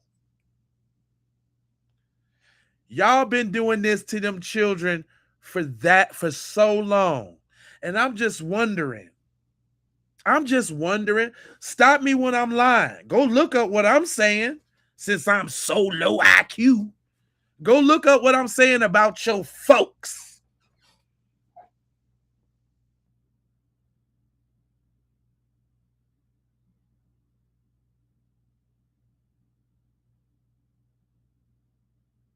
Yeah, the uncles. The brothers and the uncles. Yeah, the toilet seat BS. That came strictly to protect white fathers from being disposed as diddlers. Yeah, that's MAGA.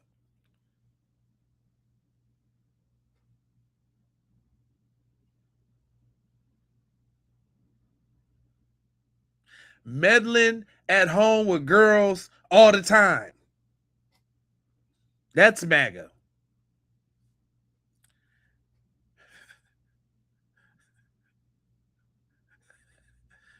Meddling at home with girls all the time. I be quick with it, boy. I be coming up with that shit on the spot. Y'all can't get me. That do hurt a little bit. I know. That's why you don't see him. That you see the numbers start to drop, and the texts get real quiet when I start speaking about their side. Man, hey, big FOFA. That's the type of dude that got two-way mirrors in the bathroom and got a charger facing the toilet so he can watch his stepdaughter pee. That's what kind of dude that is.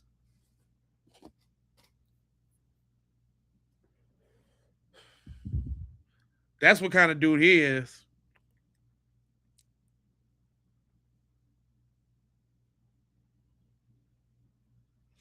I am very educated. Glad that you recognize, Todd. I got a million trillion facts I can slap on your ass. It hit different talking to somebody who know, huh? If we talk about statistics, let's talk about 26% of the male population is white, but they make up 91% of family side. They taking out the whole squad side. The dog, the fish, the gerbil, the parrot, all gotta go. What about that, y'all? Is y'all gonna do a stream about the scourge of family side and touchy-feeliness in the YT community? When am I gonna see that title and description and hashtags? When is that coming out?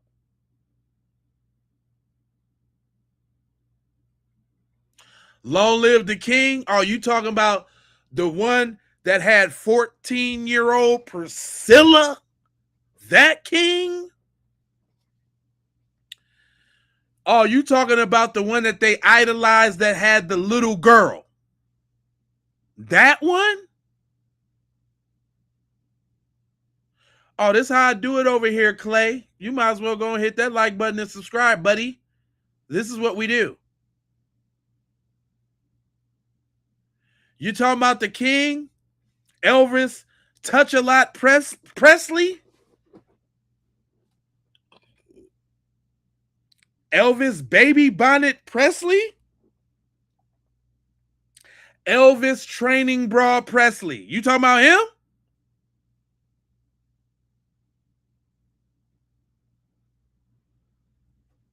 Huh?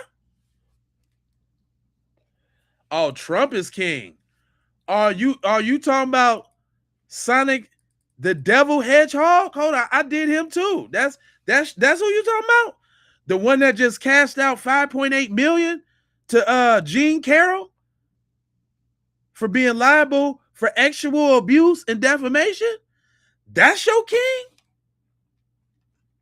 Super Saiyan Devil in charge?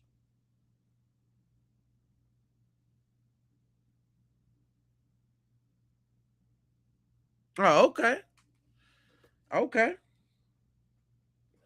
It's good to know where you at and how you get down. That's always good to know.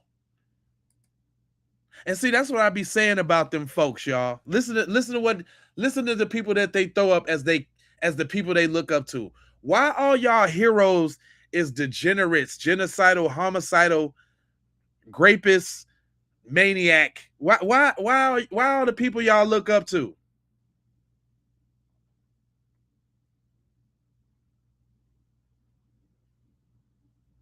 You said you'll stay and play. Yeah, they come over here in droves, fam. I'm getting on their hindquarters over here though. They come to the wrong channel thinking that they finna say stuff. That's the news headline. Fam, look, they don't even like facts, man. You allergic to facts just like you are allergic to water and bathing your legs and your feet. Just like you allergic to using a wash rag. That type of allergic? Is that the type of allergic you is? That you don't never wash your feet or your legs?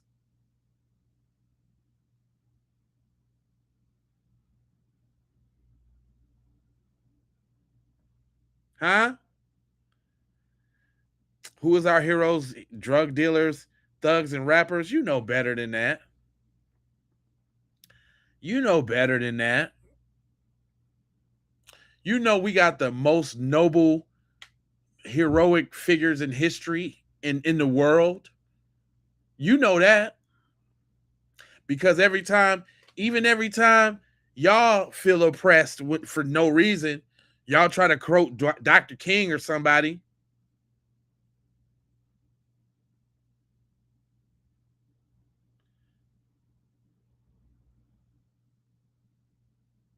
Pretend they don't smell. Pretend you don't smell like bologna and wet dogs right now. Tell us you ain't took. Just take lie and say you took a bath today or yesterday. We know it. Y'all do like a 4 or 5, 7 day stretch. As long as you don't see no dirt on your skin, you ain't dirty. I just went swimming the other day. I ain't dirty. I just went swimming.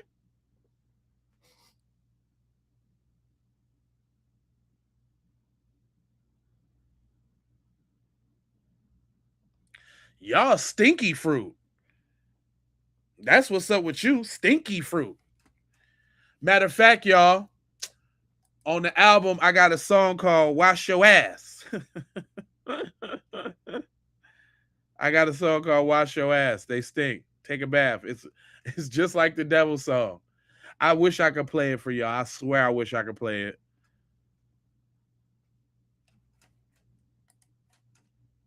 I got a song called Wash Your Ass, y'all.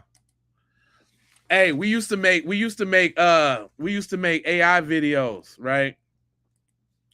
For every episode. We've been doing this. We've been doing this like real hard for a long time. I'm talking about I used to be on their head, like until they start messing with the money on the monetization side of the game. But hold on real quick. Let me show y'all how we used to get down, because I could play them without the sound, but you would definitely get the gist. Cause I ain't just start doing this. I've been getting at them real heavy, real hard, real heavy and hard, real heavy.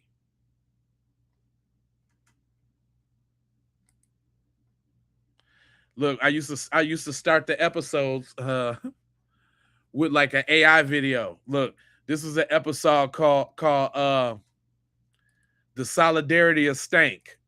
Maybe y'all should go back and watch it, because we got it in on this one. Hold on. Me and Teasy got it in on this one.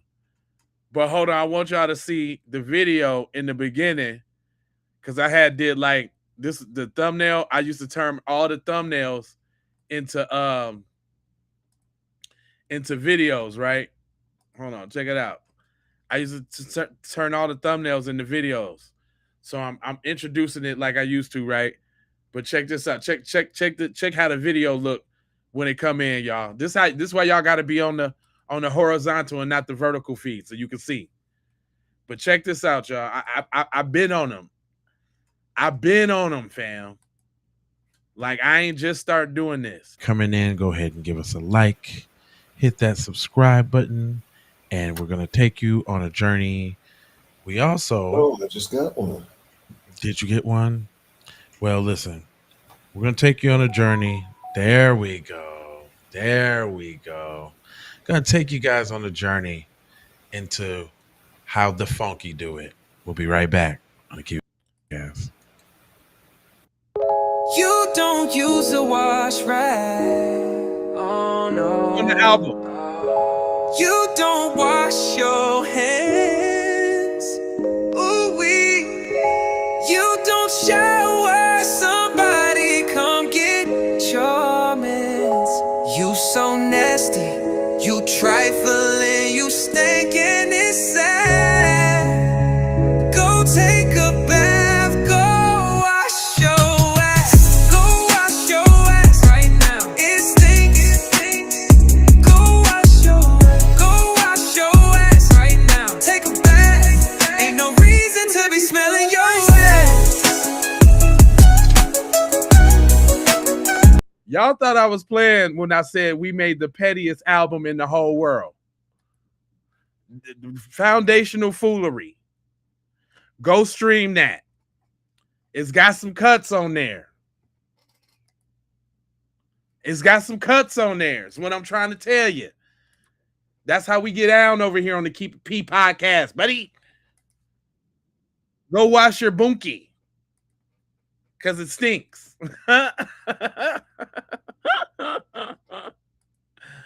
Go wash your bunkie, sir. Your little bunkmeister. Go clean that thing up. You did? Oh, we used to get them, fam. Look, we got a song on the album called Scooter the Oh no, this is the funny song. It's called I Can't Play It because it's registered. Now, if you go get the album from the link in the description, they got the bonus song, the stank song. The stank song ain't on streaming platforms. They wouldn't let me put that up for some reason. I don't know why. Go figure. But I'm talking about, I'm clowning them. Cow coochie. Hey, we did an episode about white people eating cow coochie. And so I had made a whole video about it and everything. Every time I want to get on their head, AI has been my tool. You see your boy over there loving the cows? You know what I mean? Holding the cows, sweet, whispering sweet nothings in the cow's ear, all back there eating cow cooch. You see what I'm saying? Hold on. Here you go. My bad. Check this out. They had a song called Cow Coochie. This is on the episode from way back that I was playing. I'm talking about I really be on these people's neck bone. I'm not playing. I ain't playing with them at all. And I'm going straight there. Wherever there is to be gone, I'm going there. Not playing with y'all. We ain't got time for games over here on the Keep It P podcast. Hey, remember that one story about we started the No Cookout. We got this song on the album too. The Cookout song banged though. I ain't even gonna lie. Like the Cookout song though, the Cookout song's kind of fire. Like on the reel to reel. Hold on. Let me see if I can show y'all the Cookout joint real quick. Hold on. Because the Cookout joint is pretty fire. I'm just going back to some of the old episodes. Look. Oh, that's the video, The Devils. I had made an AI video, The Devils. The Devils song y'all be hearing? That came from this. From the episode we was doing. This the Devil episode right here. Look how I had them looking.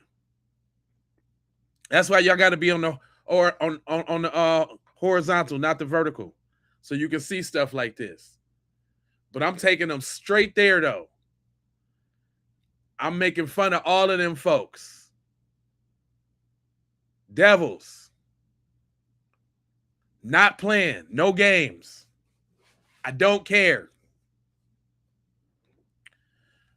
That's how we doing it.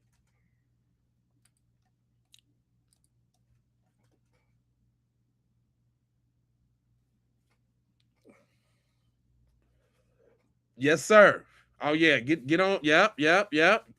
I know when I start roasting you real good, y'all gotta go. I feel it. I feel it. Oh yeah. But I'm just letting you know that I'm not the one you play with. I'm super petty and I will get you. Don't make me make an AI about you. Don't make me find out who you is and make an AI about you. Cause I will. Ooh, guess what, y'all? I got one that'll really get y'all mad. I did one about Eminem. Because Eminem is not the GOAT. Oh, yeah. I'm going at they peoples. Look, I'm going at they big peoples too. Look at this. Look at this AI, y'all. This song on the album too. Emily is not the GOAT. Because Emily is not the GOAT. And then, yes, I call him Emily. How does this feel? Does that feel good? Look at your boy crying. Emily. Little Eminem. Little Emily. Little Eminem. No, Eminem is not the GOAT. He's a buster. How about that? Does that make y'all mad? Is that your king? Is that your king?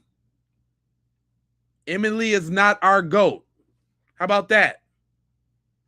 How's that feel? Playing with me. I'll take a whole segment out my joint to get on your hind quarters, boy. You don't know me. You don't even know me, cuz. Like that. You don't know me, cuz.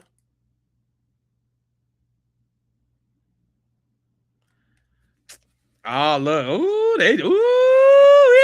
like me talking about your boy. He is the GOAT. Oh, he is the GOAT.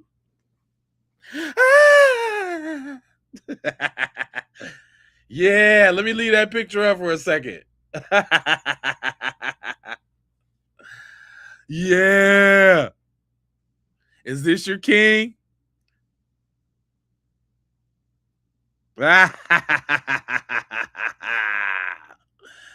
Emily is not the GOAT. He's nowhere near it.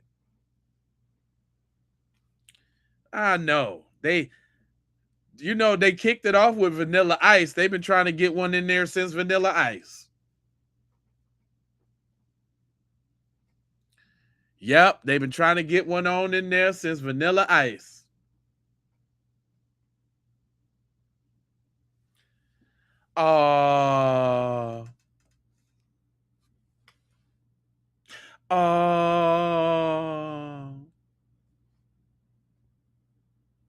Do that make you feel bad? He is not a king. Hell no, he ain't a king.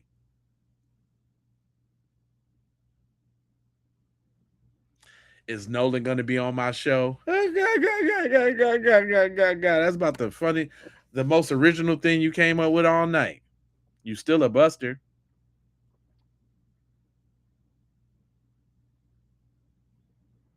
Informer. That sounds like I lick your boom boom down. Oh, they tried it a whole bunch of times. Marky Mark and the Funky Bunch, Kid Rock, Third Base, Beastie Boys, Yellow Wolf, Paul Wall, Vanilla Ice. How many else was it? Oh, Bubba Sparks. Tried it with Bubba Sparks. Although I did like the little booty. Only thing, you know what I like, Bubba Sparks? Y'all spitting that booty chatter. Y'all spitting that booty chatter. I ain't gonna lie. I liked the ugly song. Y'all spitting that booty chatter. That's all I know he said in the song. Y'all spitting that booty chatter. I'm talking about some stuff that really matter. Hit the booby chatter.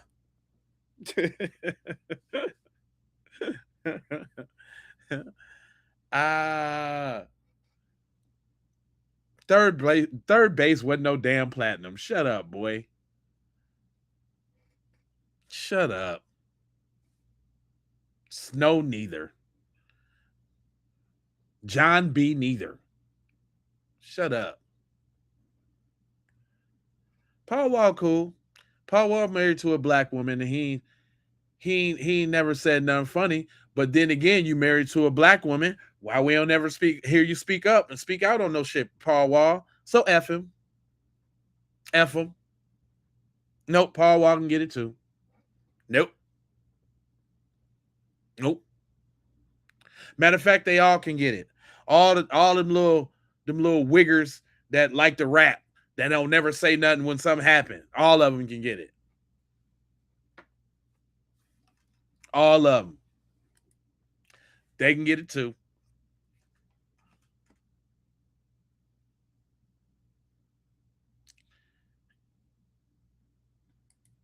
You like everything about black people, even the auto-tune. Shut up. Have y'all listen here, dweebs. Let me let y'all in on something. Think about where your little dweebish life would be if you couldn't borrow and steal swag from black people. Huh? Y'all better thank y'all lucky stars we graced the presence of this place. Because y'all would slit your wrist. I'm sorry, I didn't mean to say that. Y'all would unalive yourself if we wasn't around. Stop playing. Macklemore, Post Malone, Action Bronson, Lil Dicky, Lil Pump, Lil White from 3-6. I can keep going.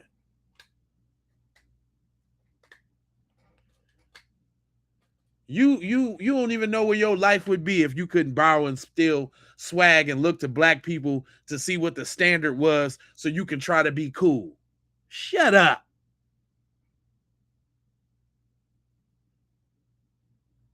Just shut up. You wouldn't even know what it was.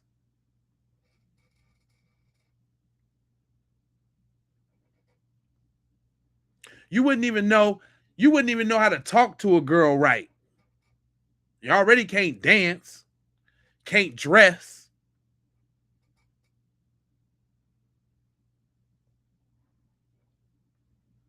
$692. Hell yeah. Little Danny DeVito. That little short buster.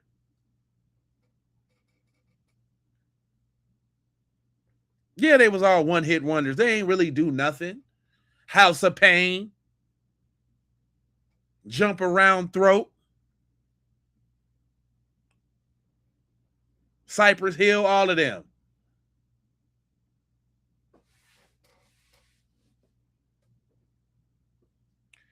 Indigenous World, you might as well go ahead and hit that like button and subscribe, man. That's how I do it, man.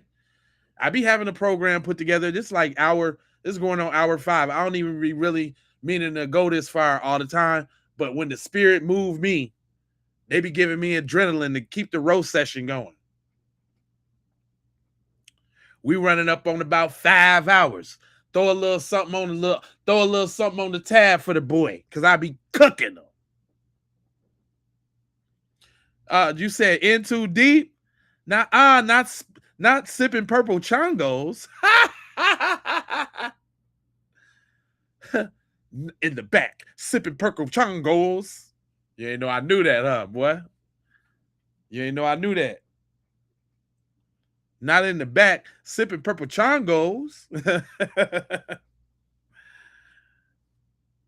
Yeah, that's right. That's what's up. Yeah, we is united, man. You can't tell how on cold we is right now. Talking about black people don't unite. We show on everybody ass about this Nolan. We show on everybody ass. The coon niggas talking crap. We on YT people's necks. Everybody getting the flu flops. Is what I'm trying to tell you.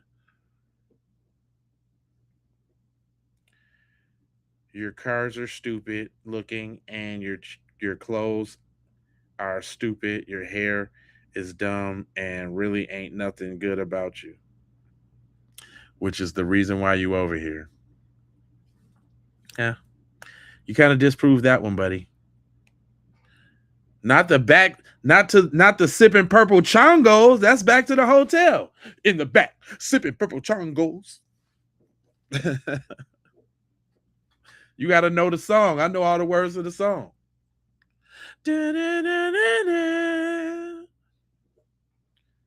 That was the jam, though. They tried it. Shit, Jump Around was the jam. Now that's on my Spotify playlist. I play that. Oh, you just irritate us for fun? That's what's up. I know it's admiration and jealousy at the same time. I know it's a weird mix. Appreciate the Joes. You know what I'm saying? But I ain't gonna hold you. I'm gonna mold you, fold you, and scold you about being on code. And you know I got 4 words for you. Hold on real quick. Let me go ahead. Let me get to the Biggie Smalls part. Let me matter of fact, let me look your square and your optical retinas. Let me look your square. Let me look your square and your optical retinas. Now I need you to go ahead and subscribe for the vibes, like for the spike, and hype for a spike in the algorithm. If they got that hype thing on there, hype that thing. You know what I'm saying? You might have to do it after the broadcast stop. You know what I'm saying? But hype that thing. Next time y'all come back, listen here, I got some instructions now. Next time y'all come back, if you want to support the channel, you go on the big screen one. The big screen, because this little screen right here, they don't pay that much for the little screen. The little screen get the people in here. The big screen is where you do the support. The ad revenue is crazy on the big screen. So next time y'all get the notifications, make sure you put on the bell for notifications, so you know every time I get ready to go live and jump all in their little throat box. Hit the bell for notifications. Make sure you watching the horizontal big joint. You know what I'm saying? Let the newbies come in on the vertical joint. But y'all get on this horizontal joint so you can get all this space right here. You know what I'm saying? And you can see the little tidbits I be trying to tell you when I be busting other stuff down that you can't see on that little screen. You understand what I'm saying? But I need you to go ahead, comment your vomit, share now. Now listen, this is key. I need you to share if you care about getting Black empowerment everywhere. If you gonna share one, share the horizontal joint, not the vertical joint, so they can come to this joint. So when I be showing them little things, like, you know, when I be referring to stuff like this, when you want to get a full screen of like the golf or something like that, if I'm showing the full screen of the golf or whatever like this, you can see all that. You see what I'm saying? All that. Who that is coming in late? What up, Carmel Bottom? Uh-oh, I remember that name. What's up with you now? All right now. Caramel Bottom is up in here now. Mama, I've been streaming for about 5 hours, G. You missed it. You gotta go on you gotta be part of the playback game. You know what I'm saying? If y'all missed the whole joint, go on the playback side of the game and get the little highlights and all that. You understand? You know what I'm talking about? It's real simple. But love, peace, blessings, and aloha. I'm out the Doha. For sure, you already know.